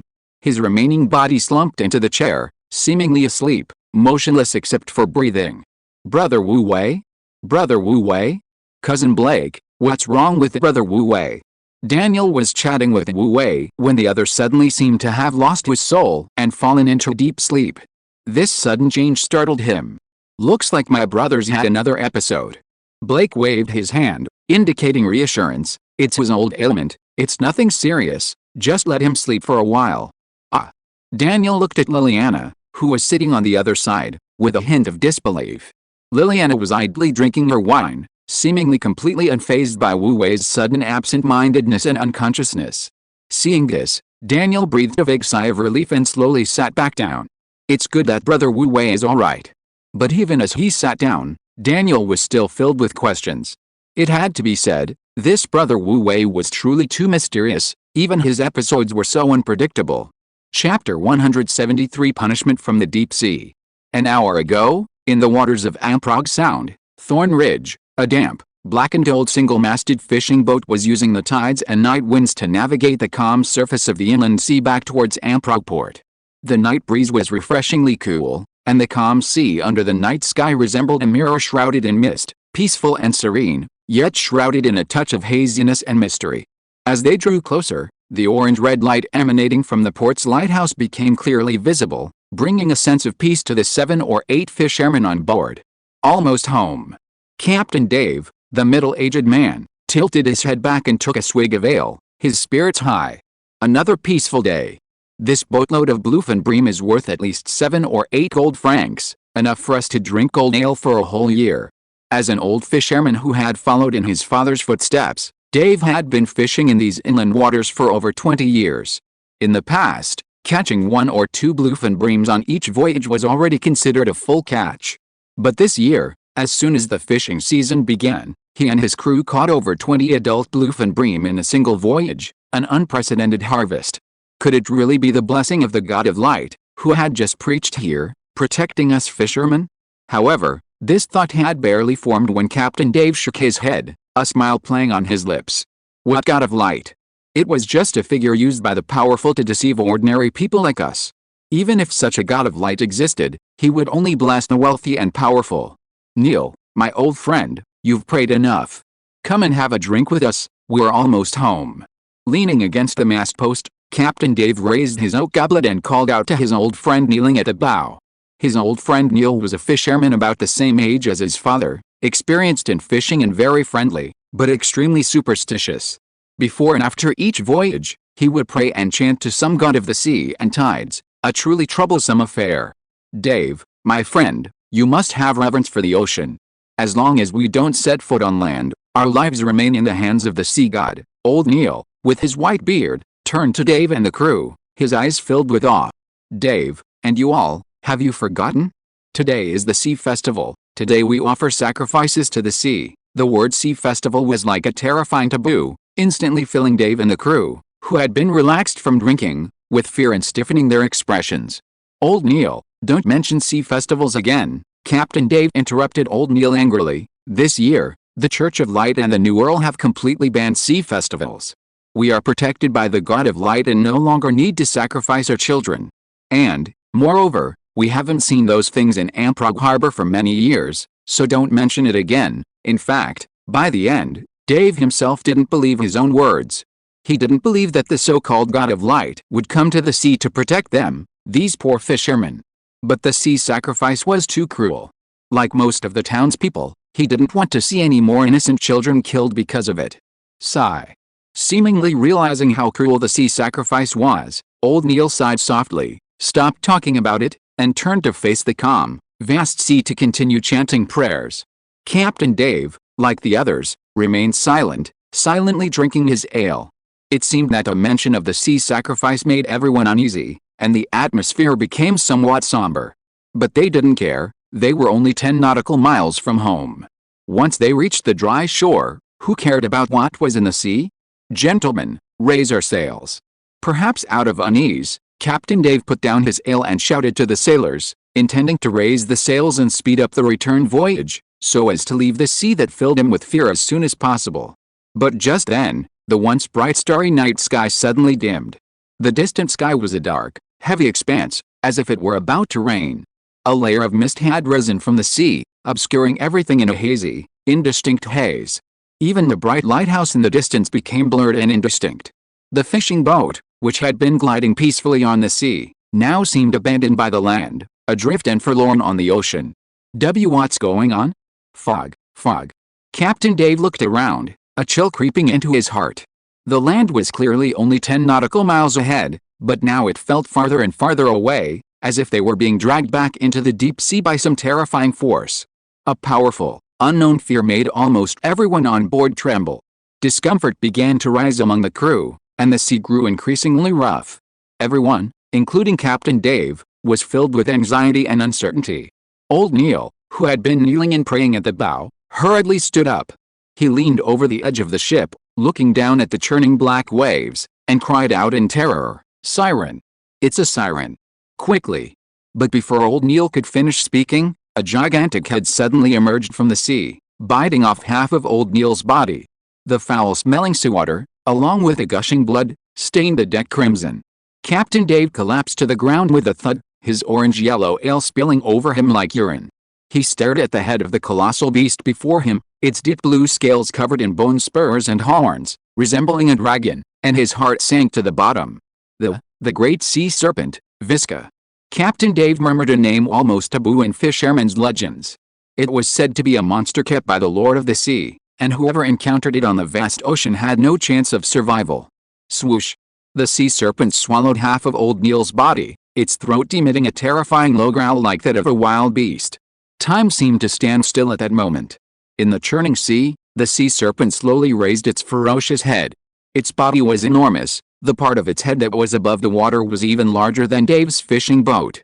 Especially being stared at so closely by this behemoth's sinister and terrifying eyes, Dave and his crew felt their blood freeze. Death seemed inevitable. As the sea serpent's head was raised high, it roared down, instantly dragging the small fishing boat into the icy seabed. Whoosh! A gale began to howl, and torrential rain poured down, with towering waves, like mountain peaks, surging on the sea surface. A closer look reveals that besides the giant sea serpent Visca, which resembles a dragon, swarms of fish-man-like monsters with long claws, sharp teeth, and covered in bluish-gray scales and webbed feet are following behind the serpent, riding the waves at high speed towards Port Ampro.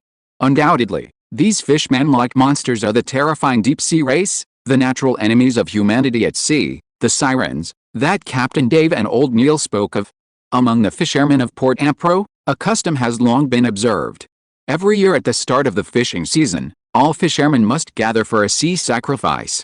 During the sacrifice, a large amount of precious land items, including living children, must be offered to the Great Sea Lord, otherwise, those who go out to fish will suffer punishment from the sea. This has been a tacitly agreed upon rule for hundreds of years. However, the Church of Light, which had just arrived in this town this year, together with the newly appointed Earl Black Lytton, issued a decree banning this cruel custom. Furthermore, the townspeople had suffered greatly from this custom over the years, so the vast majority of the townspeople expressed their support, hoping that the great god of light could protect them from the sirens' harm. But now, the sirens' revenge had finally arrived. Whoosh! The towering waves unleashed by the great sea serpent Visca, like a sudden tsunami, crashed onto Amprog fishing harbor. Rows of fishing boats moored at the harbor's edge were smashed into pieces by the tsunami-like waves, as if slapped high into the air by a giant's hand. Some even flew over the harbor and crashed into the town. The crowd erupted in chaos. The old fishermen who had been smoking and chatting in the harbor taverns were the first to suffer. The giant wave flattened the entire harbor.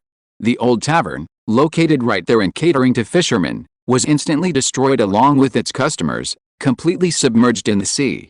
But even more terrifying things were yet to come.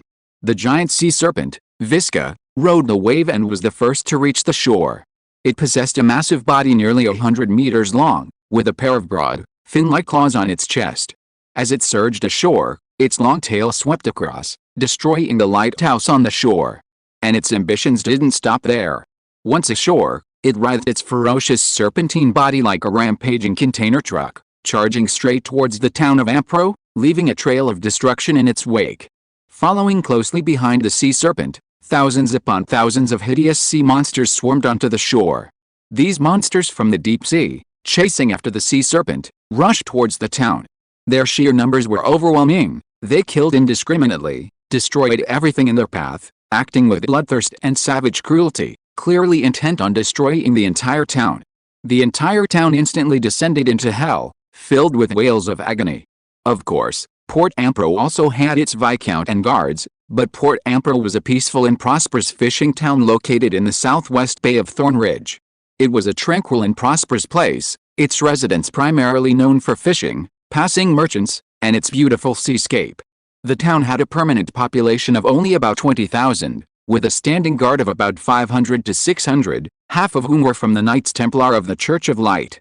As for strong individuals, this small fishing town didn't have a single one above level 4. A siren. The Viscount, leading his guards, caught sight of the giant sea serpent charging towards the town. He immediately gasped, turned tail, and fled, taking half his guards with him. Only the 200-odd Knights Templar, with their unwavering sense of responsibility and belief, stood at the forefront of protecting the people. These Knights Templar were well equipped, clad in heavy armor and helmets, wielding steel swords and long shields. Their individual combat abilities were significantly superior to the ugly, primitive siren. Faced with thousands upon thousands of sirens and the terrifying sea serpent Visca, the resistance of this small group of Templar knights proved utterly futile. Before long, the holy priest Ivan, commanding this force of Templar knights, was scattered by a horde of sirens. Surrounded by the cries and wails of the people, and facing the horde charging towards him, the young priest could only plead with the great god of light for help and protection through his most sincere faith. Now, this steadfast prayer was being transmitted through the channel of faith to Wu Wei, who had just arrived in the divine realm. Wu Wei hurriedly used his Eye of God to look towards Port Ampro, and was immediately shocked by the tragedy unfolding in the town. The entire fishing port town was in chaos, filled with destruction and devastation. Not only were the townspeople dying, but the Templar knights he had painstakingly trained were also suffering casualties, especially the giant serpent monster, which rampaged through the town unstoppable. Anyone who touched it died instantly. If this continues, won't the small town he painstakingly built be completely destroyed by these ugly monsters? St. Luke, what are you waiting for? Wu Wei's tone was unfriendly as he pointed directly at the giant sea serpent that was wreaking havoc. These heretics dare to kill even my followers.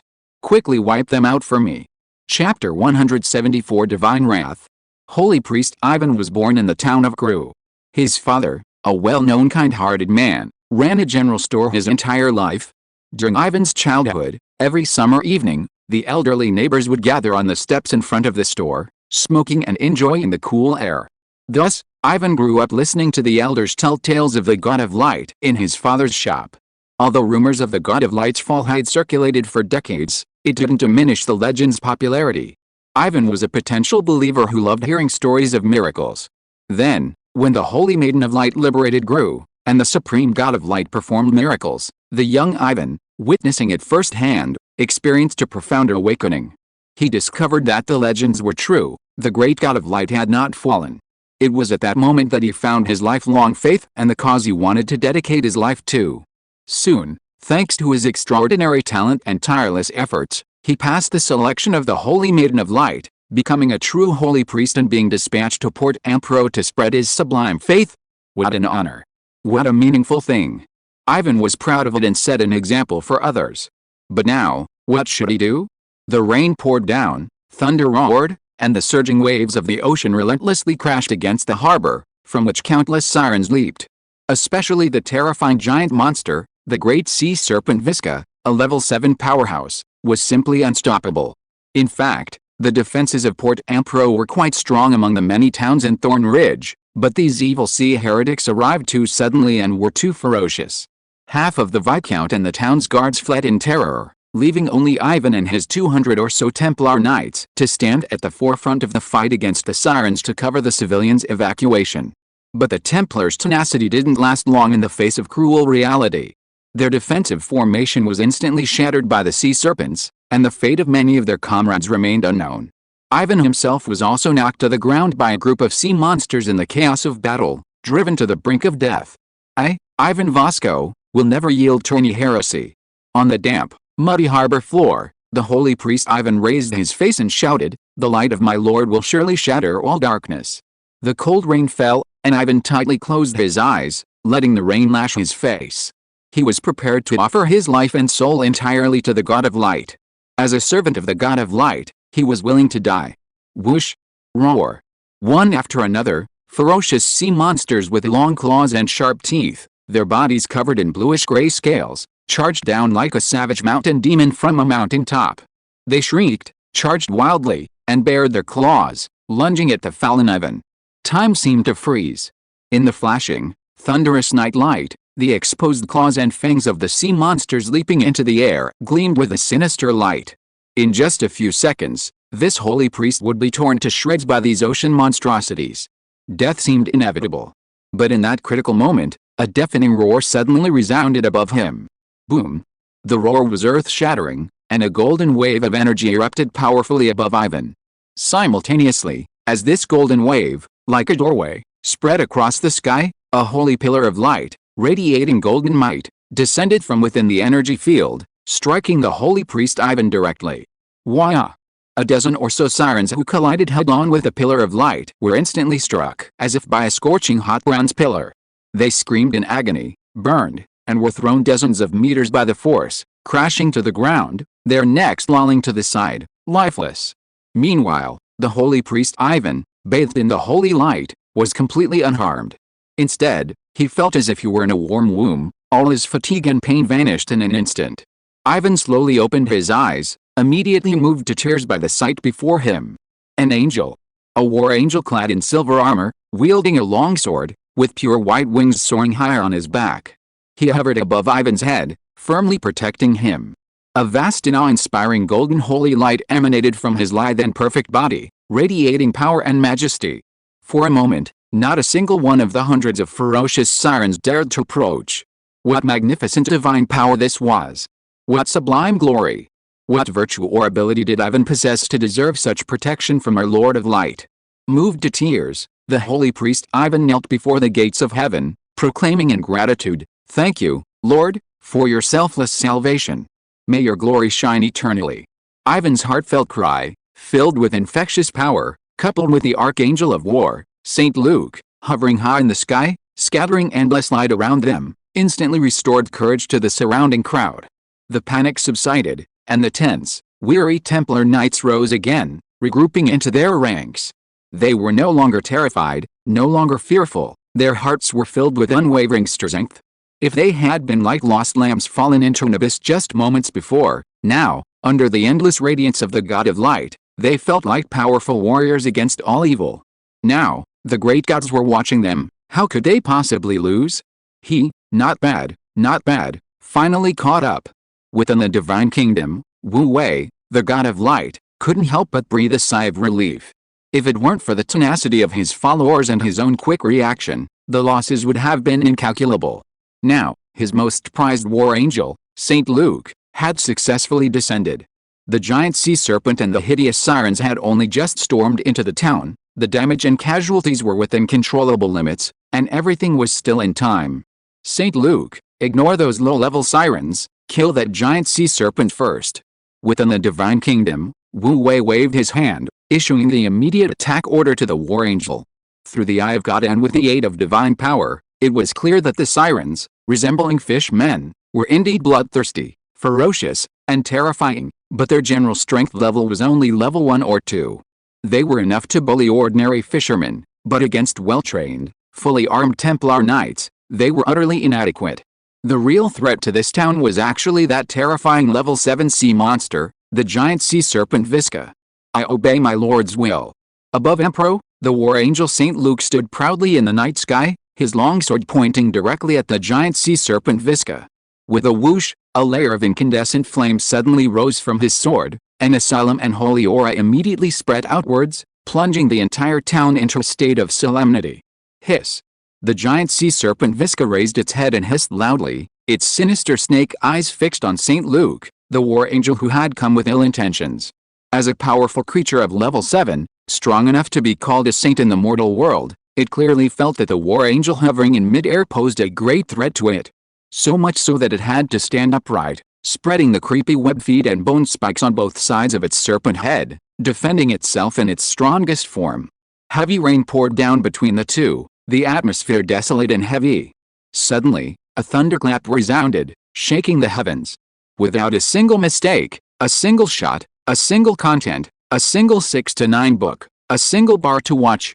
The war angel St. Luke and the great sea serpent Visca launched their attacks simultaneously. A bright blue lightning bolt ripped through the sky, and St. Luke suddenly unleashed a white wave of energy, becoming like a cannonball launched from its barrel, raising his longsword to slash at the great sea serpent Visca. The great sea serpent Visca was no pushover either, its body and muscles had been contracted and gathering power for a long time. At the same time as St. Luke attacked, it sprang up from the ground. That's right, its enormous body truly leaped from the ground. If one hadn't witnessed it firsthand, no one could possibly comprehend just how ferocious and terrifying the scene of a giant serpent leaping through the air truly was. Hiss! The great sea serpent twisted its body in midair, opening its blood-red maw filled with sharp teeth, and bit down at the oncoming St. Luke with a very tricky angle. However, St. Luke, already a seasoned warrior under Wu Wei's tutelage, deftly dodged the giant serpent's ferocious bite just as it lunged.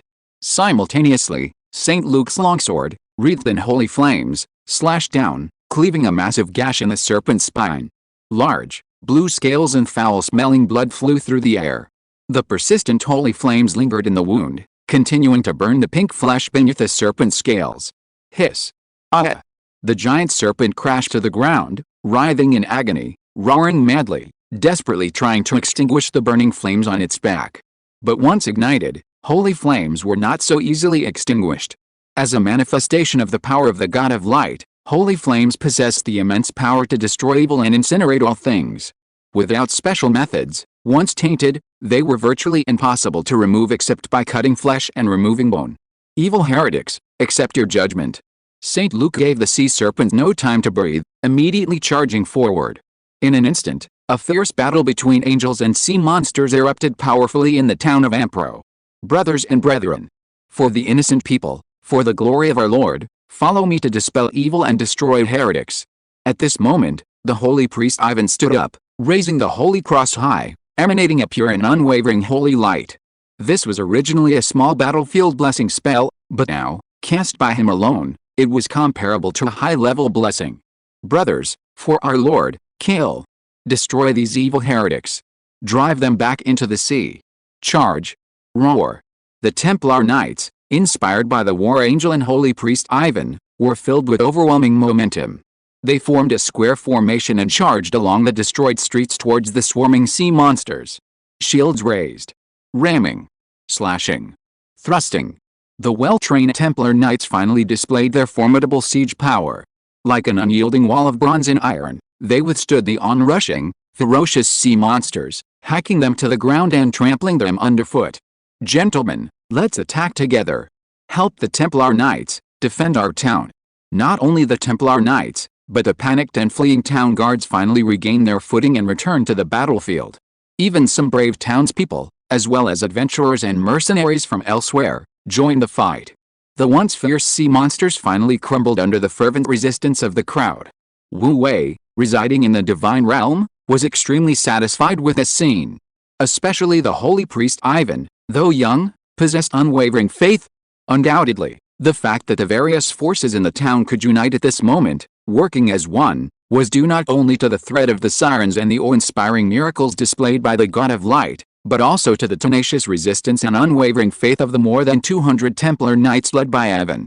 Divine Spark, scan Ivan Vasco. Wu Wei's mind raced, and he immediately used his divine spark to scan the holy priest Ivan.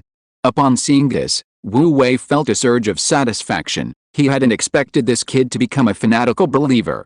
Chapter 175. Where are the promised believers? Fanatics are a treasure. Not only do they receive 1 point of faith power from Wu Wei daily, but their faith in him is exceptionally steadfast. Even in the face of enemies or adversity, a fanatic's faith in the divine, and thus in Wu Wei, will not waver, even if they perish. Furthermore, fanatics are the most loyal servants of the divine and the most outstanding propagators of its faith. While wholeheartedly serving the divine, a fanatic will also tirelessly spread the faith with their fervor. Over time, a single fanatic can bring Wu Wei countless additional benefits. In this respect alone, they far surpass 1,000 frivolous believers whose faith is constantly on the verge of wavering. Now, without expending any divine power, Wu Wei has unexpectedly elevated Ivan Vasco to the status of an outstanding fanatic, a truly serendipitous and rare stroke of luck. In a good mood, Wu Wei's divine essence also detected Ivan Vasco's basic information. Name, Ivan Vasco. Gender, male. Age, 25. Status, spirited potential, superior, possesses considerable potential, with a potential to become a saint. Faith, God of Light. Rank, 3. Class, holy priest. Talents, resilience, possesses a strong and resilient heart, never abandoning his faith in the God of Light in any adversity. Inspiration, due to his fanatical faith in the God of Light, he provides a powerful buff to allied members. Not bad, not bad, a real talent. It seems I, the God of Light, am going to make a fortune this time. In his divine kingdom, Wu Wei sat in his specially made armchair, overseeing the overall situation with considerable satisfaction. Discovering and acquiring Ivan Vasco had already made him very happy. Now, with Port Ampro facing an unprecedented crisis, he, the God of Light, had timely bestowed a miracle, turning the tide. He was certain that after the battle, he would gain a large number of believers. Otherwise, following the normal process of faith spread, in such a remote and unfamiliar port town, it was unknown how long it would take to spread his faith as the God of Light to the people. Now, this battle should end. Wu Wei, through the eye of God, once again turned his gaze to Amprog town.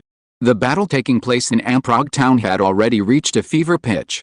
However, Wu Wei's side had clearly gained a significant advantage. Roar. In the dock area of Amprog town, which had been razed to the ground, the great sea serpent Visca roared angrily, its massive tail lashing out horizontally, carving a huge trench several meters wide into the bluestone ground. However, no matter how furious the great sea serpent was, no matter how much it struggled, it could not touch the war angel St. Luke even once. In the end, it was instead hacked and slashed by St. Luke's sword, its body covered in wounds and bleeding profusely. In fact, the great sea serpent Visca was notoriously ferocious in this sea area.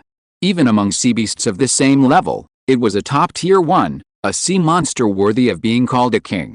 Even the fishermen in the surrounding area, in the past, in addition to offering sacrifices to the legendary Sea Lord during the annual Sea Festival, would also offer some sweets to this great sea serpent to ensure peace in the area. Of course, even with such sacrifices, incidents of being abducted by sea monsters or devoured by sea serpents were not uncommon. However, without offering sacrifices, venturing into the open sea would inevitably lead to certain death. Thus, it's clear that the sea serpent Visca was infamous in the surrounding area, and no one dared to provoke it. But even the most ferocious sea serpent Visca was only ferocious in relation to mortal beings. Compared to a truly higher-ranking being like the war angel St. Luke, it was nothing more than a foul-mouthed, noisy beast. The war angels from the Kingdom of Light were among the most elite fighting races in the entire universe. Every cell, every life element of theirs, was born for war. How could mortal beasts and monsters compare? Currently, the sea serpent Visca, facing the powerful 7th-level Holy Spirit, the war angel St. Luke, had no advantage whatsoever from its brute force. Ow! The giant sea serpent Visca, having missed its attack, immediately took a deep breath, its head snapping back, and unleashed a powerful jet of water towards St. Luke in midair. Water control was Visca's innate specialty, its abilities rivaled those of a powerful water mage. Swoosh! Wherever the water jet passed, whether it was the blue stone ground beneath its feet or the solid, dark reefs in the distance, everything felt as if it had been sliced through by a giant blade, demonstrating the immense pressure of the water. However, St. Luke reacted with lightning speed. He extended his wings mid-air, performing a reverse spin and avoiding the deadly water jet. At the same time, St. Luke rapidly closed in on Visca, raising his longsword, its limbs ablaze with holy flames, and slashed down. "My lord commands, I will slay you." St. Luke's sword cleaved deeply into Visca's brow bone, then slashed downwards with a final, powerful strike. In an instant, boiling holy flames, gushing blood, and bursting eyeballs and scales splattered everywhere like a shower of flowers. The eye was now completely ruined. Hiss! Ah! The giant sea serpent Visca howled in agony, its roar shaking the heavens and earth. Just then, the war angel St. Luke, taking advantage of the serpent's painful backward lean, lunged down with his sword in both hands, plunging it into the serpent's heart. Thud! The sharp sword pierced the serpent's heart, and the erupting holy flames instantly burned away the blood in its heart, ending its life. The still screaming serpent, its breath caught in its throat, instantly deflated like a rope, its massive head swung, and its entire body collapsed to the ground. The terrifying howl and the heavy thud of its fall completely shocked the entire town of Ampro. Agile and powerful, St. Luke, with his pair of pure white wings proudly raised, remained suspended in midair, unmoving. His expression was solemn and cold, his fierce eyes glaring menacingly at the hundreds of hideous sea monsters below. The rain continued to pour, but the dazzling holy flame on St. Luke's longsword remained unaffected. On the contrary, after slaying the sea serpent Visca, it burned even more fiercely, becoming even more imposing. The sea monster Visca, which had once reigned supreme in the sea, was now a slowly cooling corpse. Crimson, foul-smelling snake blood flowed along the wound, mixing with the rain, staining the ground beneath St. Luke's feet a shocking red. Wah!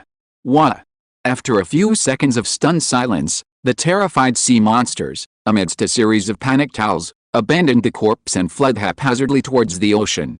Just like when they arrived, they vanished completely into the churning black waves. Seeing that the greatest threat to Port Ampro had been slain by the war angels, and that large groups of enemies were fleeing in disarray, Holy Priest Ivan, the Templar Knights, and the soldiers and civilians of Ampro finally breathed a sigh of relief, loudly celebrating their hard-won, albeit painful, victory. It was indeed a Pyrrhic victory, everywhere was in ruins, and most of Port Ampro had suffered varying degrees of damage. Although many soldiers and civilians were celebrating, many more were heartbroken and wept uncontrollably because their homes had been destroyed and their loved ones had been killed. The atmosphere throughout the area gradually became somber and gloomy. All beings suffer, that's why they need a god. Even far away in the divine realm, Wu Wei was beginning to be infected by the sorrowful atmosphere in Port Ampro, to the point that he couldn't help but wonder, did the gods create all beings, or did the beings elevate the gods? However, he decided to put aside this complex problem for now. His immediate priority, as the god of light, was to perform miracles, relieve suffering, and bring all the people of Ampro Port into his army of followers. Wu Wei was full of confidence in this. There were countless examples like this. He had built his fortune using this method, And it still worked every time. With this in mind, Wu Wei issued an order, and the war angel St. Luke, with his powerful level 7 strength, quickly rescued a large number of people who had fallen into the sea. Then, Wu Wei expended a small amount of divine power to unleash a holy light, helping the wounded recover and saving many from the brink of death.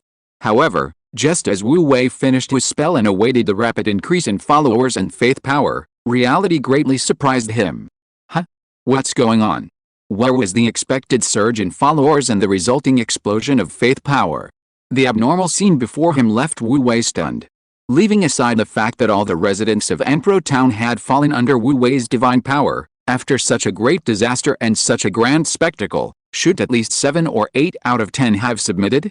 But the reality is that after this fierce battle, less than half of the residents of Anpro Port were willing to believe in him, the God of Light, and those who did were mostly superficial believers. This was utterly bizarre. This scene was truly illogical, so Wu Wei instructed St. Luke to inquire on his behalf. St. Luke sheathed his flaming longsword, looked down with imposing eyes, and, following Wu Wei's instructions, inquired about the cause and reason for the siren attack. On the ground, Holy Priest Ivan Vasco immediately prostrated himself before St. Luke and reported, "We were also quite surprised by this siren attack. My personal speculation is that it's very likely related to our Lord of Light's complete abolition of the cruel sea ritual." "You mean, this is retaliation from the siren?" St. Luke frowned, his eyes filled with anger. "Sinful heretics, how dare they defy our Lord like this?" "Very likely.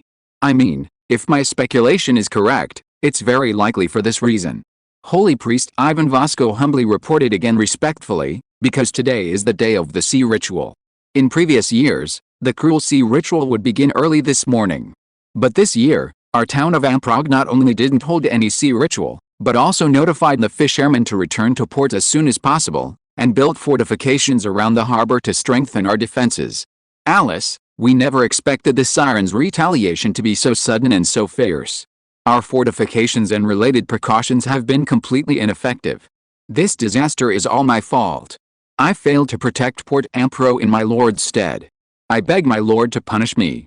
With this, Holy Priest Ivan Vasco knelt on the ground, his face filled with remorse and piety, pleading with Wu Wei for punishment. Wu Wei was no tyrant or demon emperor, and naturally wouldn't punish a meritorious subject so easily when he needed his men. After understanding the general cause of the incident, Wu Wei didn't punish them. Instead, he praised the bravery and loyalty of all the defenders and, expending a little divine power, bestowed a holy light baptism upon all the defenders, including Holy Priest Ivan, which greatly benefited their injuries and future potential. These believers and defenders naturally knelt on the ground in droves, moved to tears of gratitude.